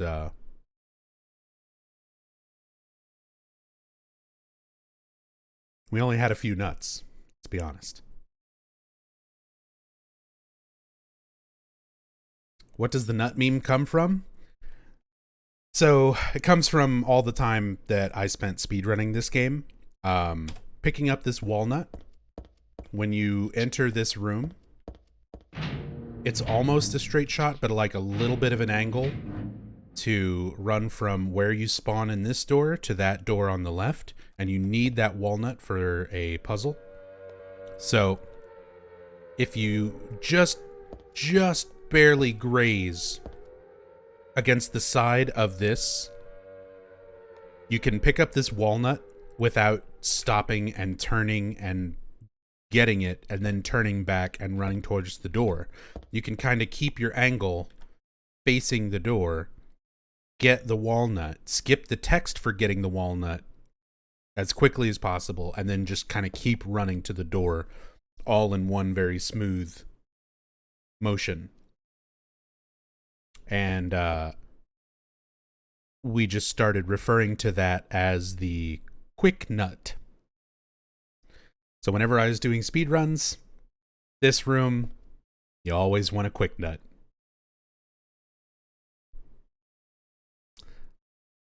Lori, thank you for the raid. We're talking about nuts. Hope that's okay with you. Hope you had a good stream. Thank you for joining. But that's where the meme with the nut emote comes from, is quick nut. Trying to get through this room and get that walnut as fast as possible while continuing to run towards the door. And sometimes I would mess it up and bump into this and have to turn or adjust or not skip the text quickly enough, and then we would have a slow nut. But you know, that's what the emote is. It's a nut with little speed lines to the left of it. It's a nut going quickly. It's a quick nut.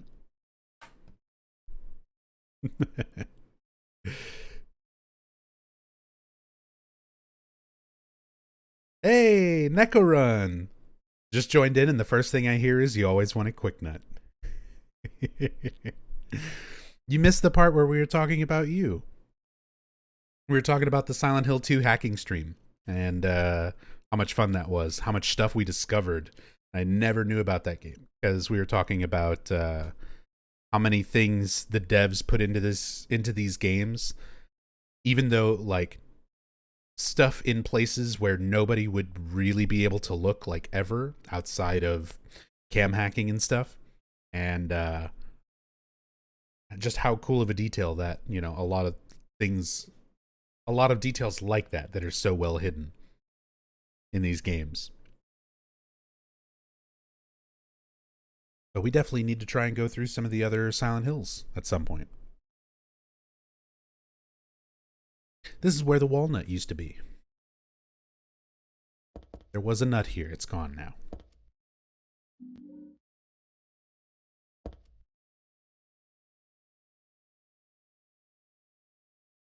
There was a nice silver ring in here the last time I came. Bummer that it's gone, huh? I like that they kind of include that. Like, bummer. That ring I really liked, it's not here anymore. Because if it was, probably would have stolen it. And she admits to having some klepto-like tendencies, that she might act like a thief every now and again later on. I love that they add that as just part of her personality, because it's such a common trope in survival horror games where your protagonist is going around just like picking up everything. Like, here's a rubber ball, gotta take that and keep it in my pocket. Here's here's this weird thing. Here's the valve to a thing. Better keep this. She admitted to being a bit of a klepto. Yeah, later in the game, she does. There's some text that gives that impression. Their new stuff in the new in-depth Silent Hill 2, 18 hours long. Yeah, Espen. The very first thing that I talk about in that playthrough in the bathroom is new information. Stuff that I just learned about. So there's a lot of new stuff in the Silent Hill 1 and 2 playthroughs recently. Well, not a lot, but there are new things.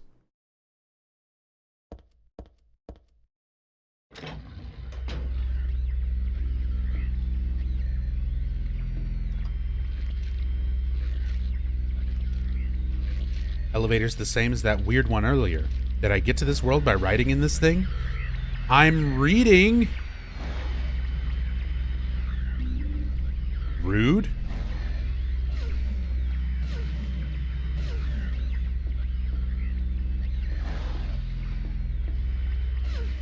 Millie Bird. Millie, thank you so much for that Prime sub. Very much appreciate the support. Thank you very, very much. Enjoy the emotes. Enjoy the stream. Thank you.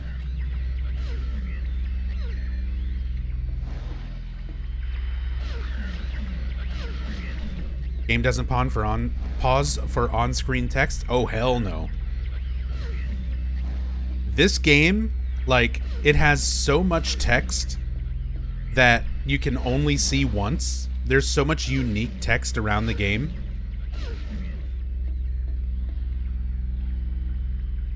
And basically everything makes text go away. Getting hit, inputting any sort of input, including movement. If you're still holding movement inputs when you examine text, it can just insta-skip text. And there's a lot of text in this game that you can only examine once. So if you get hit by an enemy and knocked out of it, or move and it goes away, you won't be able to re-examine it until you reload a save or play the game again. Are the monsters more related to Alessa or Claudia? Alessa. Claudia has a very small influence on things that are happening, but this is basically all Alessa.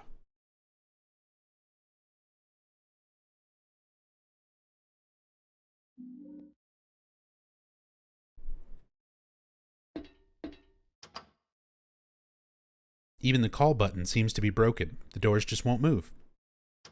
See? That text that we were reading when the closer came by and hit me, it's just gone now. We get a completely different text.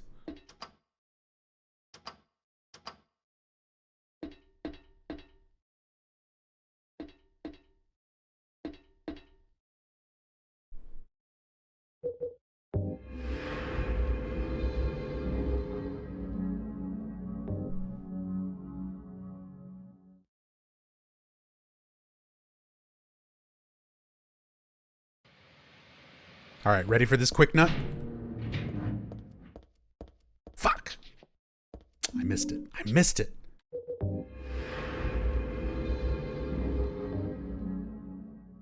I'm rusty. Give me a chance.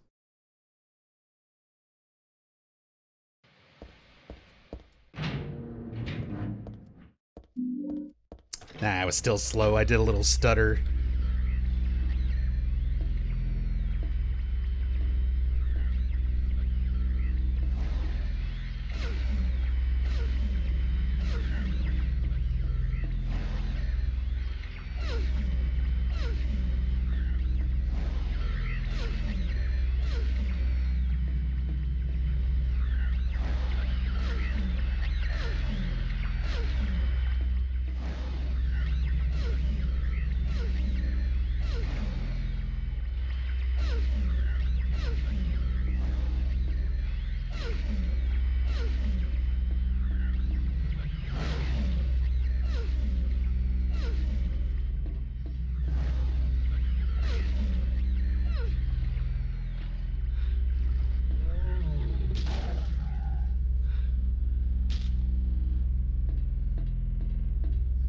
Closers are definitely your favorite monsters from Silent Hill 3. They're one of my favorite monster designs, just like across the whole series.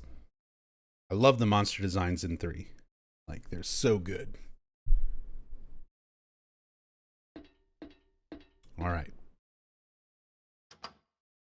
This elevator is the same as that weird one earlier. Did I get to this world by riding in this thing? Wonder what would happen if I gave it another whirl.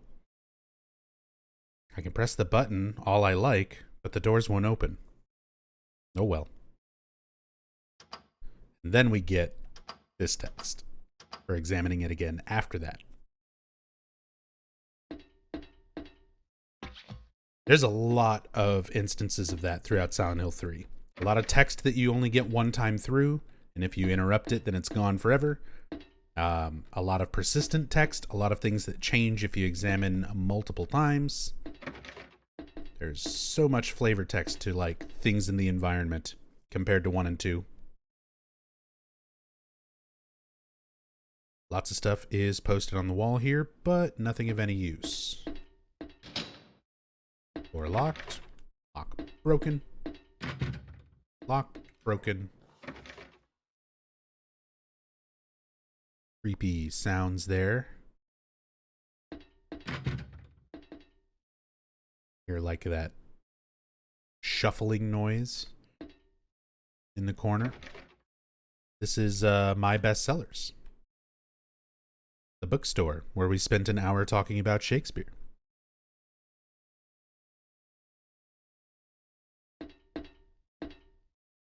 There are a lot of potential lore you can miss due to these one-time texts. Oh, tons. Tons and tons.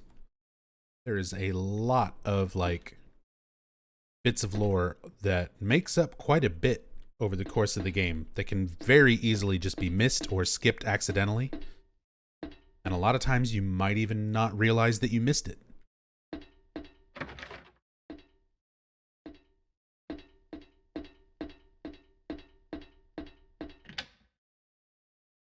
Okay, it's the cooked key. Going into Cafe Tirn Ale. Has the game script been dumped? Oh yeah. At this point, like, it's all been picked apart. All the pretty much everything that's in the game files has been picked clean and posted on the internet.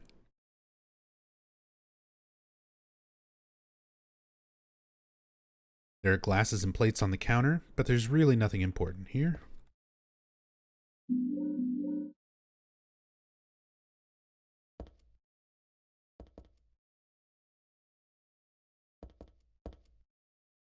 Get a nice unique camera angle here for the broken pipe and the steam effect coming down. Because it just wouldn't be a Silent Hill game. Even at this point, this is only the 3rd one, and they've already got their tropes they want to keep going with.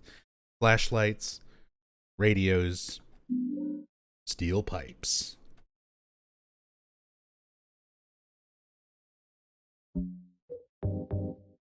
Steel pipe, about 3 feet long, not very powerful, but not hard to use.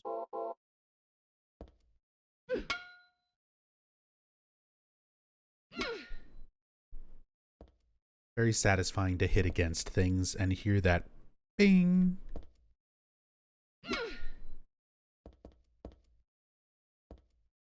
Can't wait for the golden pipe trick. Well, I've got bad news for you. That's only on New Game Plus.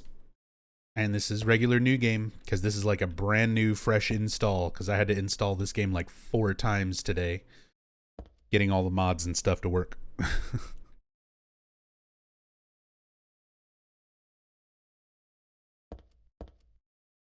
We'll do our New Game Plus stuff another day.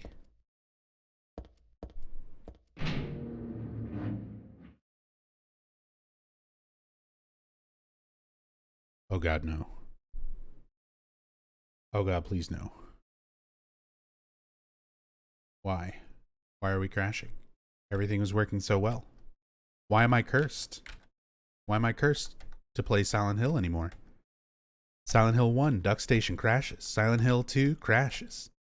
Intro cutscene, ending cutscene of Silent Hill 2, 17-hour playthrough, ends with a crash. Silent Hill 3 fucking tested this game after installing it and doing all that stuff earlier, and we still crashed.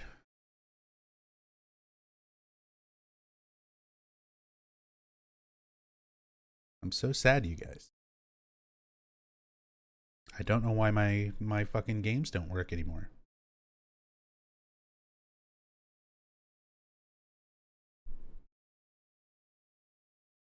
I mean, on the plus side,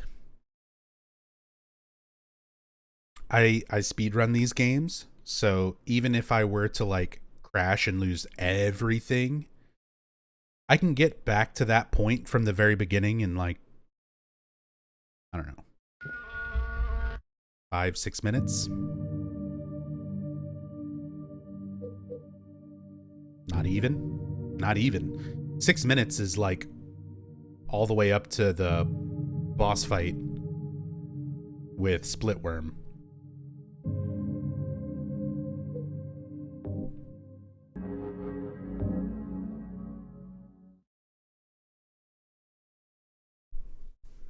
So like 3 or 4 minutes, I can get back there. Oh.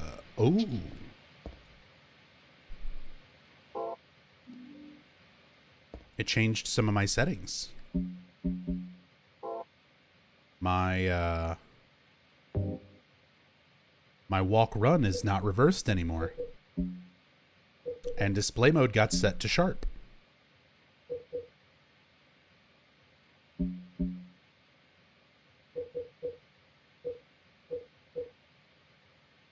Okay, stuff's still good.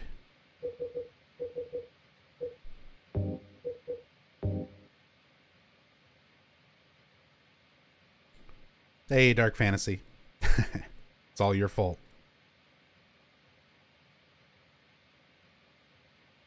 Crashing for a speedrun's usually the same as resetting a run. I mean, it is a reset. There's almost no games where a crash is like an acceptable thing. Quick nut.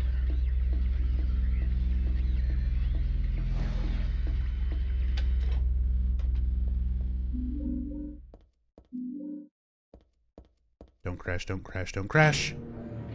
Hey, it was a fluke.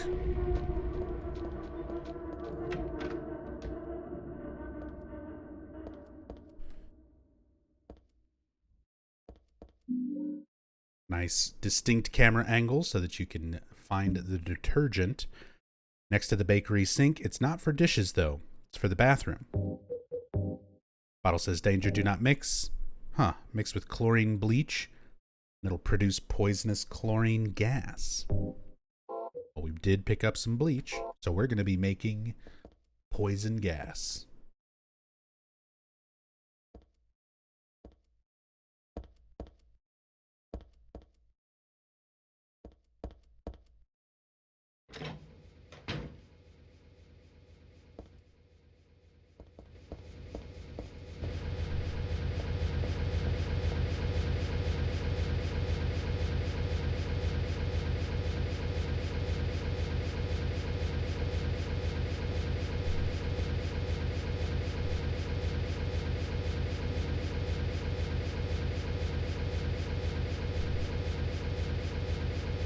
Don't know what kind of switch it is, but it's on. Turn it off? No, not till I know what I'm doing.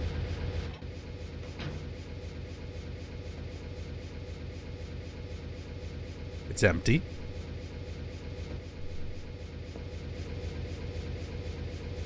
Bugs.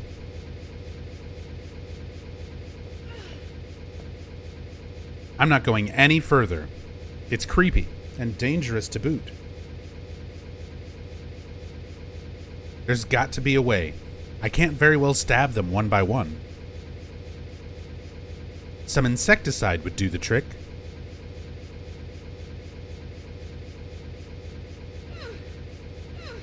Stab them one by one. 24-hour bug stabbing stream. Let's go. All right. Maybe not.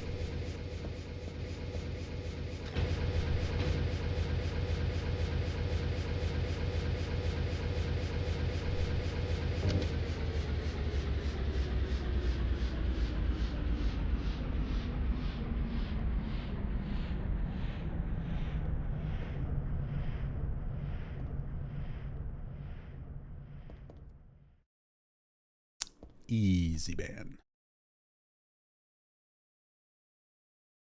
Do I have moderators? Blad's here, fucking laughing at shit. Oh boy.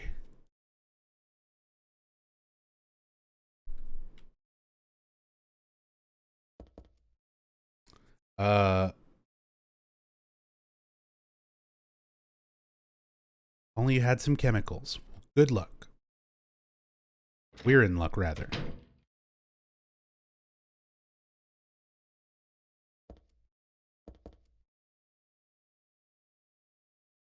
Empty.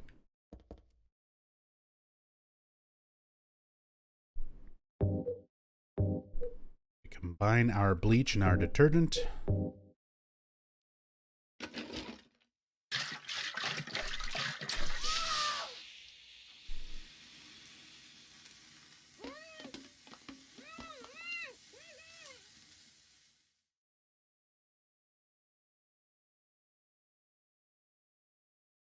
Silent Hill 3 came out 18 years ago yesterday.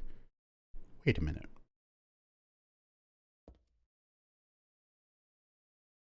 I thought...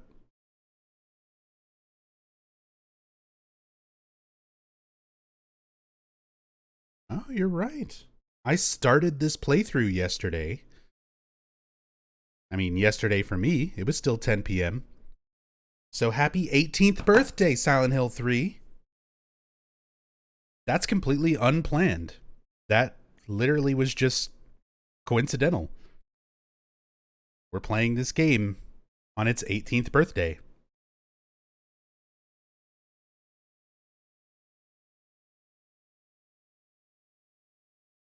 Hell yeah. Silent Hill is now a grown-up. Give it a beer. Well, it's American. It takes place in America. It's made for American audiences. So, not until it's 21.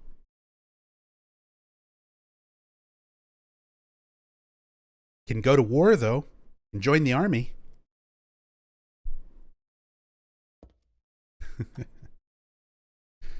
So, Heather made some poisonous gas. Give it a gun. A birthday gun. That's great. Hey, what's up, Queen? Good morning. So, a little thing about this game's difficulty. So we're on hard mode on riddles, which changes how this puzzle is done and how much information Heather gives you about making mistakes. If you play on easy riddle, this puzzle does not exist. There is no bugs, there is no bleach, there is no detergent. You just run through this hallway and nothing happens. Nothing is here. You just skip the whole thing. On normal difficulty for riddles, you get the bleach, you get the detergent, you make the poison gas. Heather will give you a hint about turning the fan off first. And then after you make the poison gas, you try to go back through the door before turning the fan on, and Heather will say, I'm not going back in there while there's still poison gas. It's dangerous. I should turn the fan back on. Hard mode, you have to do the puzzle. Heather does not give you any context. No hints about not going in there. it just lets you go in there if you want to. And you can run around and die in the poison. So we're going to make a quick save. Come on. Run. Run, Heather. Run. Run, Heather. We can make it. Pop the ampule. Go. Fight through the pain. It'll be okay. Heal. Heal again. It's fine.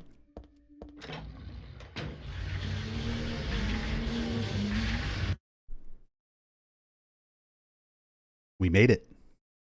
You can make it. You can totally make it. Takes a lot of your fucking health stuff, but you can absolutely do it.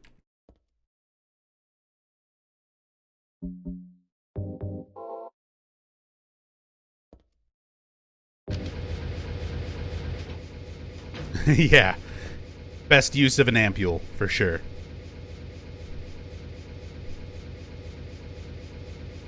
Use this to make gas earlier. Best not to stick my head in too far. Who knows what's left in there? What do you mean, who knows what's left in there? More bleach and detergent. More poison gas.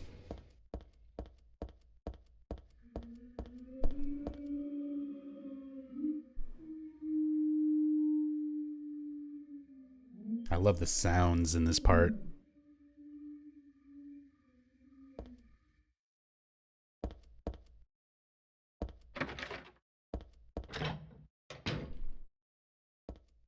Whales? Sounds like combination between whales and dogs howling. A lot of animal noises in general used for like monster things, monster sound effects and stuff in this. And in a lot of media in general, a lot of games and movies. Nothing in the dirty cardboard box. Give me that beef jerky right up on top, though.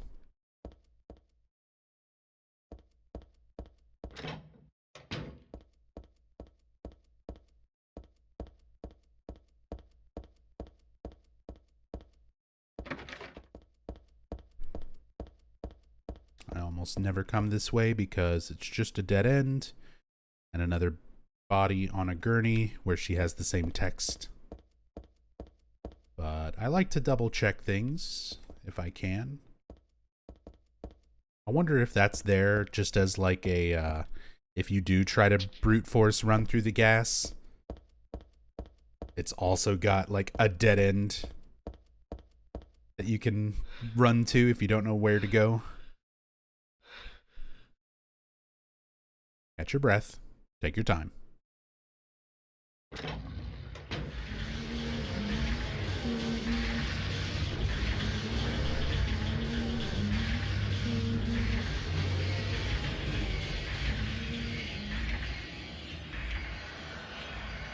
More of that wonderful level aesthetic of there's just voids. Big empty voids with structures and platforms and things around them. Ow. That almost killed me. That almost killed me. I was very close to the edge of falling off that, falling into that pit when the, keep wanting to call them pinwheels. They're not officially called pinwheels. They are called... My brain doesn't work. Pendulums.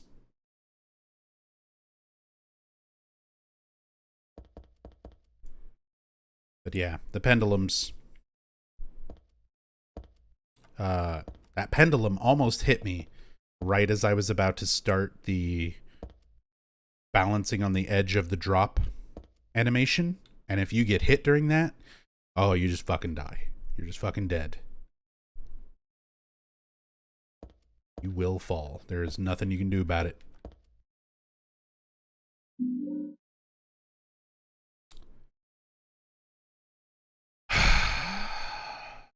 I told you I'll do it at least once.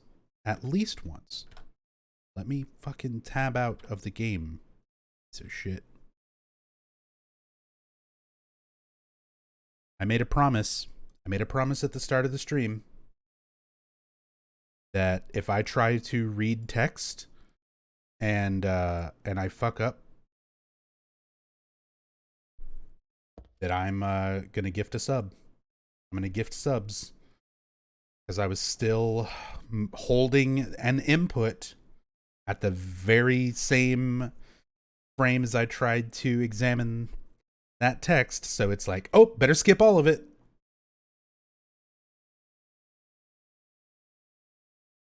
So that's one. That's the first one. I'm sure there's very likely won't be the only one.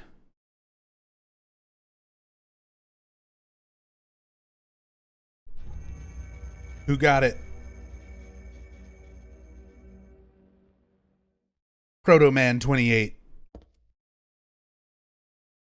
Protoman 28, enjoy the penalty sub. For my own hubris. Well, I want to read the text. So we're going to speedrun. Is that in all versions? Yeah. It is just... It's just one of those annoying things, like... Any input at all will cancel text, and there's a lot of text in the game that you can only see once, just like that. Just like that text there. So... It's really rough. Because a lot of times I'm just like... By the time I stop thinking about it, something happens where I wind up skipping it. Wind up skipping something accidentally, just because, even if I'm aware of it, sometimes just that's how inputs are.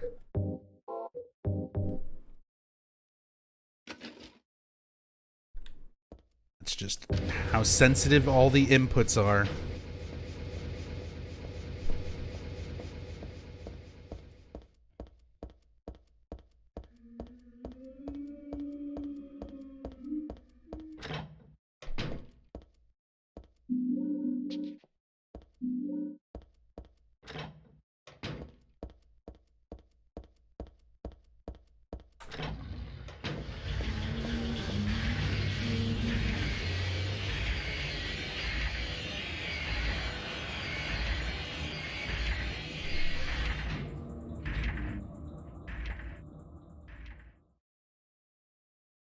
Okay, very carefully here. We're going to walk forward. Walk forward. Approach it. Take our hands off the keyboard. Very calmly press the space bar. This pattern looks like it could have been drawn in blood. I bet it's some sort of cursed symbol. No wonder my head hurts and I feel so awful when I look at it. Ooh, my brain's falling apart. It's tough being a zombie sometimes, you guys. Not all it's cracked up to be. Me head hurts. Hey, Protoman. Was laying down, falling asleep, listening to stream. Heard you say my name. Thanks for the sub. Hey, no problem. Congrats on getting the random sub to the community. My punishment for skipping lore in Silent Hill 3. I should be put to death, but I'm already dead. So, next worst punishment, gifting a sub.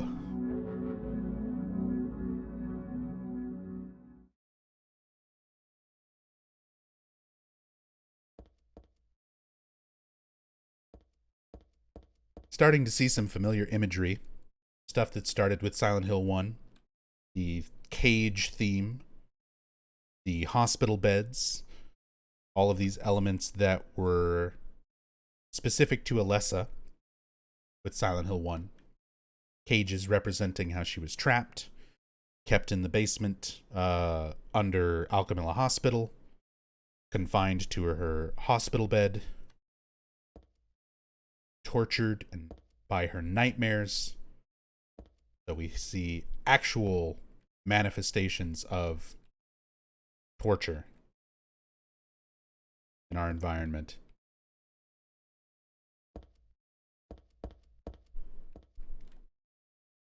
What is this?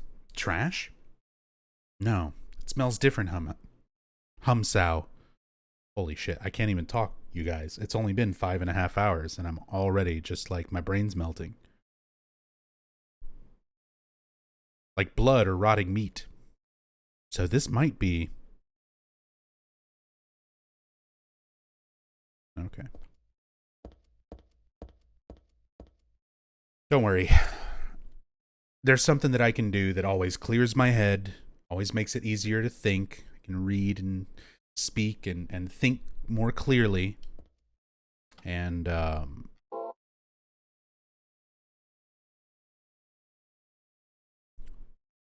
there's a sort of vice here.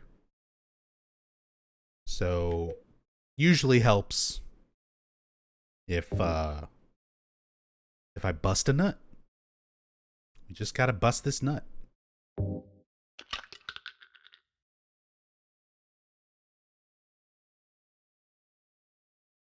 Don't you feel better now? I feel better now. Shit. No nut. No nut in the walnut shell. Just a jewel? I got a moonstone.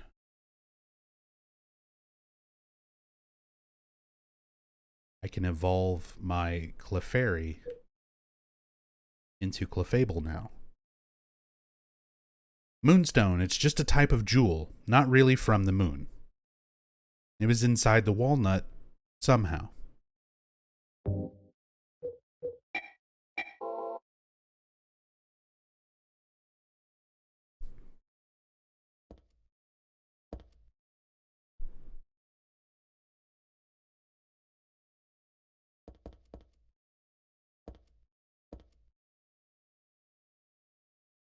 Lord, dictate how the moonstone got inside the walnut.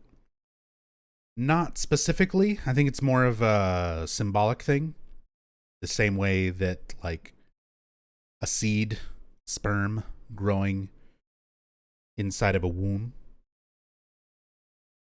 It's like this white stone inside of the walnut. Again, this game is full of themes regarding pregnancy, impregnation, birth, rebirth, reincarnation. I don't think, as much as I'm joking about the bust a nut stuff, I'm pretty sure that was not the intention. But that also sort of works now as well. Back in 2003, people didn't really say that. That wasn't really like a phrase back then. That's a newer thing.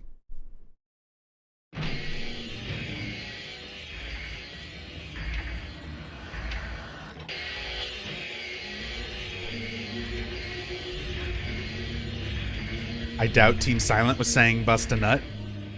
I mean, if you follow Masahiro Ito on Twitter, you'll hear him say some crazy shit sometimes. He said Pyramid Head ain't fucking a couple of times. He said that honey butter honey toast is fuck. He describes it as being fuck. Like, he means to say, like, it's fucking good. But he said it's fuck. And just kind of ran with it, even once he was corrected. Ito, yeah, Ito's just absolutely magical to follow on Twitter. I love him.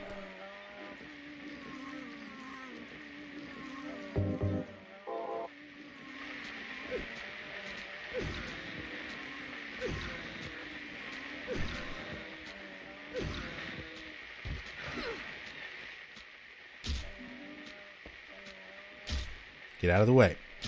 Get out of the way.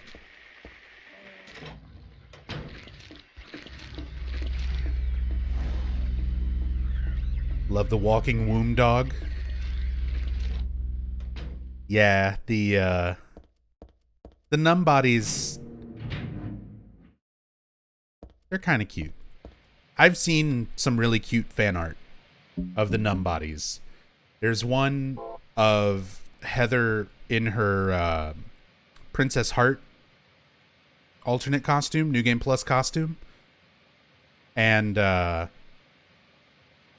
she has like a little pet numb body that's following her around named Hong Kong Chan.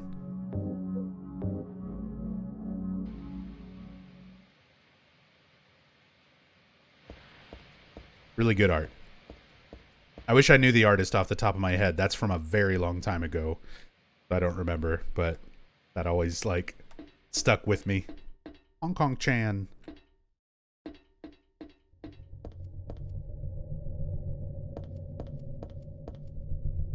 Keep one as a pet? There's a good question for chat. And I'll think about this too. Somebody asked, talking about Masahiro Ito on Twitter, someone recently asked if he could keep any of his monsters from Silent Hill as a pet, which one would it be? Ito's answer is a little bit of a cop-out answer, because he said Mira, the dog, from the dog ending of Silent Hill 2. I'm like,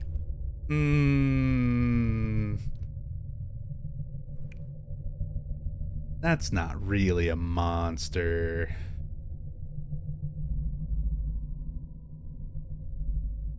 But it made me think, you know, what would I keep? What would you keep?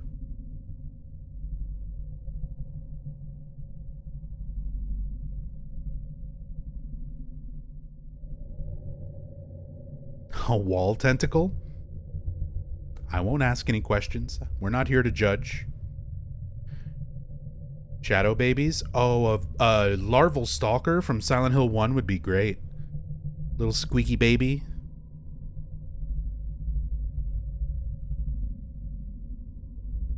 Little squeaky monster baby.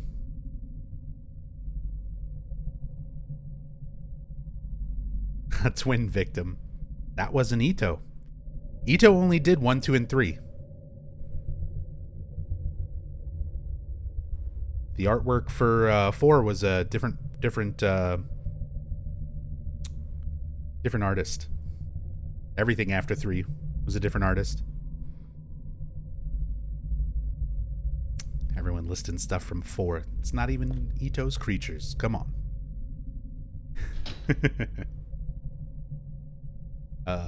We read that.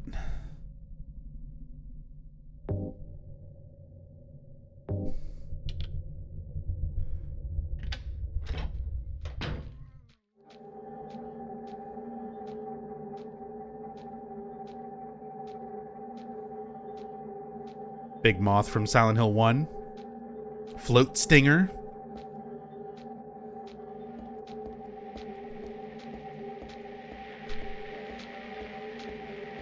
Maybe, see, I don't really know. Numbody, I feel like, is a pretty good candidate for a pet. Maybe a split head dog. The split head dogs from this game, I kind of like them.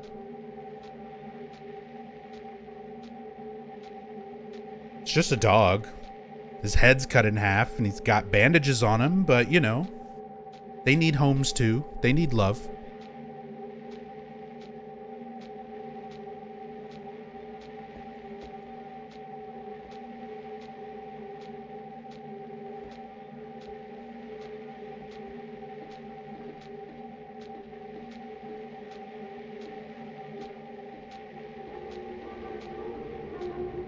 What a thrill. With darkness and silence through the night.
Yeah.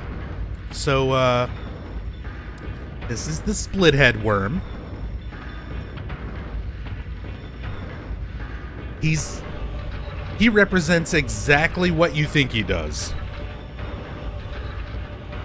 Like I said, the themes of this game revolve around pregnancy,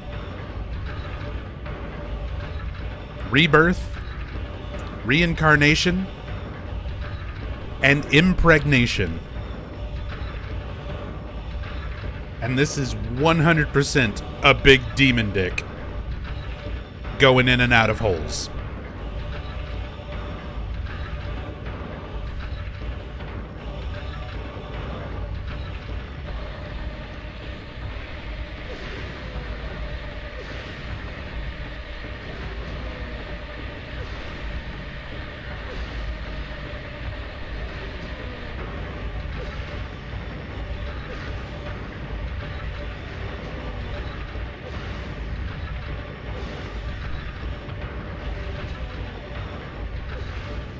So this is the speedrun strat. I'm gonna let it do other things so you can see it from other angles and some of its other animations and attacks. But you can 100% just kill it with what I was doing right there.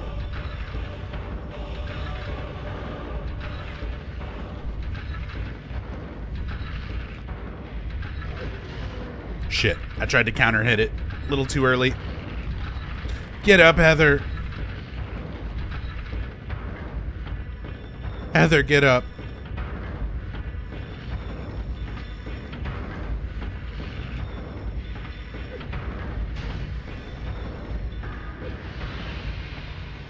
Got him.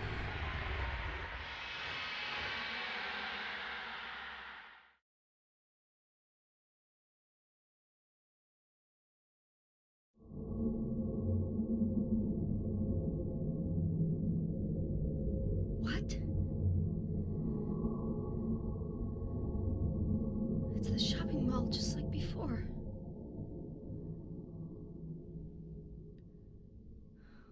Am I back?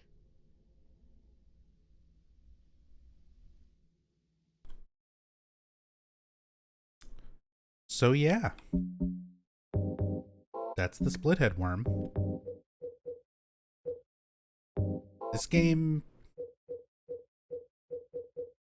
game's got a really great story, a lot of great symbolism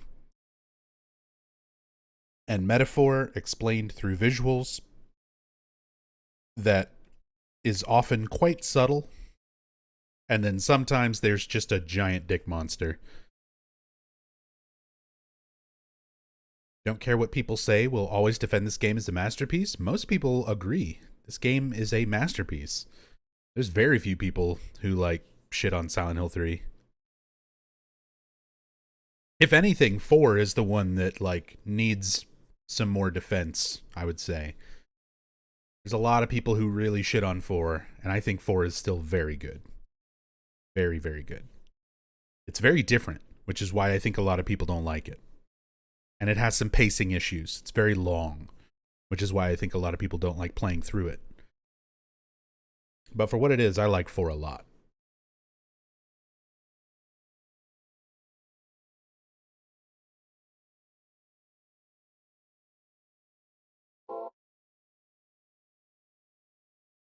Seen tons of people complain about 3 for being a sequel to 1. It's funny because this game got made for literally the exact opposite reason. Silent Hill 1 came out, it was very well received. Silent Hill 2 came out, a lot of audience, especially in Japan, did not like Silent Hill 2 when it first released. Everyone loves 2 now, looking back at it 20 years later and how much it established things for the genre. But when 2 came out, it was pretty mixed in reviews. A lot of people liked it because, it's very good. And it was doing some very different things. A lot of people disliked it because they were big fans of Silent Hill 1. And when they announced Silent Hill 2, they were like, yes, finally, more Harry Mason. I want to see more of that.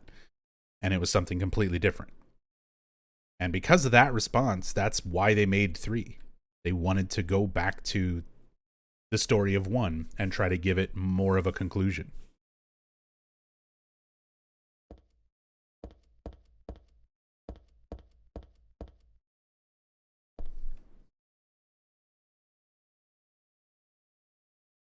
And Downpour is pretty much critically panned. Most people don't like Downpour. There's definitely going to be at least a dozen people in chat who are like, I love Downpour. That's fine.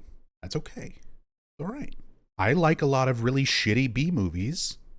Sometimes you're allowed to like bad things. It's totally fine. But it's bad. Not a good game. Just objectively speaking. Doesn't mean you can't like it. It's totally fine. You can have your opinion. And it's okay. We don't have to fight or anything. But it is objectively a terrible, terrible game. Especially as a Silent Hill game.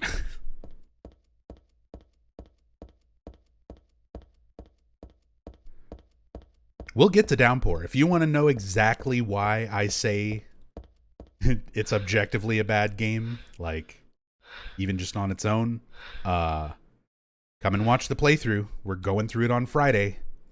The same way I'm going through in depth and talking about how much I love these games, I'm going through all the main series games this week. So today, tonight, whatever, is me going through 3 and being like, I love this game. Look at all these details. 4 is going to be kind of similar. I like this game a lot. Look at all these details. And then Origins onward is going to be like, here's a bunch of details and trivia, and also this game is bad, and I can prove it. That's basically Origins and onward. So,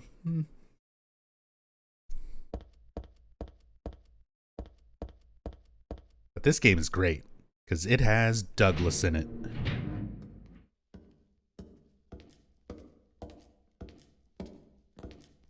Heather, It's you.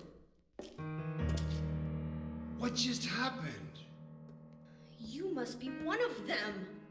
What did I do? And what do you mean by one of them? You're in on this with that Claudia, aren't you? Claudia? What about her? She asked me to find you, that's all. So you are one of them. Claudia did all that? Look, I was just hired to find you. I'm not on anybody's side. I don't know anything about this. Why don't you start by telling me what happened here? And that monster. What the hell was that? I don't know any more than you do. All I know is that things are getting really screwy around here, and I got a weird feeling it's got something to do with me. Maybe you're just an innocent bystander, but I can't feel sorry for you because you dragged me into this. You know, if you hadn't found me... What are you talking about?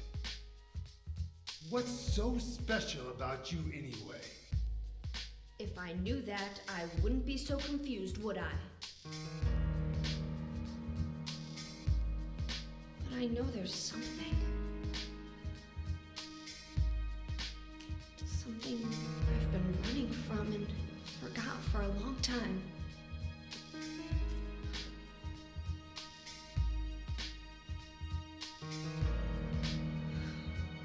How did I remember that? What's wrong? Nothing. Where are you going? I'm taking the subway home. What should I do? Hell if I know. Why would you, a 50-something-year-old man, be asking this teenage girl what you should be doing and expecting anything other than that response? How should I know? The fuck do I care?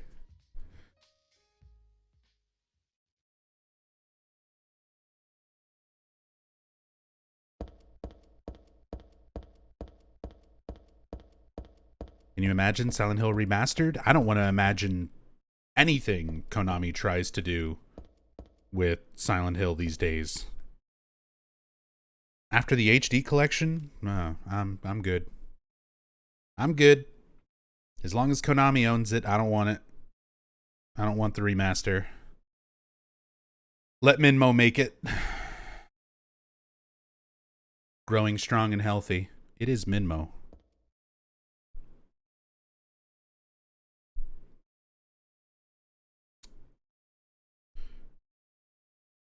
And Yami HD collection is not on Steam.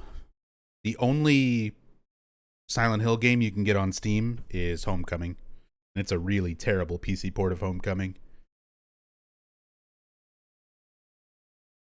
For a while, you couldn't get anything else on PC, but now you can get Silent Hill 4 on Good Old Games.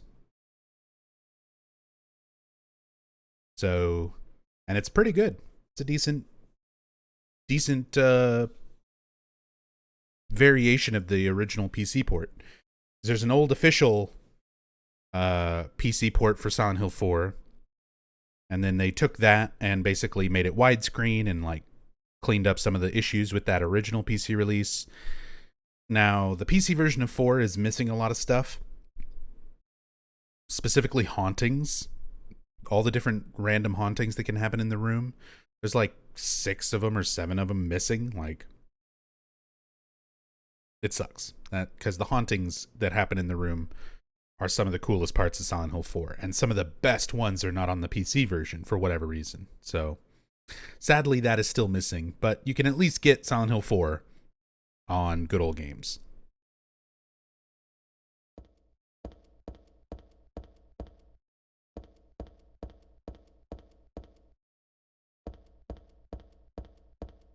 Let's go the wrong way on purpose, because I never do that. Well, that ended quickly.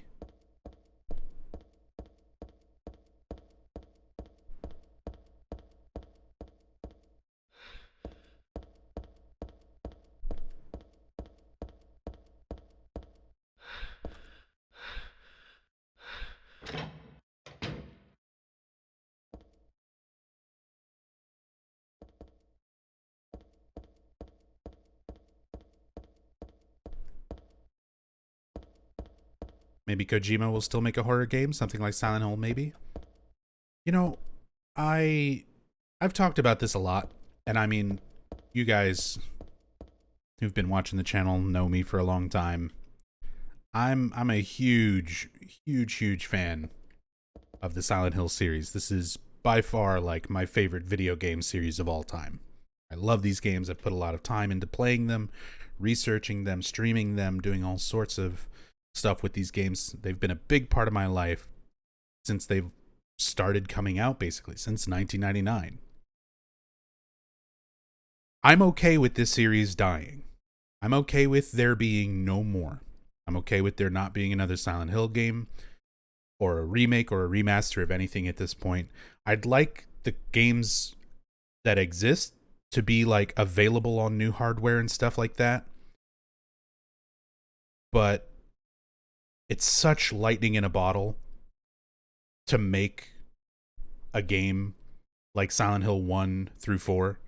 1, 2, 3, and 4 are just that perfect time period with just the right limitations from the hardware, where art was just getting good enough and graphics were just getting good enough to do this kind of detail, but still limited enough that they had to get creative with how they made stuff. The people who were on the team were all at the right points in their life to incorporate like what they did into these projects. You know, nobody's the same person 20 years later or 20 or more years later. Even if you got all the original Team Silent people back together, a lot of them have been making completely different games since they were disbanded from Team Silent, since they worked on Silent Hill. Some of them haven't worked on horror since Silent Hill. Some of them left the game industry altogether and don't make video games anymore. So even if you got a lot of those people back, they couldn't make Silent Hill the way that fans want Silent Hill like to be. Even if you got somebody super creative like Kojima, he's never had anything to do with the Silent Hill series. Whatever he makes, it's going to be his own crazy vision. So the thing is, there is no recreating this. Like, there is no making this again. It was such a perfect time and a perfect place and a perfect storm of things to make Silent Hill what it was back in those days. Now, here's what I'm disappointed about. There's been more than enough time, way more than enough time, for other people to look at these games as a template for how to do really good writing, really good world building, really good story-driven elements that interact with the player, make people feel things about their video games. And there's very few other studios and people who've been able to try to follow that same idea and that same sort of style of that super detail-oriented, taking all the weaknesses of the time and the hardware and making them strengths. You know, oh, we're making this game, we can't render things very far, we'll make it foggy, we'll make it dark.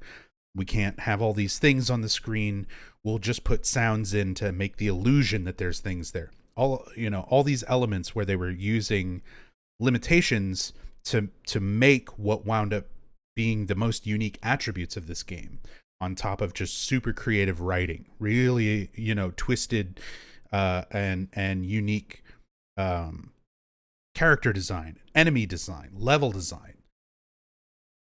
So all of these things, that make up Silent Hill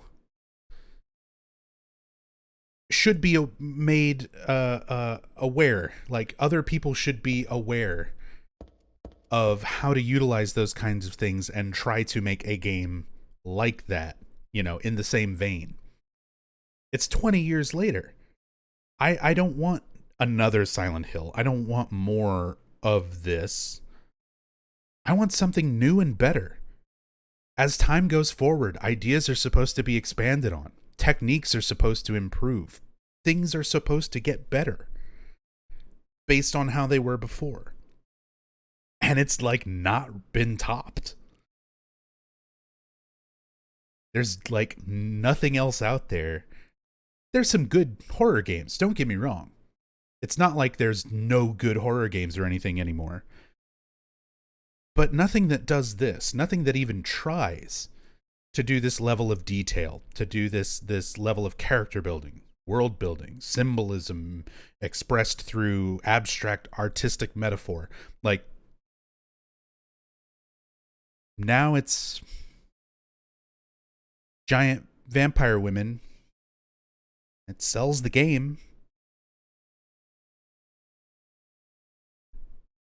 But, there's a different sort of feel to games and stuff that come out now, as far as how they have to be marketed and how much effort gets put in certain aspects compared to others. So, I don't know. That's where I'm at. That's where I'm at as a Silent Hill fan. I love and appreciate these original games. I'll probably never stop playing them. But I don't think there's any point to hold out and be like, I want a new Silent Hill or a remake or a remaster, because I just don't think there's any capturing the magic of what there was back then. And I would just prefer something new, something better. I want a new series that does everything that Silent Hill did, but better. That I can be like, holy shit, this is amazing. I want to look at everything. I want to play it all the time. I want to see all the detail. I want to research every little aspect of it. Nothing like grasps me that way, the way that Silent Hill did, There's just not enough depth to most things now. I don't know. Maybe that's just the way it has to be.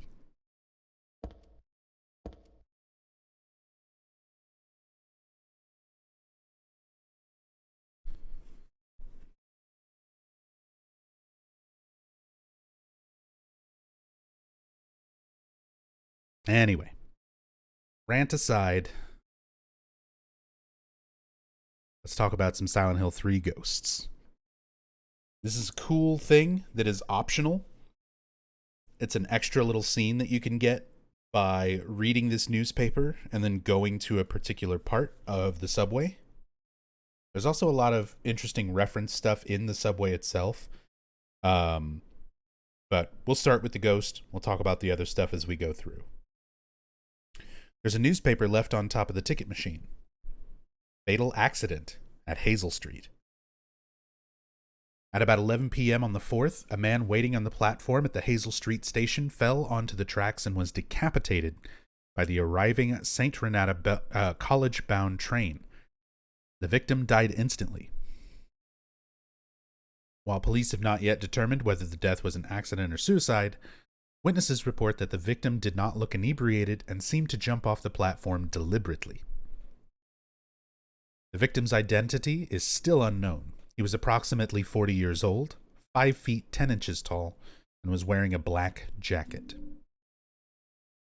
The newspaper is 4 months old. What's it doing here now?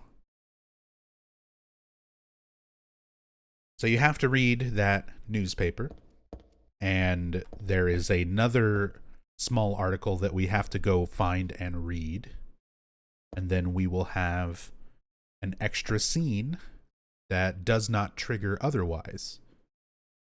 And yeah, Laffy, talking about the devs decorating the inside of this ticket booth, even though you can barely see in it. Yep, look at this. You can't go in there. There's a door there, but it doesn't open. You can't go in there at all.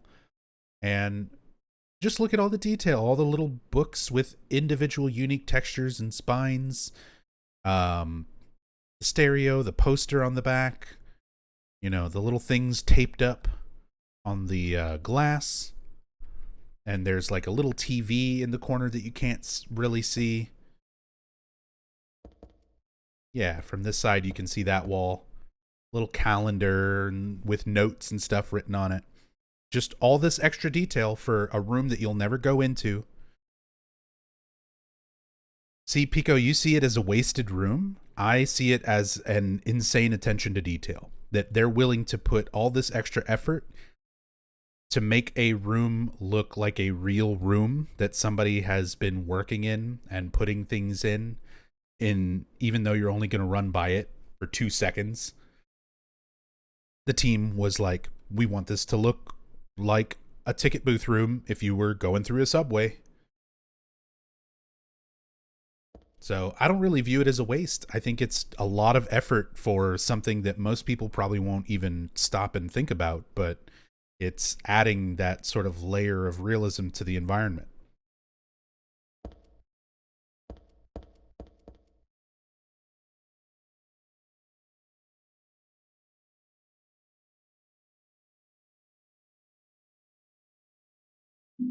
Got the subway map.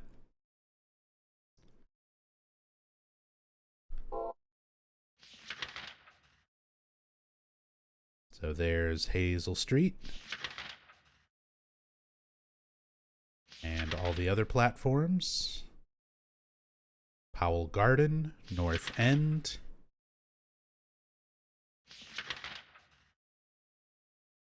St. Renata College. And Bergen Street. So Heather is trying to get to Bergen Street. Bergen Street is the same stop of the main character in Jacob's Ladder.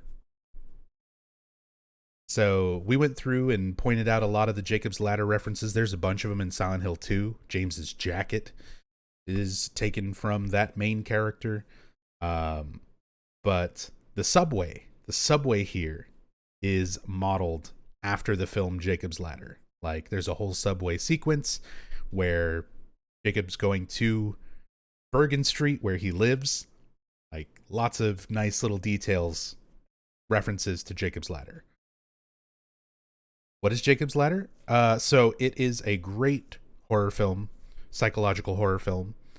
I almost don't even want to describe it too much without giving stuff away. Like, I look it up and watch it. For a while, it was on YouTube, on like Paramount's YouTube channel or something. It might be on YouTube still. It's probably out there somewhere where you can stream it. But highly recommend watching it. It's basically like a guy getting back from war and not knowing, having a lot of mental issues, and it's a very like question sanity, question reality type of movie. But it's really, really good. If you're a fan of Silent Hill, it's one of the big inspirations for Silent Hill 2 and 3, so definitely worth going and watching.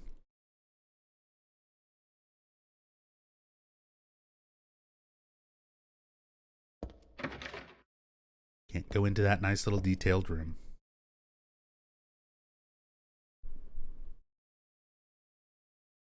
All right, Unlamax. I might check that out at some point. I'm always really bad about getting around to playing a lot of newer games or even older games. Oh, excuse me, older games. Oh yeah, Yoshio brings up a good point. I always forget that there's a remake now. Yeah, it's the 1990 Jacob's Ladder, if you do go looking it up. Not the 2019 one. My brain tries to block out the fact that fucking awful remake exists.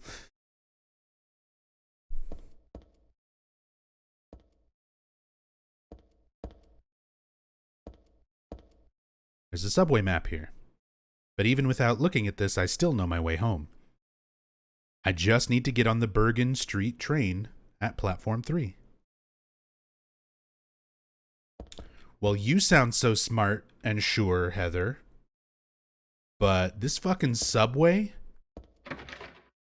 I can remember playing this game the first time and several times after the first time. It took me probably like a dozen playthroughs before I knew my way through these subways. Like, I always got so lost here. And I think a lot of other people did too. So at least I don't feel alone on that. Good quality, good taste.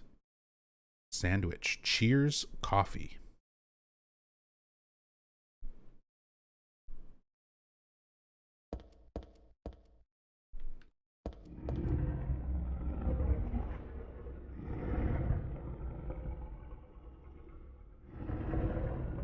Now there's a good sound.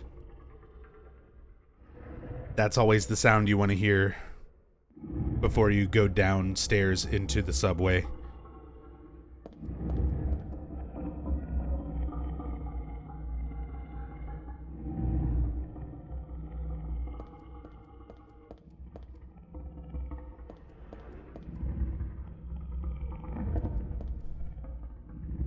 Hey, Bergen Street. Just follow the signs. How could you ever get lost in the subways?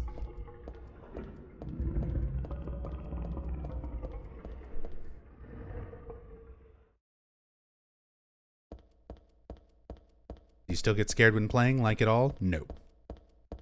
I've been a big horror fan since I was like a super little kid.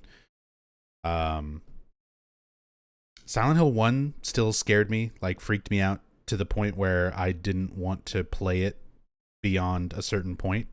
I gave up in Midwich when I got to the Otherworld school and the courtyard, and I stopped playing Silent Hill 1 when I was like 12. I couldn't handle that shit. It scared the fuck out of me. And by that point, I had already played like Resident Evil 1 and Resident Evil 2, and you know, there was a lot of other good horror games before Silent Hill 1, and that one still got to me. It was just so different.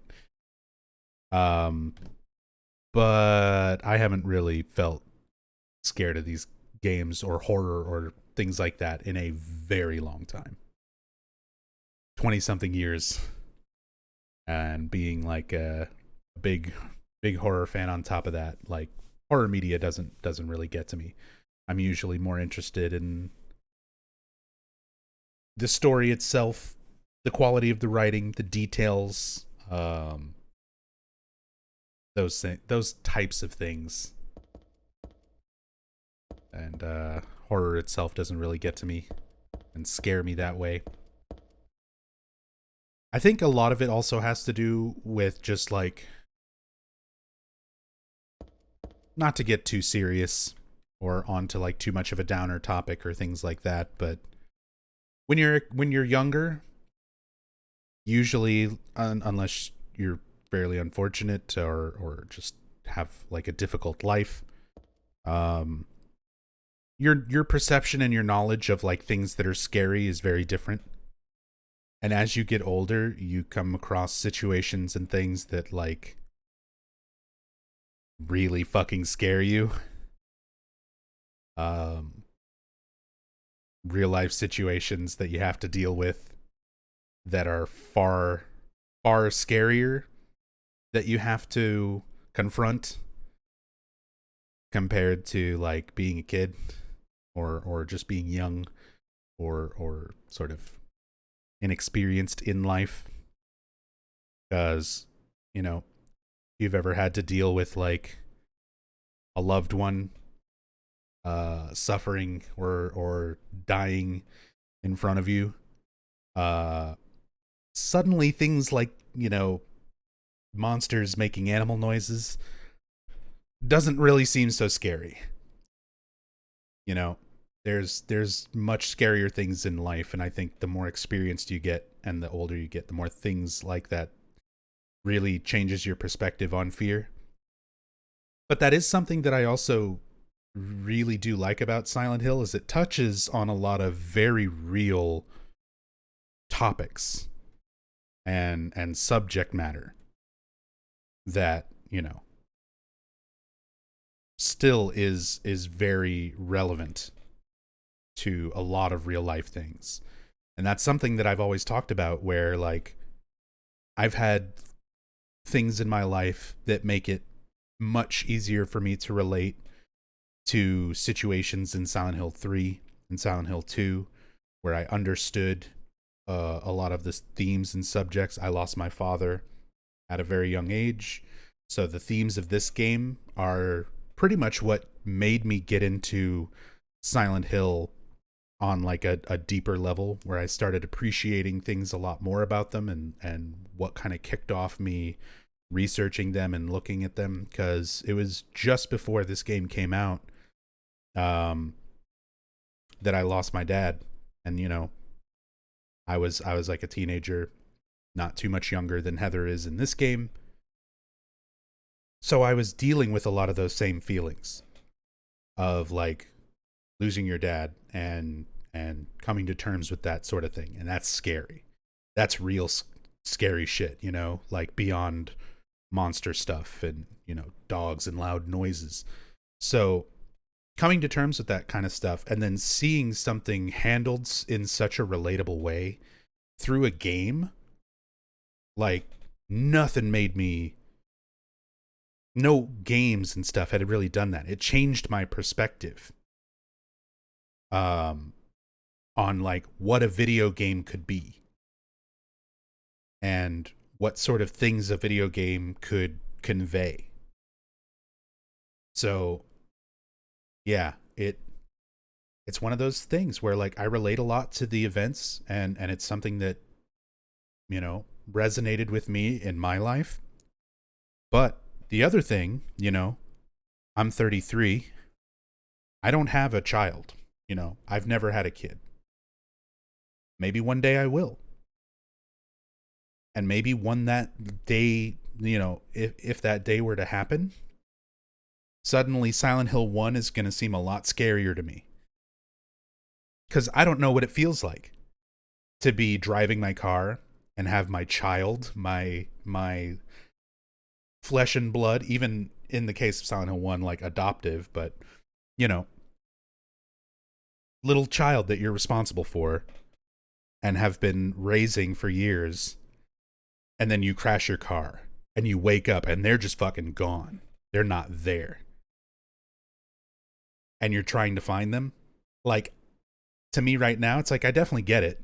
I get why that's scary, but it doesn't resonate with me because of the events of my life. If I had a kid and something like that ever happens, you know, being in a situation where you lose your child and you don't know where they are, or something dangerous like a car crash happens and you don't know if they're okay right away, it would probably scare me a lot more And suddenly Silent Hill 1 is going to seem very, very different to me than it has all these years. So, yeah, a lot of it comes down to perspective, but I like the way that this game does that. These games in general, the first 4 games, really, really do hit home for a lot of very relatable, common subjects that instill fear into a lot of people.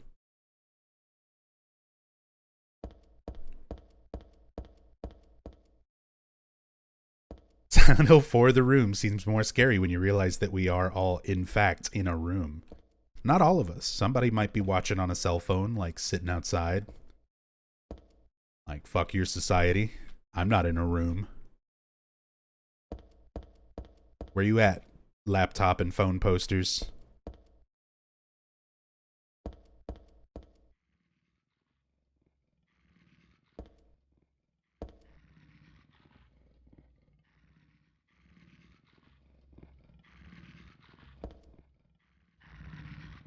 Doggos.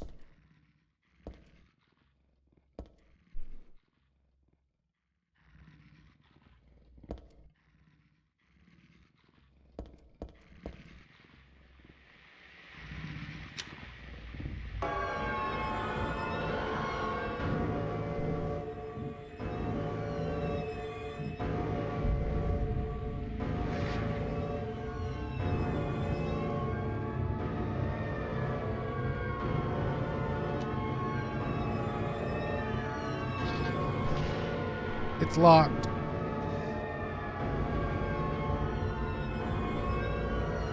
I like the one just running around down there.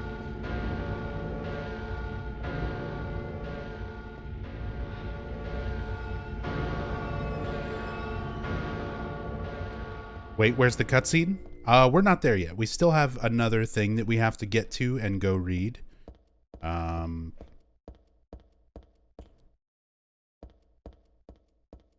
I'm just kind of running around showing some other stuff. We'll go do that.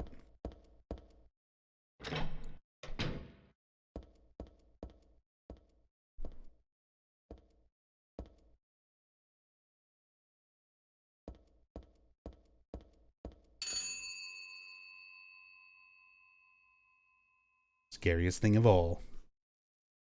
Unexpected phone call.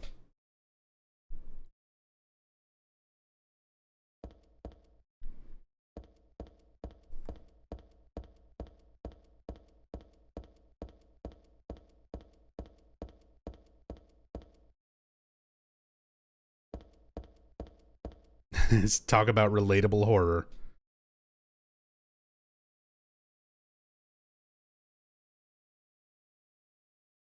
What the hell are those things? Yeah, for all the children watching, there used to be a concept known as a payphone. Cell phones were not invented yet, or they were, but they were not as reliable and not everyone had them. So there were payphones that you would put money into and then use them like a phone to call other people on their phones. It's a really drastic concept, but that's just how we got by in those days. You're lucky there's no pagers in this game. I can't even begin to try and explain. Let's move on. The chains holding the doors together are secured with a bolt and nut. The nut is screwed on tight. I can't turn it with my hands.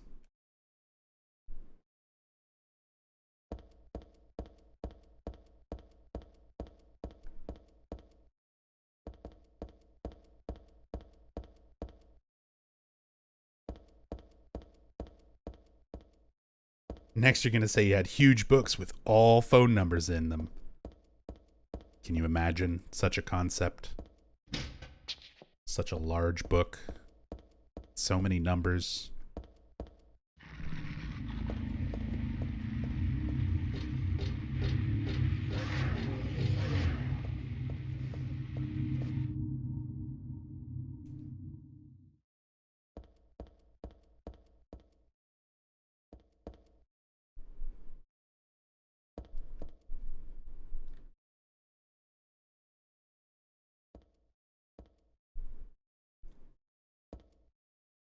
path is blocked with trash.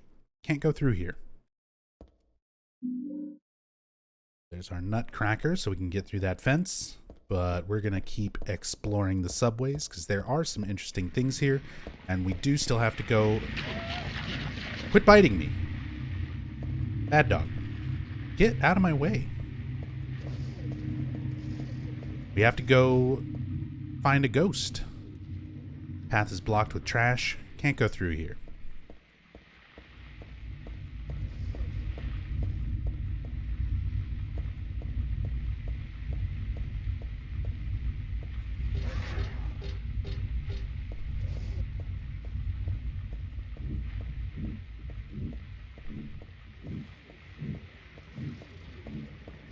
Am I going to fight the dogs? I've already fought a bunch of dogs. At this point, there's no reason to.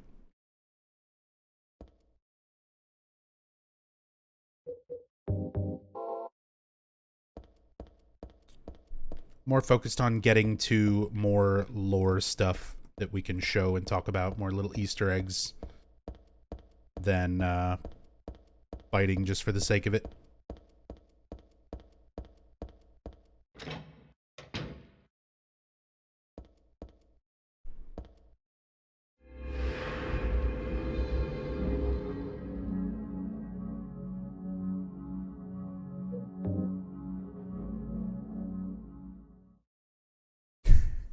Sorry, Thenia. Boom.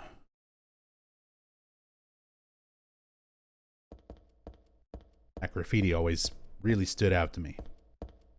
So colorful compared to everything else.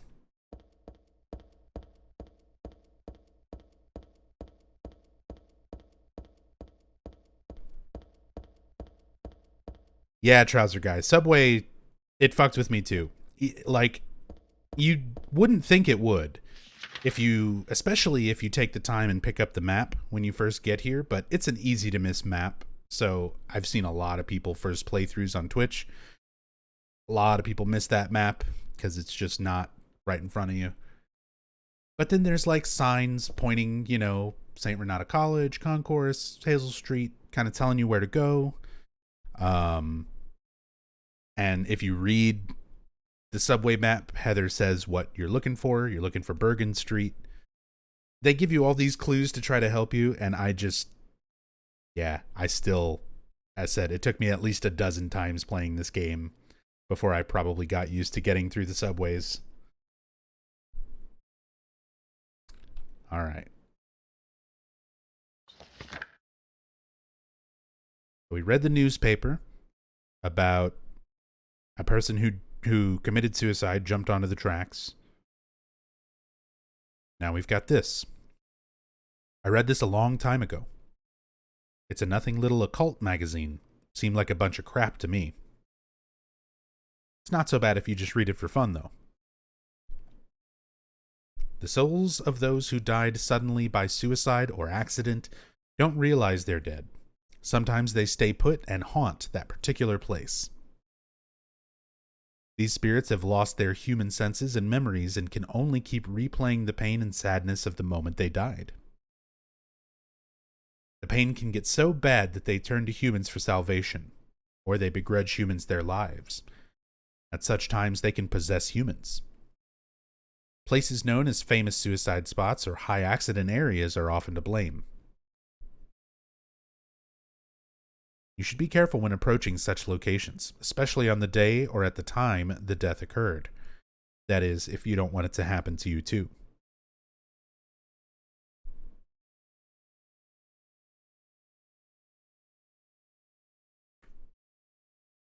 Did this inspire the ghosts of Silent Hill 4? Possibly, but Silent Hill 4 was being developed like pretty much side by side with Silent Hill 3.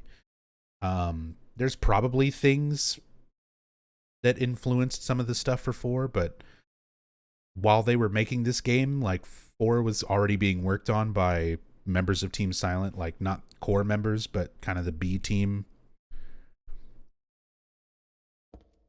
4 is made by Team Silent? Yes. It was not as focused on, as said, they were doing 3 and 4 almost side by side. Like they started 3 a little bit after they started on 4, and the 2 were being worked on simultaneously. So it was all Team Silent. You still had guys like Yamaoka going back and forth between 3 and 4 and providing music and sound and stuff between both games. You still had a lot of the members kind of working double duty on both projects, but it was a lot of like non-core members of Team Silent that were put on Silent Hill 4. So you had the main writer, scenario writer, Hiroyuki Owaku, working on 3, and then you had like Suguru Murakoshi, who had been with Team Silent already, but he was put as like the main scenario writer for 4.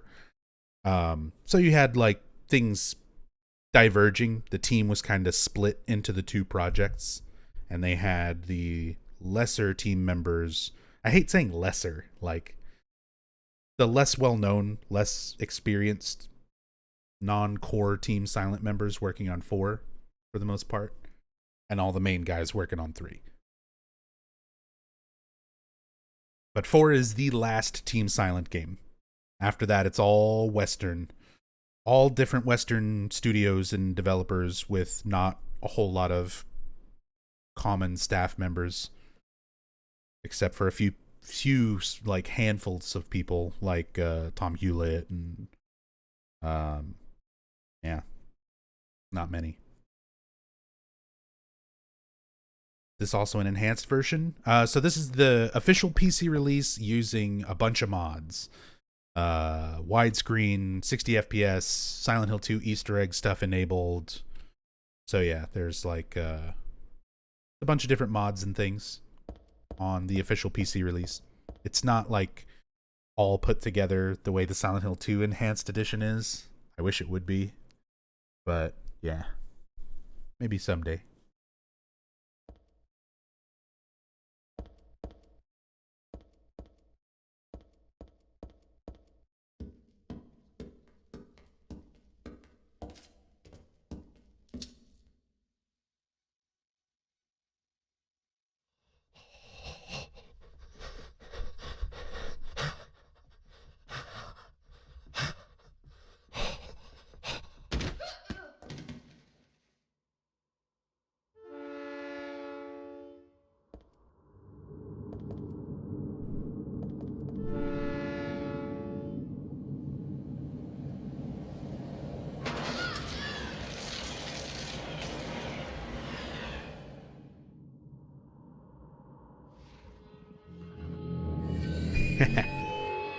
I don't want to climb up. I want to show that death scene.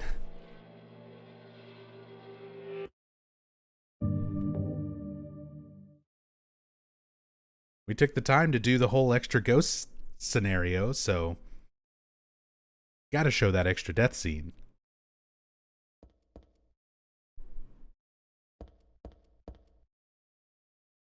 Just for going in and out, I should use the small door at the end. Fine.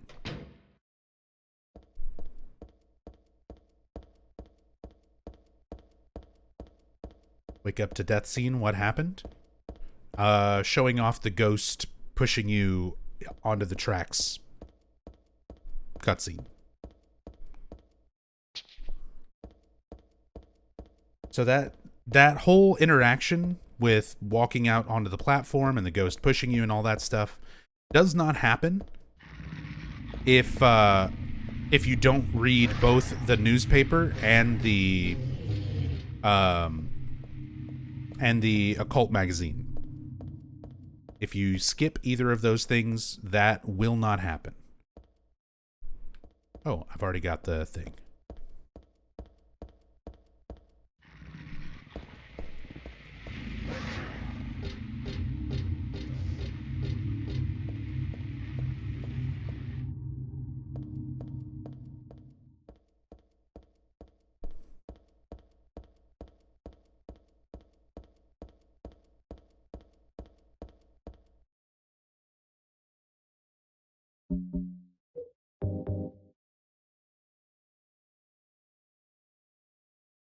Used a nutcracker.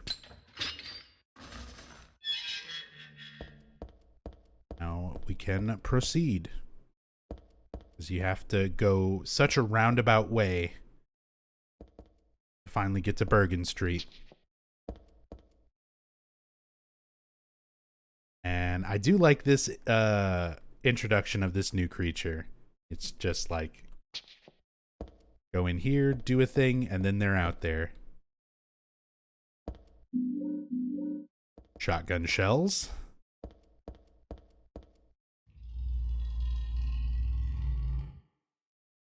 Creepy noises. It's a gift wrap box. Could it be a birthday present? See? It's Silent Hill 3's birthday. God, it's so perfect that we're playing it yesterday/today. It, like, actually is the 18-year birthday of Silent Hill 3 today. That was not planned at all, either. It just works perfectly for this game. No, I guess not. Nobody I know would give me something this gross. But I'll take it anyway. It should come in handy against the monsters. There goes the radio. Once you pick up that shotty.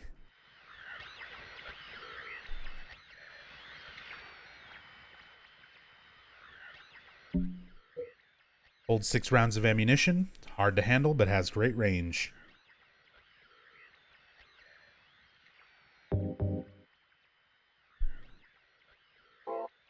Shotgun in a box reminds me of Terminator 2. Wouldn't be surprised if there's a bit of an influence on that. The Team Silent guys were, aside from being big horror buffs, just like big movie buffs in general. They already reference a Schwarzenegger movie in Silent Hill 1. Their whole Midwich is based around Kindergarten Cop.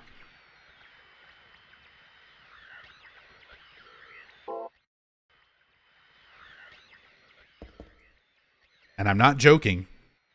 Anybody who missed that, go check out the VOD for Silent Hill 1 from last week.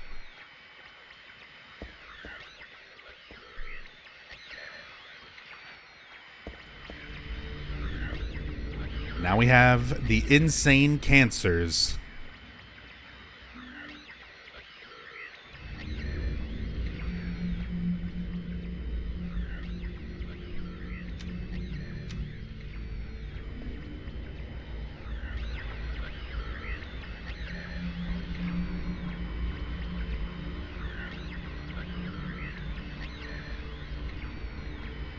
You okay, buddy?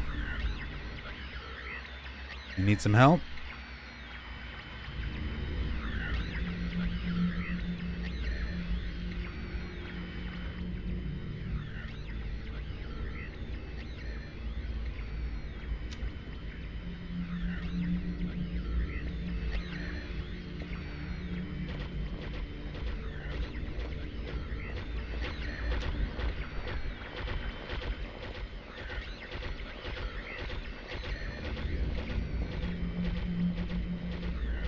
Look at his gross butthole mouth.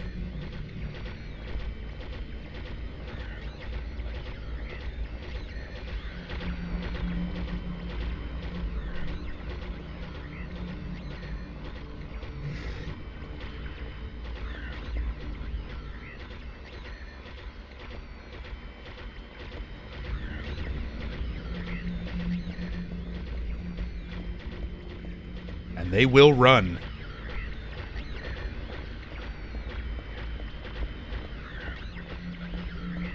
They can run at you.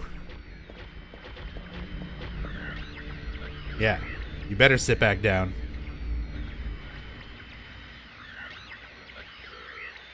It's just like me after walking around for a very small amount of time.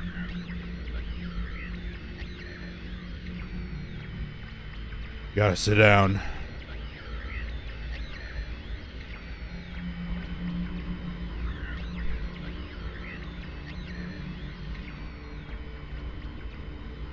What do insane cancers signify for Heather/Alessa? For Alessa, it's the idea of, you know, she was more or less being kept alive in the basement of Alchemilla. She was burned and horribly, horribly injured. and basically had this god, growing inside of her to be born. And Heather now is having that same thing happen. A god growing inside of her. This sort of like a cancer growing and spreading.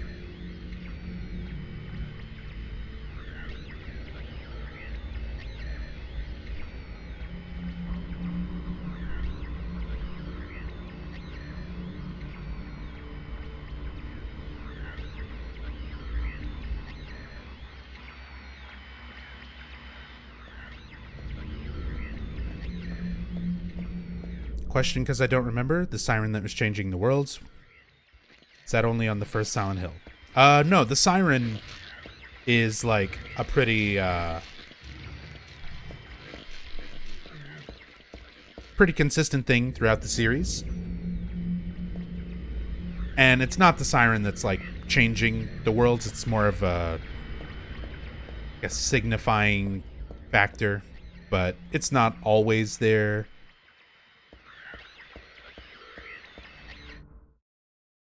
And that's one of those elements that's taken from from an outside influence.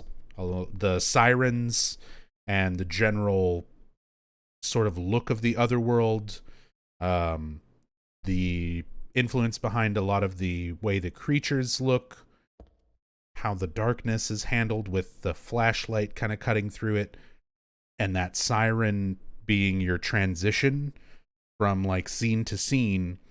A lot of that comes from a David Lynch work called Industrial Symphony No. 1. Let me see.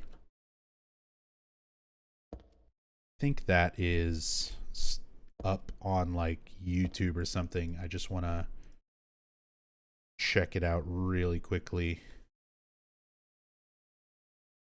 Real Symphony No. 1. David Lynch, Industrial Symphony No. 1, 1990. Spanish subtitles. Yeah, it's not the greatest quality, but it is out there.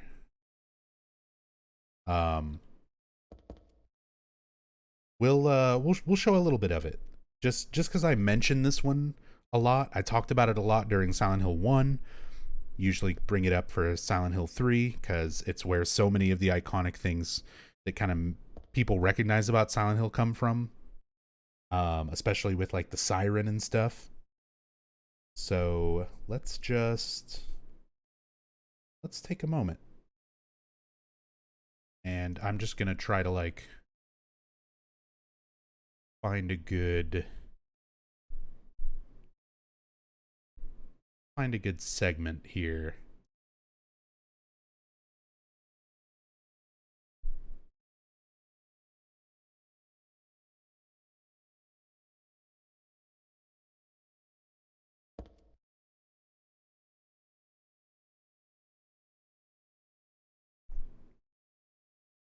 And we'll watch a little bit. Just for a minute or so.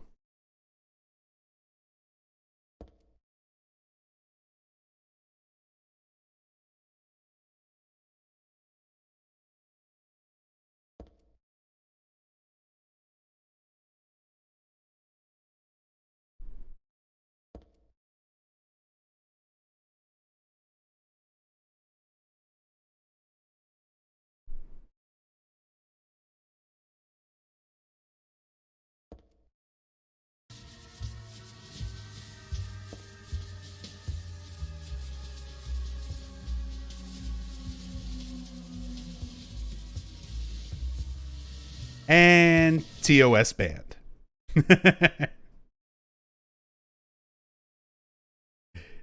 I'm like trying to pick my moments carefully. Let's see. Where would we get Siren? I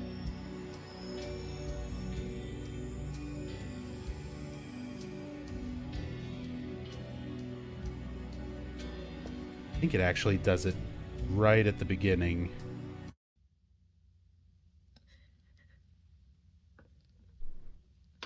Don't cry, Laura Dern.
And DMCA strike, and my channel's been deleted. It's been a good run.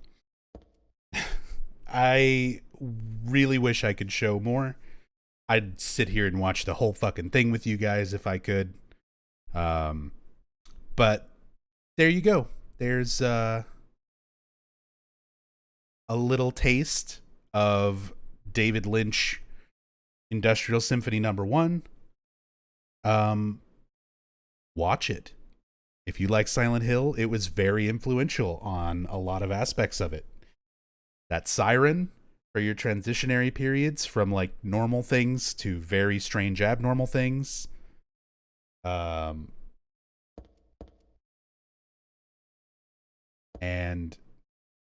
yeah, just a lot of stuff taken from it that directly influenced a lot of things. Silent Hill. Rip my ears. David Lynch, Industrial Symphony, No. 1. But yeah. Since we talk about it a lot, and I don't think I've ever really shown it off during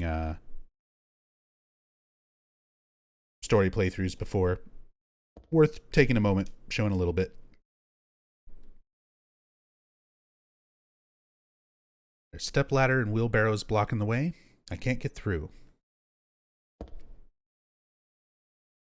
Oh well. This is just a fire door. It doesn't lead anywhere. So this is one of those times where it's a very long-running thing that I used to get mad about. I used to do story playthroughs of this game pretty often, and I'd always take a moment and complain about this door, because I'm like, it's a door. Take it. It should go somewhere. It doesn't say that it's locked. It doesn't say that it's jammed or, anything like that. Why not just open it? Why not just try and go see? And I was wrong. I was stupid. I don't know how things work. Because I've had many, many people point out to me that this door is a fire door that is already open. The whole wall from here to here is a fire door that would close off this hallway. You can see the little track in the ground and in the walls where it would go. Meaning right now it's open, so the only thing behind this is a wall. It literally goes nowhere. For years, I used to complain about this door and be like, just go through the door. She says it doesn't lead anywhere, and I'm like, it's got to go somewhere. It's a fucking door that's doesn't, it's not jammed, it's not locked, whatever. The whole wall is the door, and it closes this whole hallway off in case everything catches fire. And then you go through this part of the hallway through the little emergency door part, if it was closed. I'm stupid. I'm sorry. Look, we don't have subways in Texas. I don't know how things work.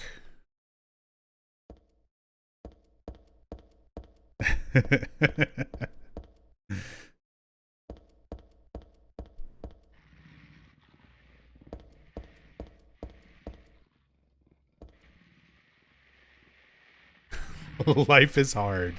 Sometimes life is hard.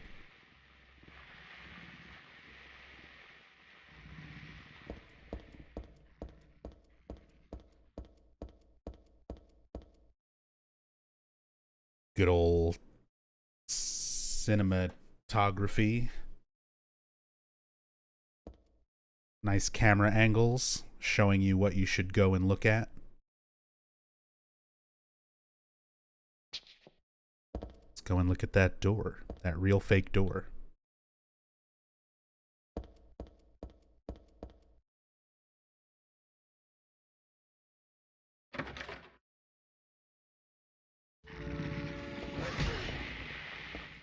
Shit.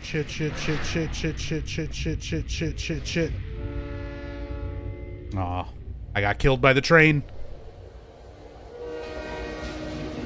Just kidding.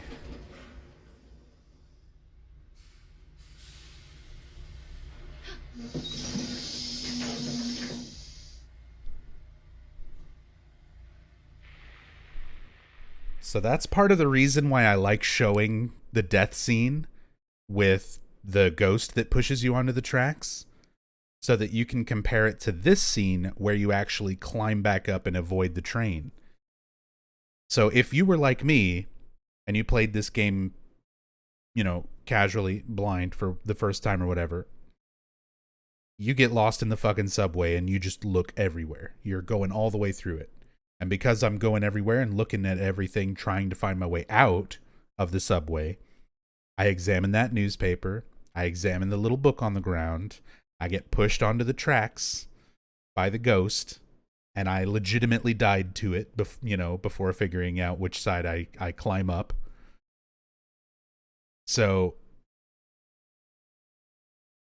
you see that death scene of the train coming and hitting you. Or even if you don't do that whole ghost thing, maybe you're getting impatient and you're on the other side of the platform and you're like, oh, that's the platform I need to get to, but I'm on the wrong side. Maybe if I just jump down onto the tracks and run across, I can make it, in which case a train will also come by and kill you. But the point being, I feel like they kind of set it up so that you'll die to a train at least once. And then when you get to this part where you actually do climb up in time, the cutscene starts exactly the same. Same angle, same everything, with that train coming towards you. And it's only at the last second that you see, Heather actually made it up and climbed up. So they give you that tension, that sort of feeling oh, I fucked up, I'm gonna die. And then you made it. Could this be the same train station that Henry passes through in Silent Hill 4? It's a very far off part of it, but it's part of the same subway system. This subway system does go as far as South Ashfield. So you'll see a lot of the same advertisements and things that are around this subway. All these little ads and the street names and stuff. This Havoc's Business Daily, for example. these same things are in the Silent Hill 4 subway, and you'll see little references to stops that are far away. So you're pretty far from where Silent Hill 4 takes place. Silent Hill 4 is another one of those games that, much like this one, does not really take place in Silent Hill. Like this one, you at least do go there eventually, but like right now, we're not in Silent Hill. You start this game in Portland, Maine. When you're going through the mall, going through the subway, going to Heather's apartment, that all takes place in Portland. And then you get in a car with Douglas. Douglas drives you to Silent Hill. Silent Hill 4, you're not in Silent Hill. You're a half day's drive away from Silent Hill, whatever that means. So you're in a different place called Ashfield, specifically South Ashfield, which is where the apartment is. So, yeah, 3 and 4, not in Silent Hill, at least not initially.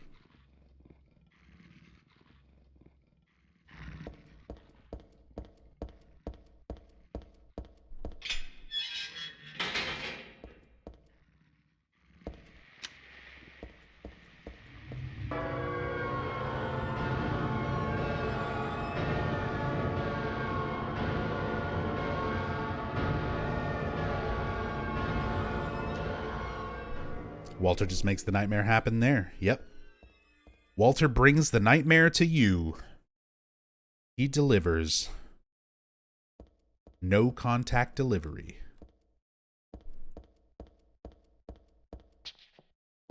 Very ahead of its time. So he just brings Silent Hill to you in Ashfield. And in this game, Heather's god fetus basically brings Silent Hill wherever she goes.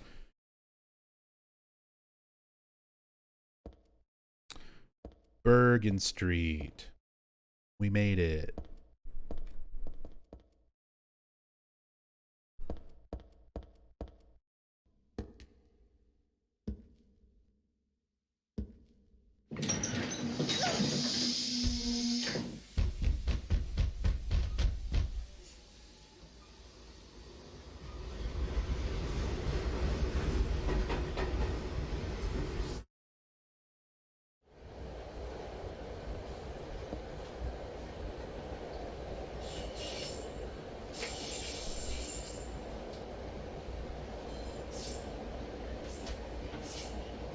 Nightmare over finally, right? Yeah, obviously. Nightmare is over. We're on the train. We're going home.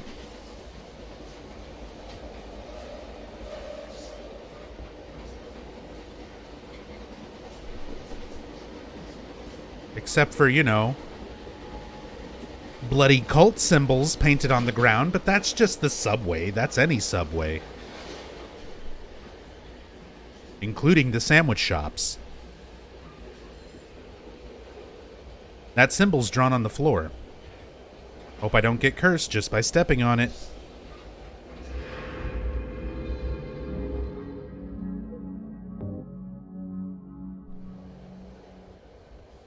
Hey, what's up, Xenix? Oh, you know it's a good story run when we're 7 hours in and we just got on the subway train. We're not even to Silent Hill yet. I thought this was going to be a 9-hour playthrough. It's going to be longer. It's going to be longer. Oh yeah, always all in one go. Unless, like, my internet goes out or something.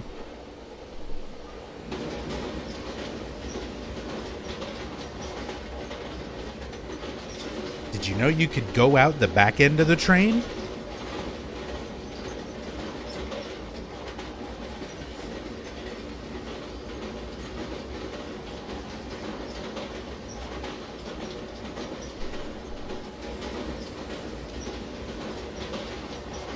You can also just jump right off.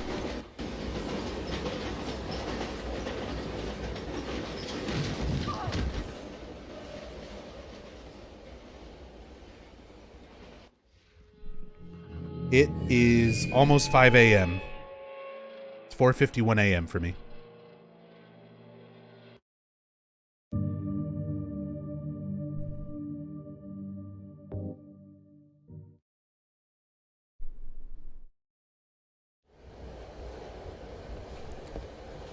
So yeah, you can jump off the train to your death. And there's a cart, this car that we're currently in, this part of the subway. Watch this. We go to the next car and then turn around to go back.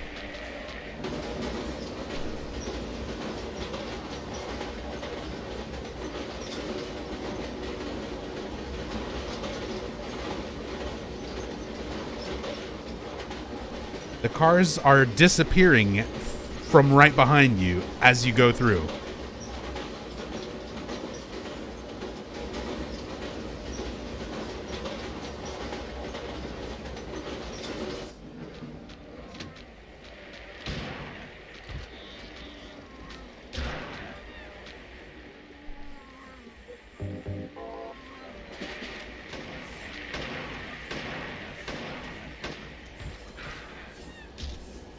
Oh, newspaper on the floor. Nothing but garbage.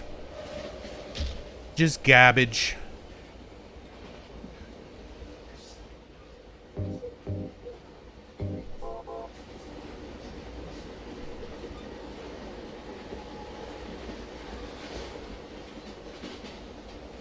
More garbage. Hey, what's up, old snake? Huh, an empty juice can. Just another piece of trash. Can of juice. From Silent Hill 2. The famous canned juice. Is it the same brand? Is it the same kind? I can't even see it. Because my camera angle won't go over there anymore.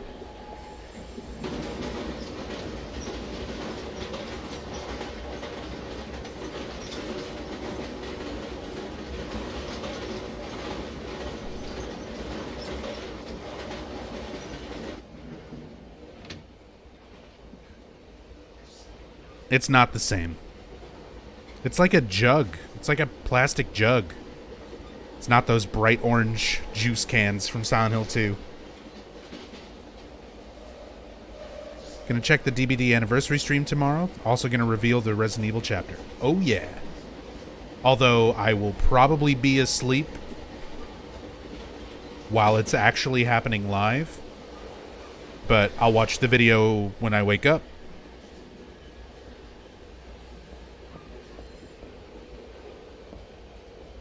There's a magazine here. It's worthless to me.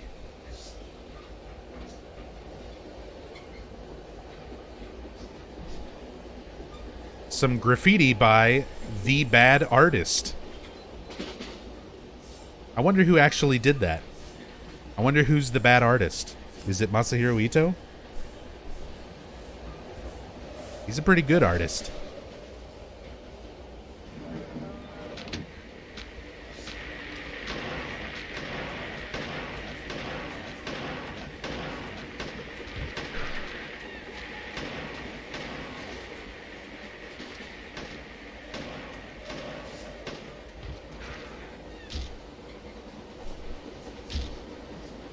Pick them for good measure.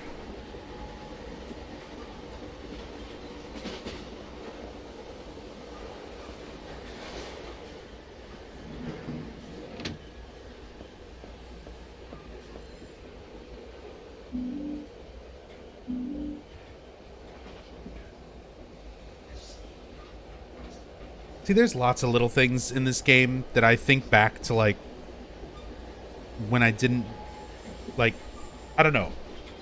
A lot of people probably see my playthroughs and assume that I just, like, always am super attentive and paying attention and, like, learn everything from these games, like, the first time or few times that I played them. I used, for the longest time, could not figure out what this was supposed to be. Sitting on the seat. Even though there's literally handles right there. Up above me. And I just saw this one sitting on the seat like that, and I'm like, what the fuck is that thing supposed to be? A jock strap? I'm like, oh. It's a handle. It's just one of these handles that are all over.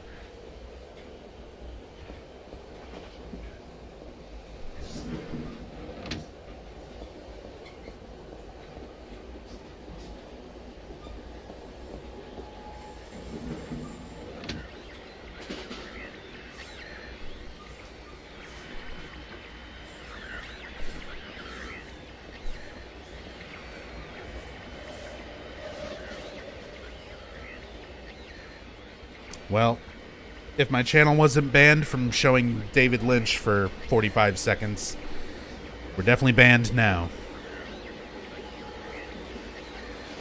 Just put him in a hot tub. It'll be fine. Put him in a kiddie pool.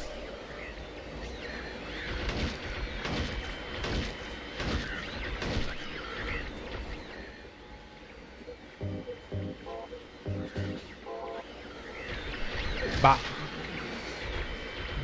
Bop. Boop. Bop.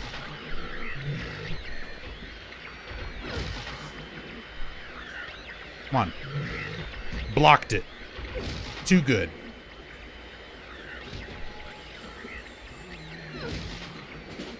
Come on. Get back up. I want to poke you more. I want to poke you some more. No, don't cry about it. Get up.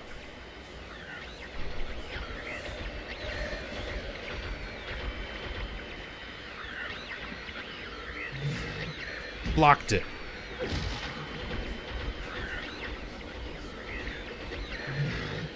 Blocked it. Didn't even have to block it. You missed. Blocked it. Blocked it. Block. Poke. Block. Poke. Block.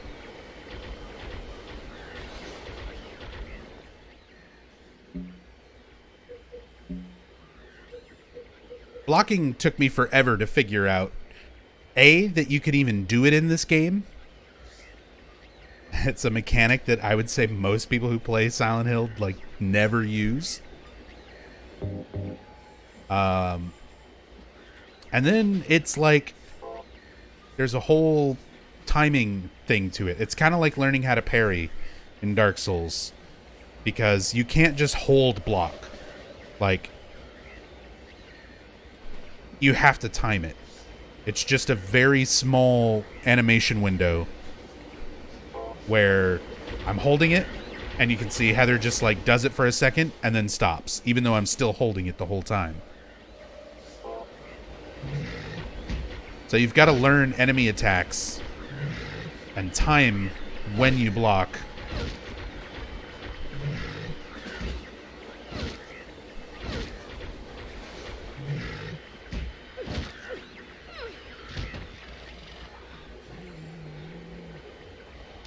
Yeah, stay down.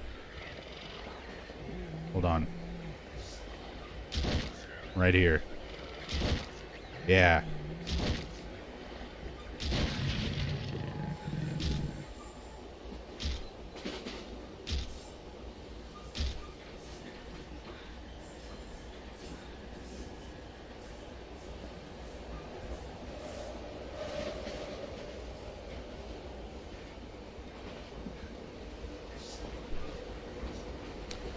With armor equipped, blocking negates 100% damage. That is true, dude bro.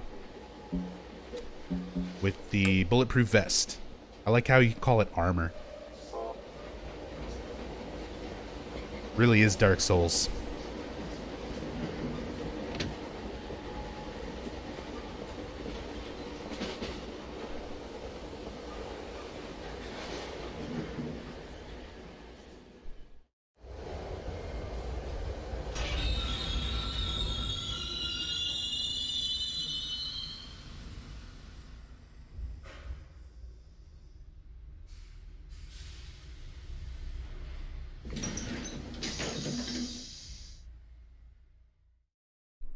All right. This must be the first car. I can't see the next car through the frosted window. All I see is the track. Wait a minute. There's no place for the conductor. So how does it run? Or did the car before it already go on ahead? I didn't hear or feel it if it did. Anyway, it's obviously pointless to stay on this train any longer. The doors won't open. Besides, there's no conductor's seat beyond here.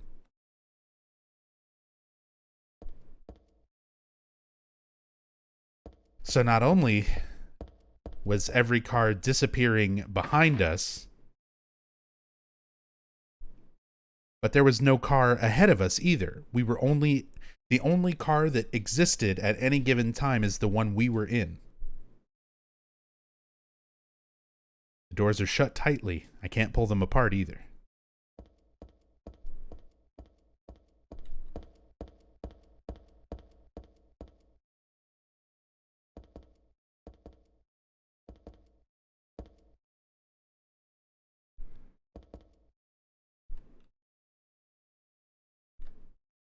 Dragon. I always wondered if this was like a reference to something or like an inside joke between the devs or something, because there's dragon graffiti in Silent Hill 2 as well.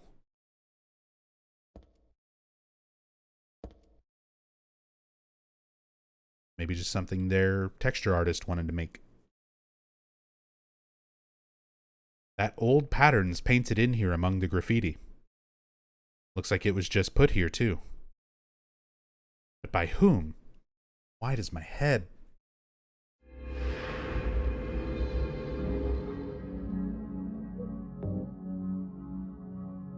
Platform unknown station.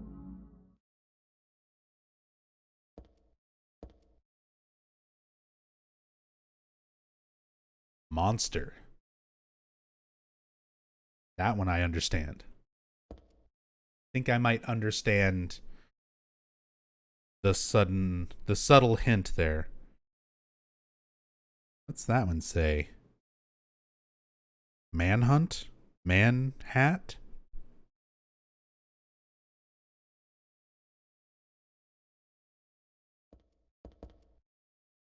The dreaded man-hat.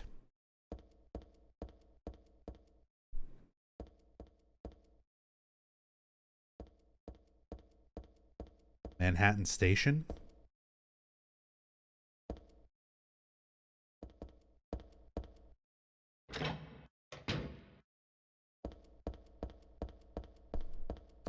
This staircase and this whole segment right here is very interesting on New Game Plus. So this is a fresh install because I had to reinstall this on my computer, get it working with all the mods and stuff for the stream. So I don't have any save files, stuff like that to show New Game Plus on this playthrough. We'll do it again at some point in the future. But on New Game Plus, the walls and stuff right here, as you're walking downstairs, like gradually become dark and bloody with this like moving, churning, animated blood texture effect on all of the walls. And it just gradually sort of sets in. Like, it looks normal the way it does right here when you start at the top of the stairs. And then as you descend down, it starts getting bloodier and bloodier until the point where it's just super dark red. And everything down here stays that texture while you're down here. And if you're playing on hard difficulty, it actually drains your health. So being around those bloody walls slowly kills you if you stay here. It'll take you all the way to 0 HP where you're one hit away from death. Again, this game's health system is a little strange. You don't die at 0 HP. You die when you take damage on 0 HP. But you take damage just for being in this hallway and everything being super bloody. I think I've got screenshots. I can at least show some screenshots.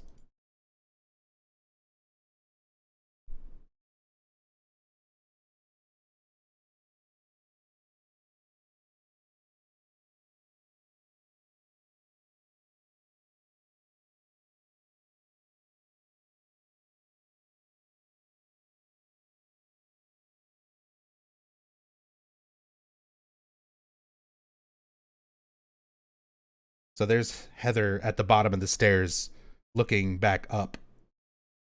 And as said, that whole effect is all animated. It's all like an animated texture.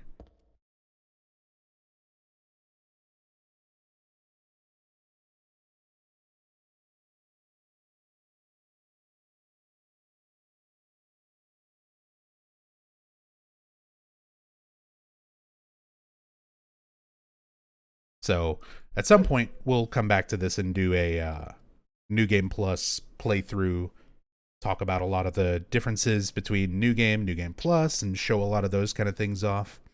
Won't be part of this playthrough. This one's already gone on a lot longer than I thought it would, and we got to catch up to some stuff, because I still need to have time to sleep and eat and then jump into Silent Hill 4 tomorrow night, which is now tonight.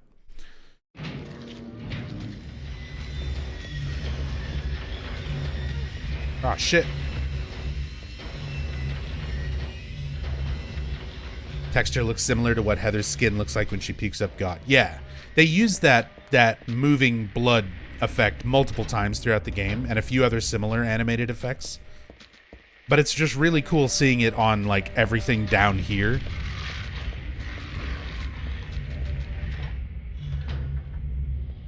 In all these little subway underpass areas. Speaking of, let's get this underpass map.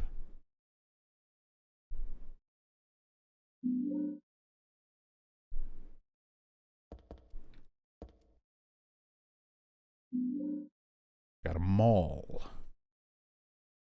The side of the locker is badly bent, as if something hit it very hard. As a result, it's impossible to open. It's also covered in blood,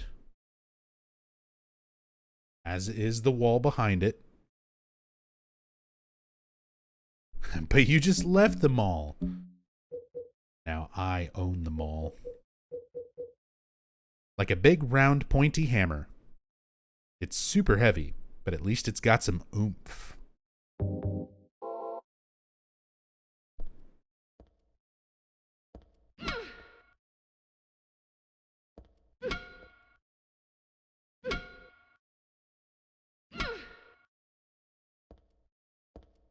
Sure do have that oomph.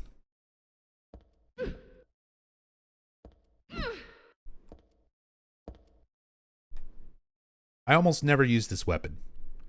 It's very slow. Does okay damage, but I almost never use it. So, let's kill things with it. But there's also some other interesting things to look at in here. Creepy sounds coming from inside of a locker. There's blood seeping out of the bottom of the locker. There's something inside. I sort of want to take a look, but the locker door won't open. Ah, it's better that way. It's not as if there's anything good in there. Probably not. I'm going to leave this one alone.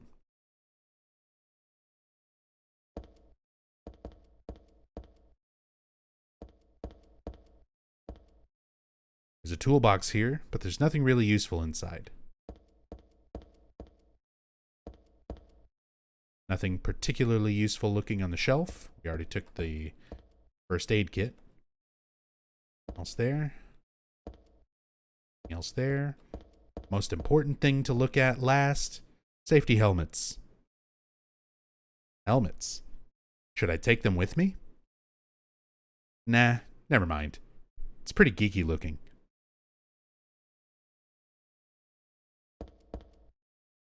Pretty geeky looking. Don't want to protect your head against the monster attacks or anything like that, you know. Because you wouldn't want to look like a geek.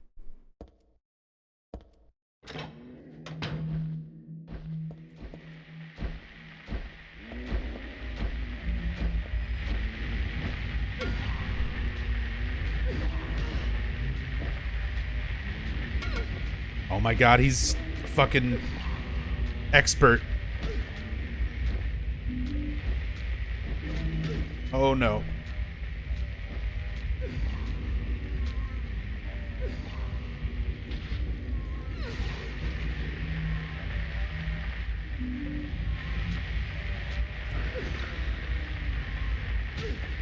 Fuck, even the baby one.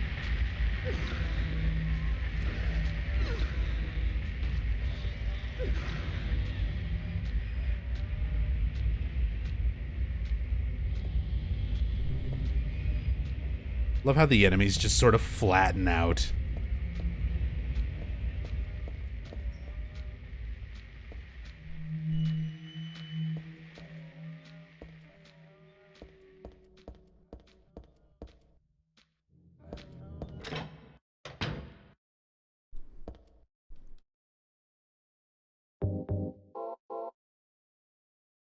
Penis with legs? Beautiful. I mean, if that's what you see, Half Yam.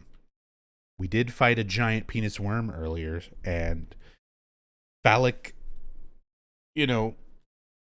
visuals are part of the game's themes.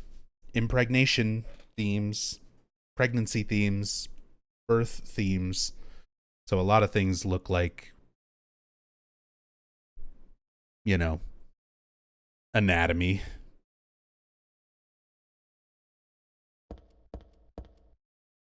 It is intentional. Drinks, beef jerkins. Wine in a place like this? Well, I suppose it is dark and dry. Only one of the bottles is empty.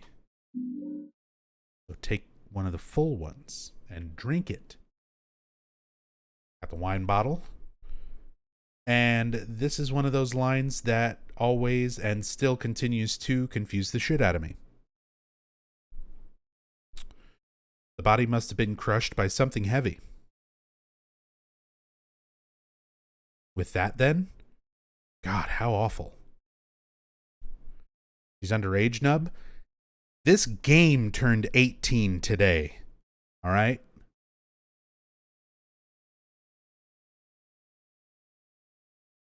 This game is actually 18 years old today. Or I guess as of yesterday, depending on time zone, but whatever.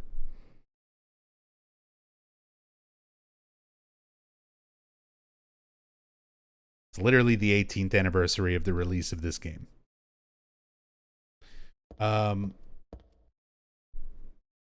So she talks about the body being crushed by something heavy. With that, then, God, how awful. And I'm like, what are you talking about? Like, what body? Crushed with what? Like, what are you seeing? And it still confuses me. Now, there's a part in the subway where you can see legs sticking out from under a bunch of garbage, and there's blood, and it looks like someone was crushed. But Heather has totally different text when you examine that in the subway, where she says, there's legs sticking out from underneath, but I don't think it's someone. She was like, considering all the blood around, I don't think it's someone sleeping. So, did they forget to put a visual here of a body that was crushed by something? Was it text that was supposed to be in that area? Because that area is very similar to this one. It's a very narrow little hallway with a bunch of trash at the end of it. I really don't know. I wish I knew.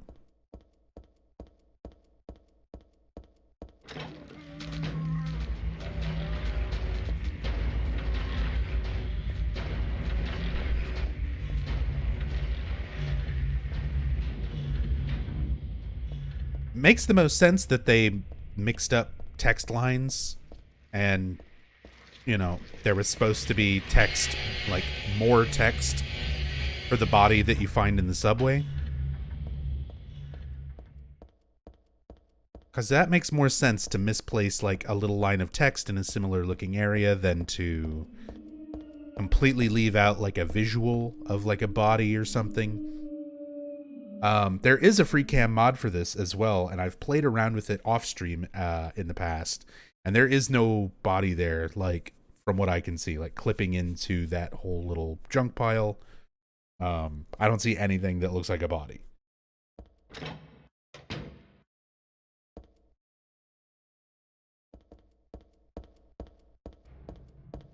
What's up, cats blazing?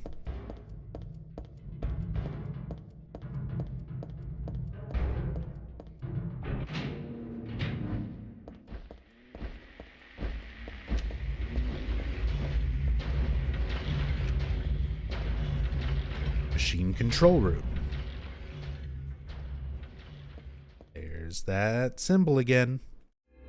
Sadly, like, we stopped getting text for a little while whenever Heather is examining save points. I wish they had that little bit of text where she's like trying to remember stuff like for every save. Would have motivated you to like go out of your way and find all the save points, get all that little bit of text, but sadly only certain save points give you that extra dialogue when you look at them.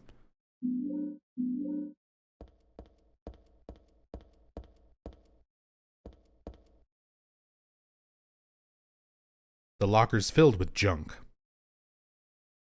No, it's not junk. Looks like somebody's stuff. Seems like a very simple line, but I like this line a lot. It's the typical protagonist, especially there's a lot of this in like Silent Hill 1, Silent Hill 2, where it's like, it's just junk. I don't need this. This is meaningless to me. Heather's actually, she kind of catches herself, what she's saying and how she's thinking about it. It's filled with junk. And then she's like, no, it's not junk. It's not stuff that she can use, but it's somebody else's things. It's somebody else's possessions. She's conscious of like other people around her. Not your typical Harry and James who are like, this serves me no purpose. You examine everything and 90% of things are just like, this has no use to me. Yeah, cats, we already passed that. That's in the subway. We're out of the subway now. Into the underpass.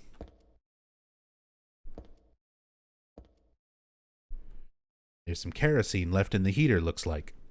If I had some sort of container, I could take it with me.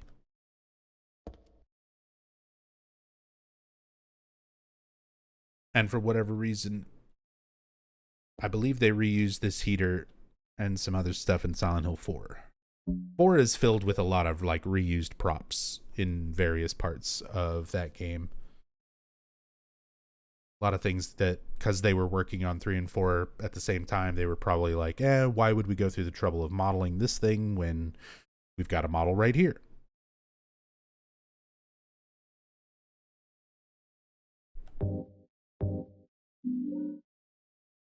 Put kerosene in the wine bottle. Got the oil-filled bottle. I like how the graphic for the bottle does change. You can see that it's got oil in it. This is for moving kerosene to and from a space heater. Of course, I can't drink it. Not with that attitude. Is this also HD remaster or enhanced edition like Silent Hill 2 stream? Or are the graphics just better in Silent Hill 3? Both. So this is the Silent Hill 3 official PC release with a bunch of mods. There's a widescreen mod, 60 FPS mod, internal resolution mod, lots of things like that that are making it more visually pleasing, along with a few other things. But there's not like an enhanced edition for this one. It's not like an official HD remaster or anything like that. And it's not the collaborative set of mods like the enhanced edition for Silent Hill 2.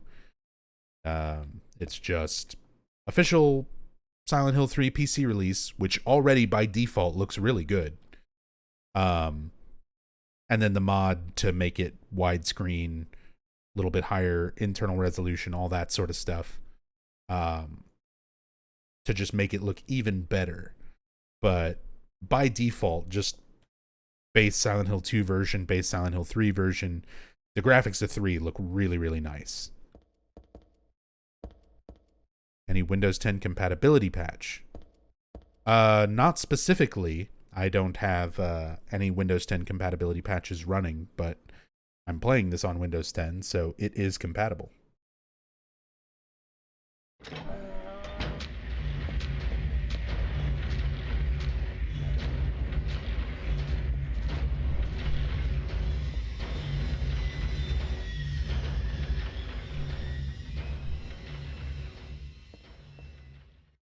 What kind of machine is this? Looks like it doesn't work anymore. Thank God that's not a puzzle.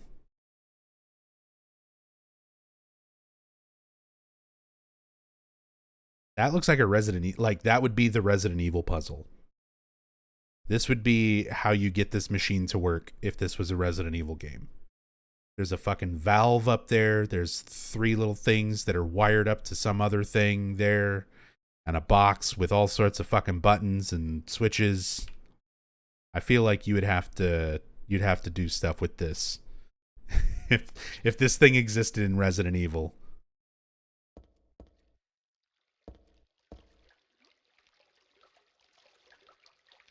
But all we got to do is put in some fuel and push a button. And then we can go down into that poop water. The hole's full of dirty water. I can't go down there like that.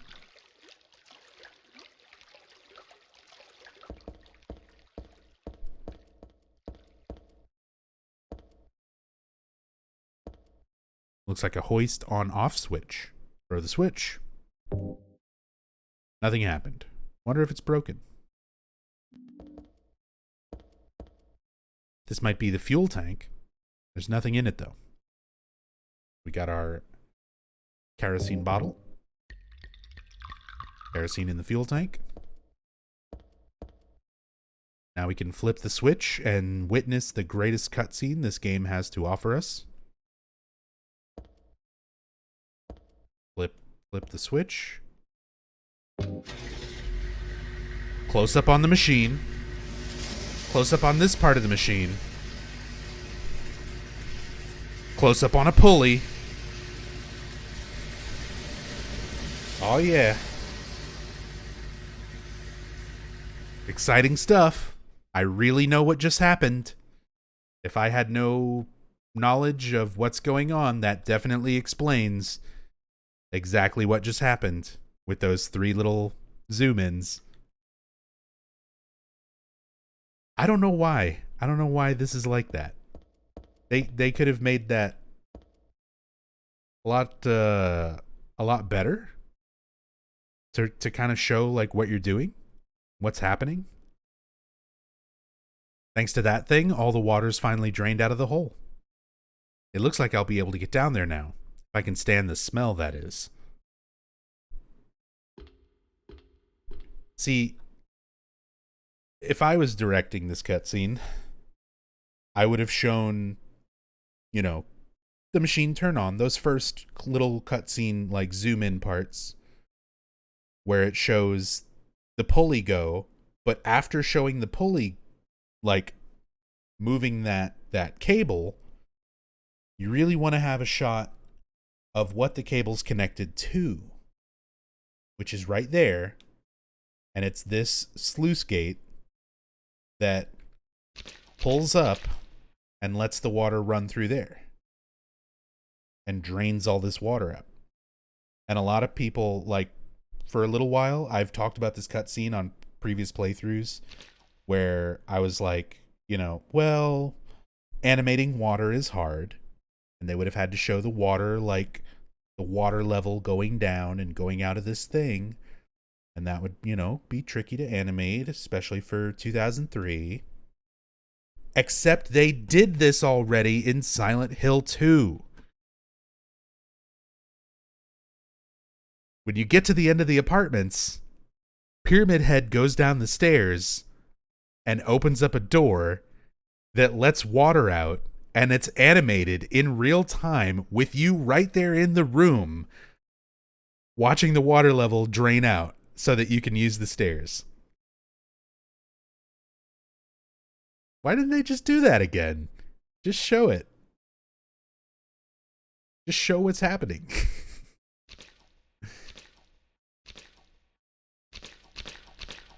I know it's a very small thing to kind of nitpick about, but it always threw me off. Like, why show these little dramatic close-ups of the machine without actually showing what it's doing? Why not just not have cutscenes? Just push the button and the thing happens. Or if you are going to show a cutscene, show what's actually happening. I don't know. Don't know.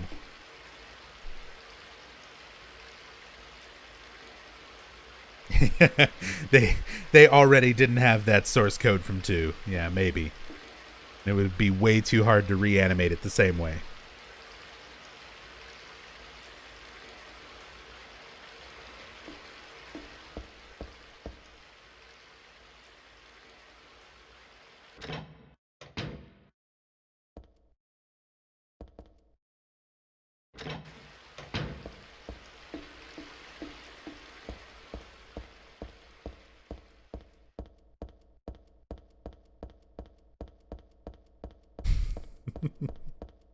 Embarrassed with how the animation looked and took it out?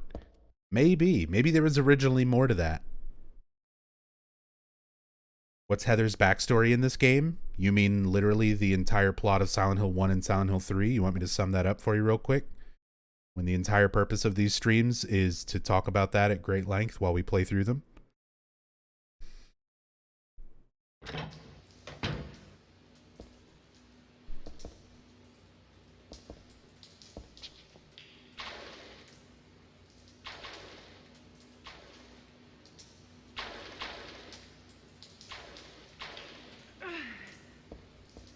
I'm sorry, Magnum. That's just kind of a silly question. Oh, no.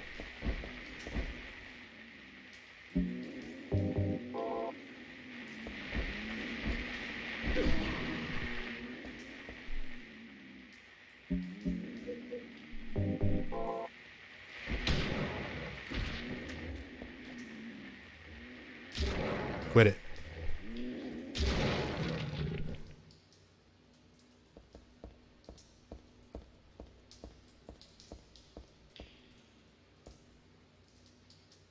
There's a fun little glitch you can do here.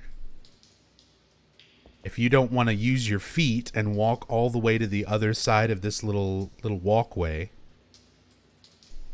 you can do this. Shit, I fucked it up. It's kind of precise. That should do it. And boink.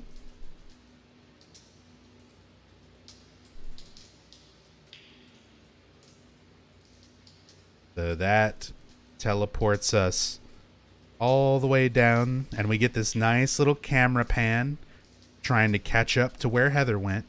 And there she is. On the other side. Next to the door we need to go through.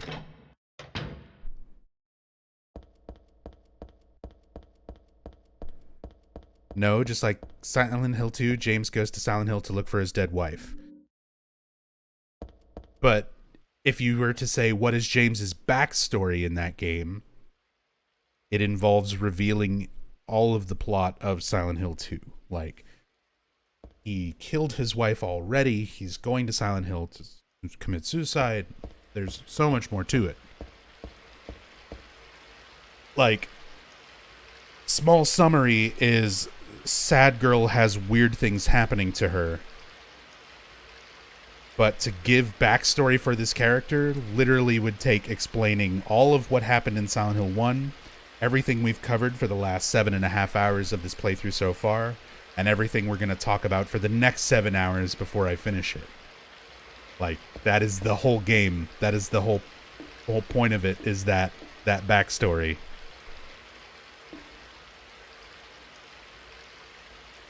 Hey. Little bit of a foreshadowing to the next enemies that we'll encounter, the Slurpers. One of them is just chilling down there.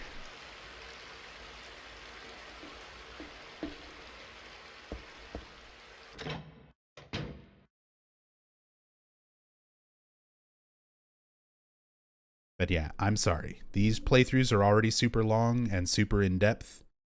And if I stopped to re-answer every question, like I try to re-answer questions that I think are relevant, but I can't re-answer everything, and I definitely can't just stop and summarize the whole purpose of the playthrough anytime someone comes in and asks. So if you would like to know this character's backstory, there's a 14-hour Silent Hill 1 playthrough that you can watch on your own time, little by little if you want. There's this playthrough, which will probably wind up being close to the same length. And there's Google search if you don't want to do that. But otherwise, I can't, like, stop every time and explain things that are part of the whole process of going through it. A wheelchair. Why would a wheelchair be thrown out here?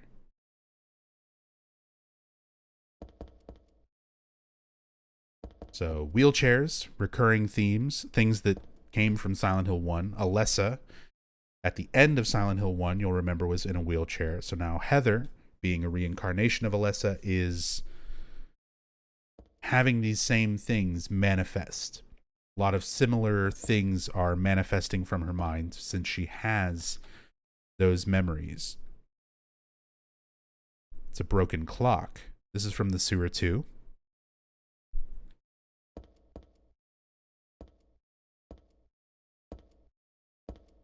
Give me that ampule. I'm just wasting my time looking around here. I'd better get going. Even so, it really stinks. It's going straight from my nose to my head. Don't you talk to me about wasting time, Heather. There's things in here we need to look at that you're going to comment on. There's nothing that looks useful in the cardboard box. There's a deodorant inside, but it would probably be a waste of energy. Heather does not wear deodorant confirmed. Now that's a lot of garbage. Where the hell did it all come from? I guess this is all the stuff that gets tossed out in the sewers.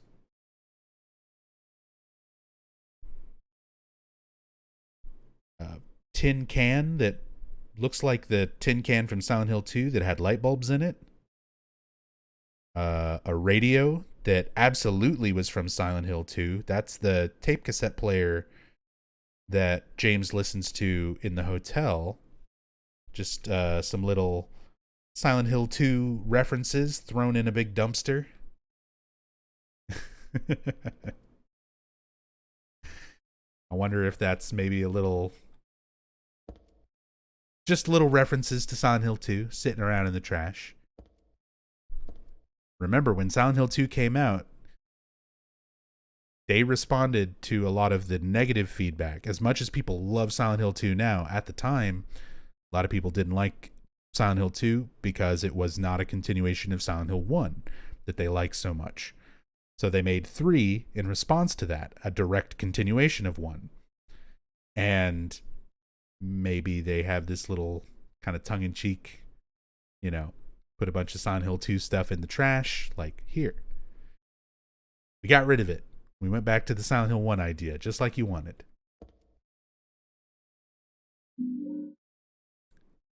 Got a dryer.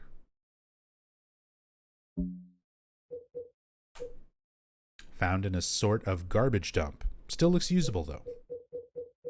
Anything else new that we've picked up? Needs looking at? Not really.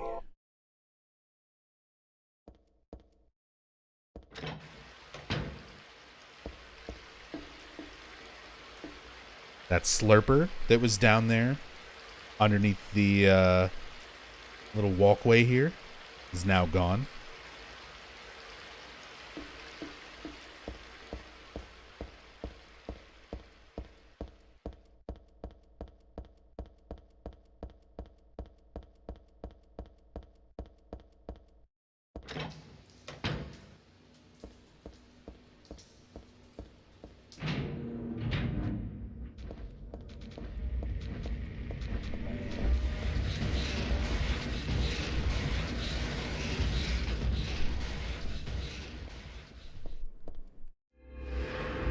Save point. Still no unique text for the save point. Been a little while since we've gotten one. But it will eventually come back.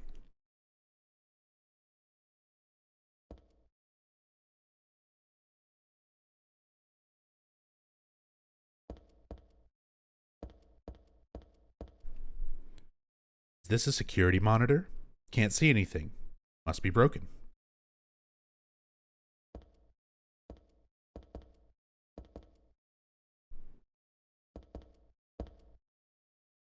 Danger.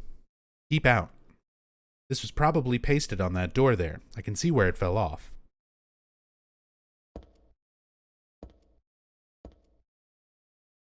I like that there is the detail there where, like, the door is, the color of the door, the metal's a little bit closer to its color. It's not as oxidized as it is around where the sign was stuck.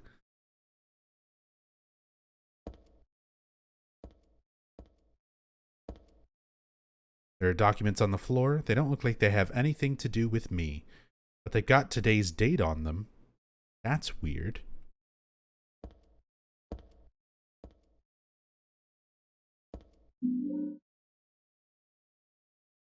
People have been down here with things from today. Something written on the notebook. There's a monster in the water. The bastards killed 2 of my buddies. I should never have doubted that old urban legend about alligators in the sewers. That was no myth.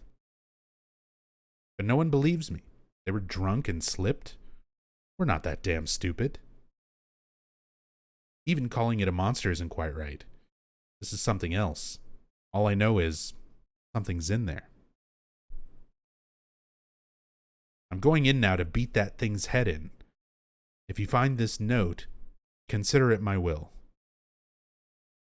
Revenge is futile, or so you may think, reading this. But Jose and Jaime were my best buddies. Wish I knew how to do the deed. Guns won't work underwater. Even my famous knife work won't do much.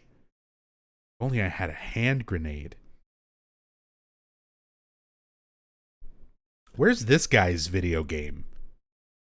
Fighting monsters in the sewers, famous knife work, fucking wants grenades, like, give this guy a spin-off.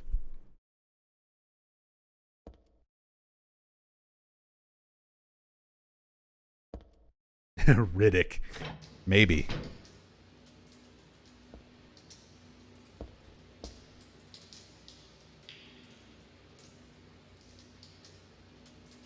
That's a lot of blood. I'm sure it's fine. Sure, everything about this whole situation is perfectly normal. Something bent those bars. Sure, that's also fine. So we'll just walk across this very safe walkway. Oh shit.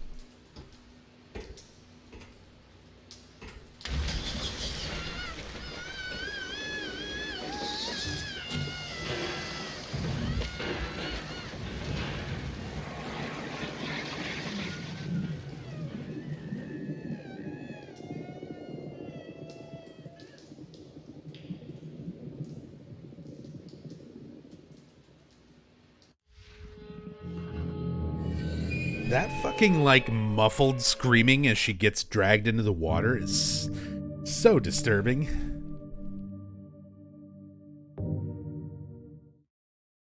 Tell it to me straight. Is this death unfair? Yes and no. They give you a save point right before the room. I think you're supposed to see it. They took the time to animate that, and they wanted you to see it. They wanted you to see that special death animation, and then figure out, like, oh, this is a puzzle. I have to do something to figure out my way across. Otherwise, that thing comes and gets me. So, in on the one hand, I think it's unfair that, yes, it will most likely bait out a death from a completely blind playthrough. But they don't make you go way back. They give you a save point right before the room where it happens. So it's one of those things where it's like, it'll get you once, never again after that, but it'll get you that first time.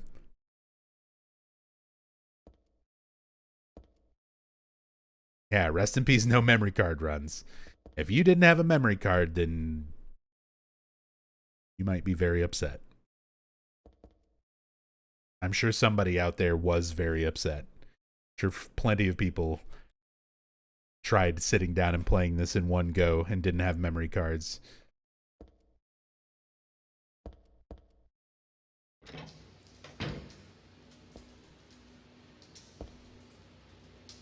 There's an outlet here. We can plug in our dryer. However, I want to show some interesting falling animations.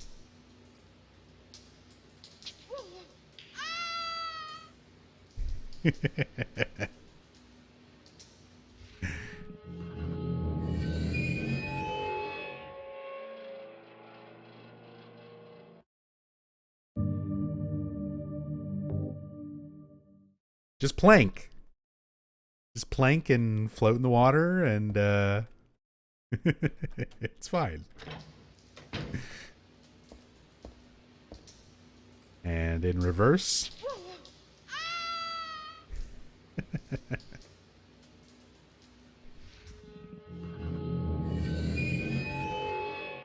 Okay. Okay. We'll cross the damn bridge. Plug in the dryer. We'll kill the tentacle hentai monster. We'll continue on.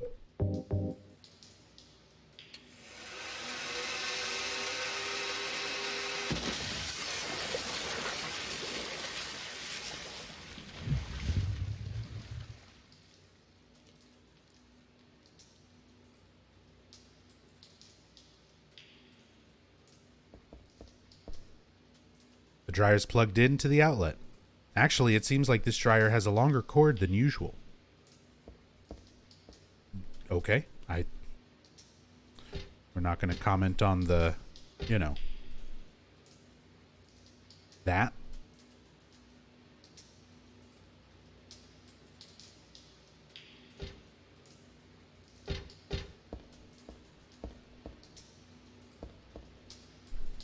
There's some complicated machine here. It's not on or anything. I'll leave it alone. Golden Weapons is New Game Plus. This is regular New Game. This is like a fresh install of Silent Hill 3. I don't have any save data, nothing unlocked. So we'll do New Game Plus stuff on another day.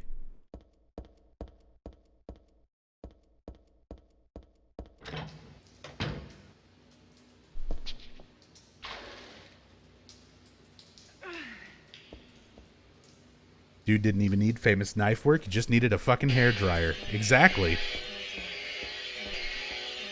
The big brain strats.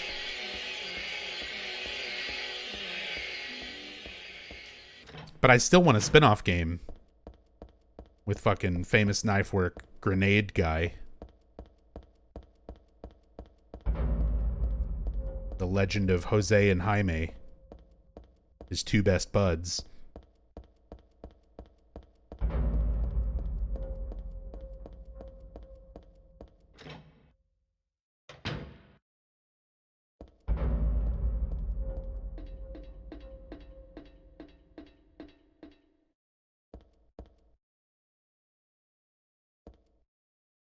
Cardboard box doesn't have anything useful in it.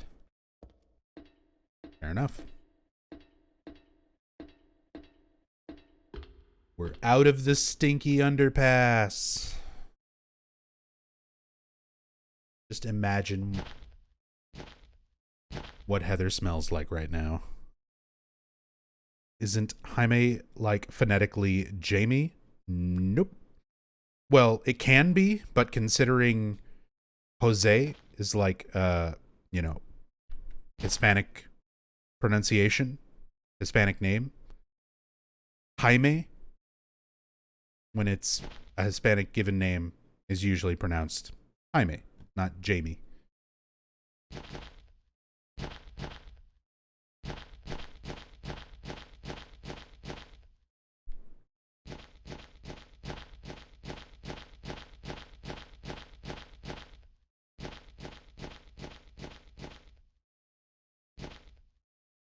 How do we know it's Hispanic given? I mean, technically we don't.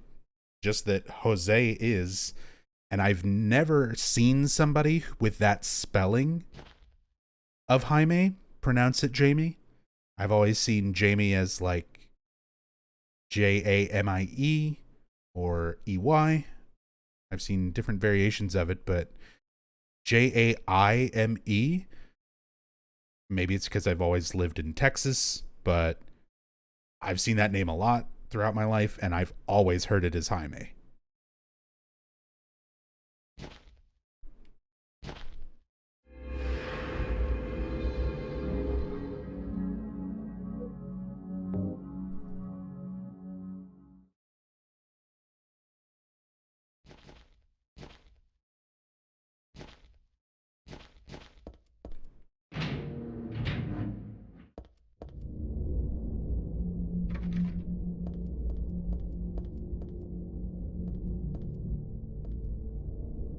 Paint cans in the box. I guess you'd use it on walls. I don't need it, that's for sure. The electricity's off, the elevator won't work. Taking the stairs.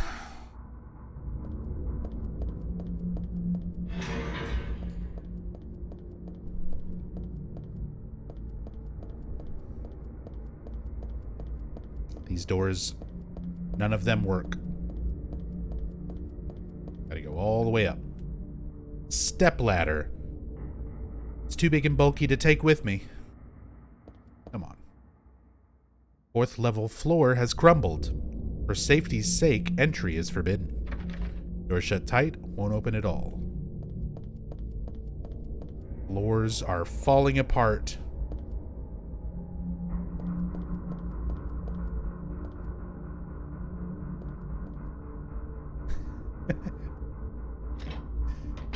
Oh boy. You both went for the same step joke. Shows where my brain is. I just watch too much Red Letter Media. So I was thinking about that episode where Colin from Canada, they watched that sex education video. And there's that one girl who like turns over her shoulder and says, "A step ladder." And then Colin from Canada copies it and does the same thing.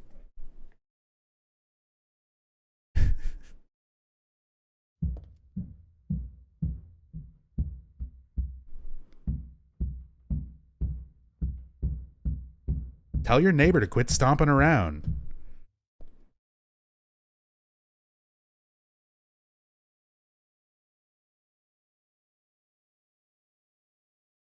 Trying to do a stream.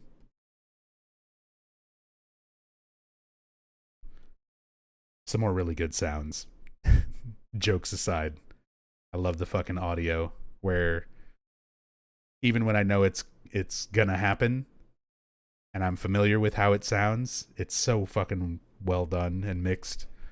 I'm like, God, that sounds like a fucking sound outside of the game. Like, makes me want to take my headphone off my ear. Like, who's fucking banging stuff? 6 a.m. The plain old wash bin. Nothing special about it. It's a toilet. I thought this building was still under construction, but it looks like this has been used.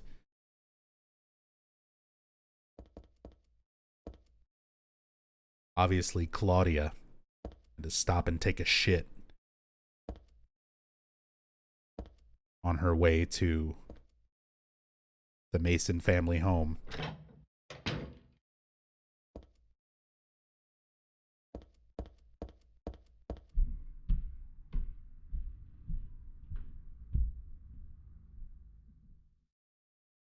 Or atmospheric stomping.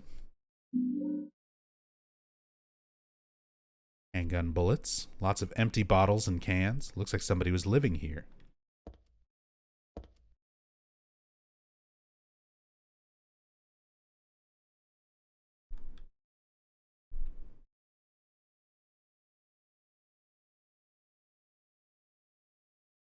Look at that. Heineken. Look at that Heineken logo. Heineken? Fuck that shit. Pabst Blue Ribbon. For the record, I think Pabst is gross. Just go watch Blue Velvet. Go watch Blue Velvet. It's really good.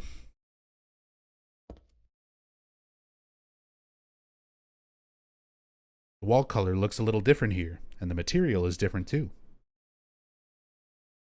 Might break if it's hit hard enough. Just did recently at Dog's Movie Nights. Oh, y'all did Blue Velvet?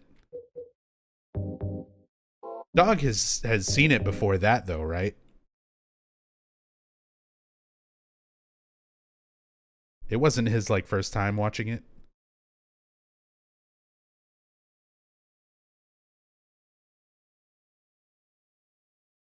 Okay. Had watched it for a movie night before. That's cool though.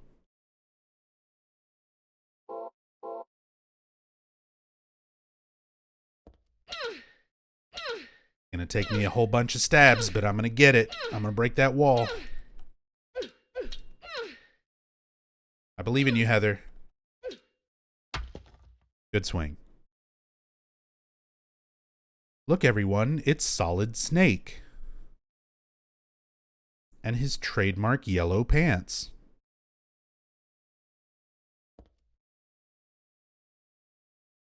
That's a real thing that went around the Silent Hill community for fucking ages. It was in an official strategy guide where Dan Burlew, in the official Silent Hill 3 guide, wrote a little thing that was like, oh, it's a wall where there's something hidden behind the wall and it's a different color, just like Metal Gear Solid. But you get the silencer from this. So it's a Metal Gear Solid reference most likely. And that maybe that's Solid Snake behind the wall. That's a real thing in the strategy guide.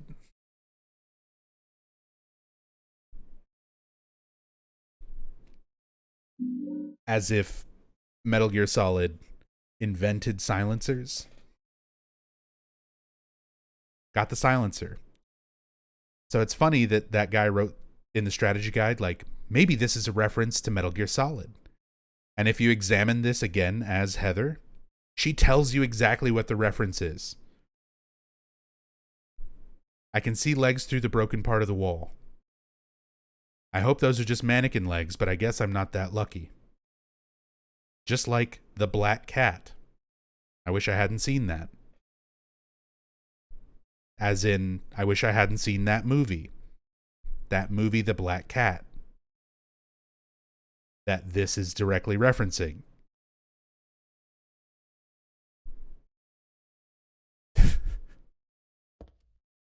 All right. But that was one of those things that just was like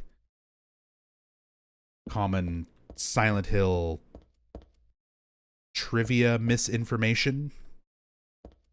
if that's a thing, if you can call that a thing.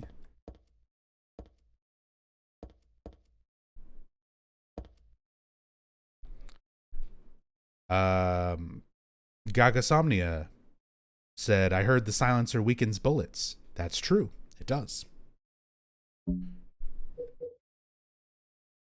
Silencer, put it on a handgun or submachine gun to muffle the blasts. Less noise means it's harder for the enemy to find me. It seems to be a little weaker, though. It tells you right there in the description. So you can turn your flashlight off and shoot things with the silencer, and enemies won't become aware of you as quickly. But it does weaken your shots. It's got an interesting use. I've actually found use for the silencer. You would think like, that's not something you can really use. It's really good on harder difficulties against the missionary. Because the missionary has a tendency to just fucking block everything. Including gunshots. Like, if you don't hit the missionary from very specific angles behind it, it can basically just whip towards you and block your shots. But if you have the silencer on the handgun or on the SMG, you can shoot the missionary and he won't be like drawn to the noise of the gunfire to turn as fast and block. So you can actually shoot him without him blocking. So it can be useful. We do it on ammo for this. 51, 23, not bad.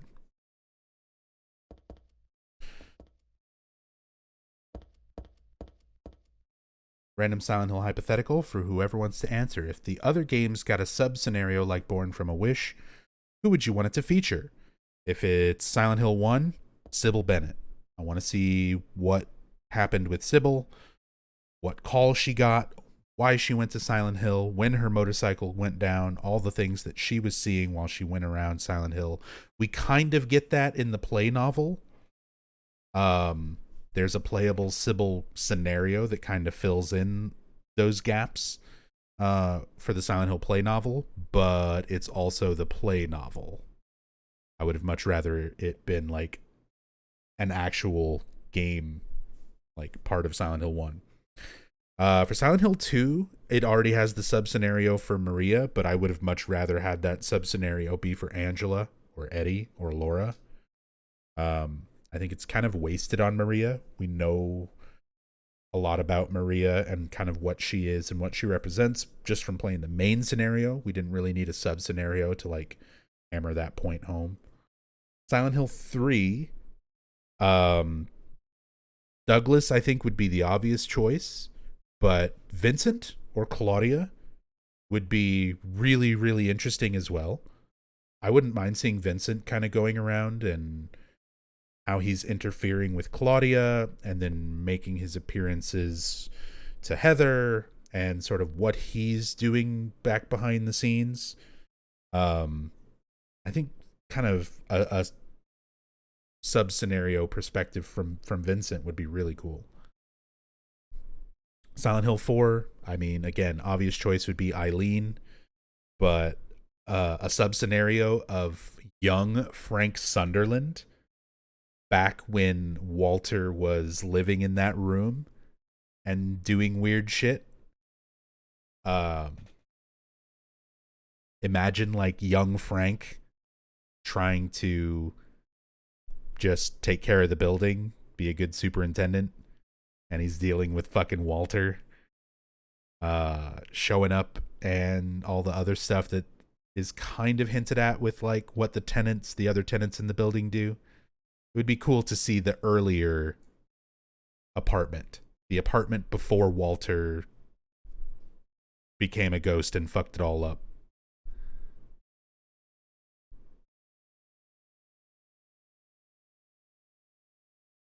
Yeah, when he gets the umbilical cord. If you go that far back to like young Frank when Walter was abandoned and everything leading up to that scenario, even better.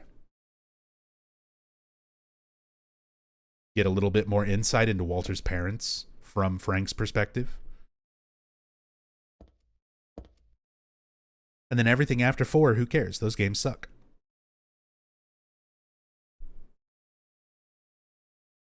Ugh, a filthy mattress.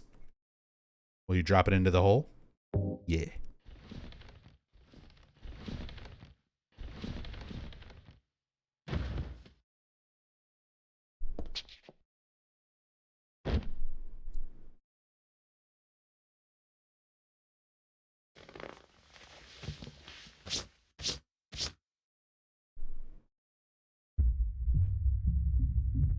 I love this music.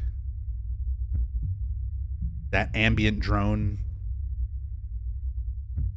That just little bit of percussion. Doom, doom, doom, doom.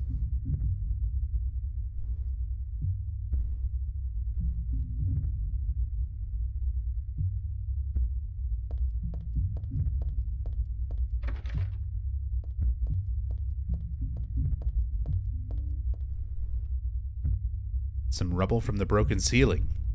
Could be dangerous if I'm not careful. This is the mattress I threw down before. I don't need that anymore. Yeah, just catch a quick nap. Nasty fucking mattress. Also, did they model a new mattress? They did. I was gonna say, did they use the same stained mattress from Silent Hill 2 when Maria stops in Brookhaven to lay down and she's like, oh, so comfy on like a really nasty stained mattress, but they modeled a totally new stained mattress for this.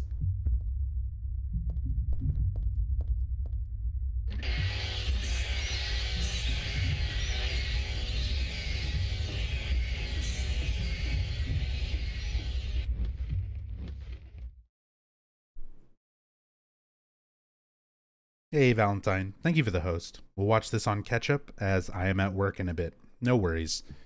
Been going for 8 hours. Probably gonna be going for quite a bit more. But, of course, these will be archived. The VODs will be saved. They'll be added to the collection, the Silent Hill collection playlist. So it'll all be there for anybody who can't watch the whole thing. I never expect people to like sit and watch the entire stream from beginning to end for like 12, 13, 14 hours or whatever. But some people do. I fucking see y'all. Like, you guys are champions. Everyone is like, oh, you do these long streams. Look at all these people who've been here since I greeted you at the very beginning of the stream, and you've been active in chat and like here the whole time, and you'll probably be here till the end. I notice a lot of people who do that. You guys are absolute monsters. You are beasts.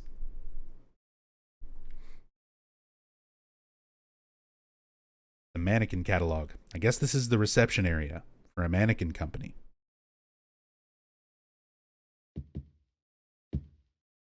Tabletop's covered with papers. I don't see any info that might come in handy, though.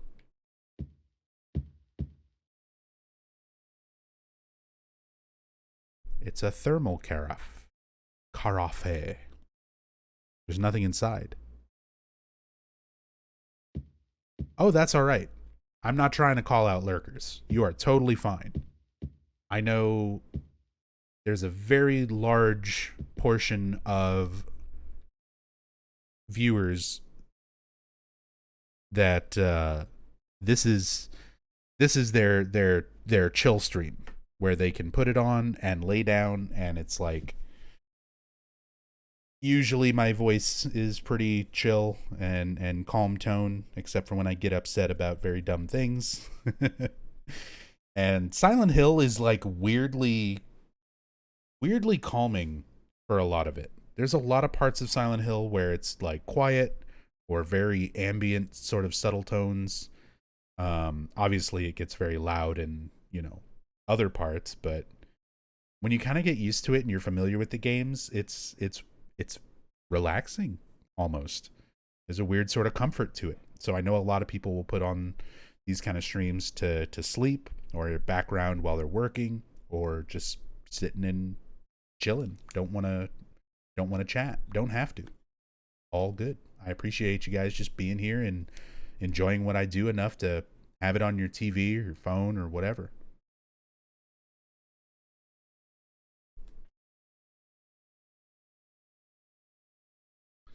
But speaking of doing things,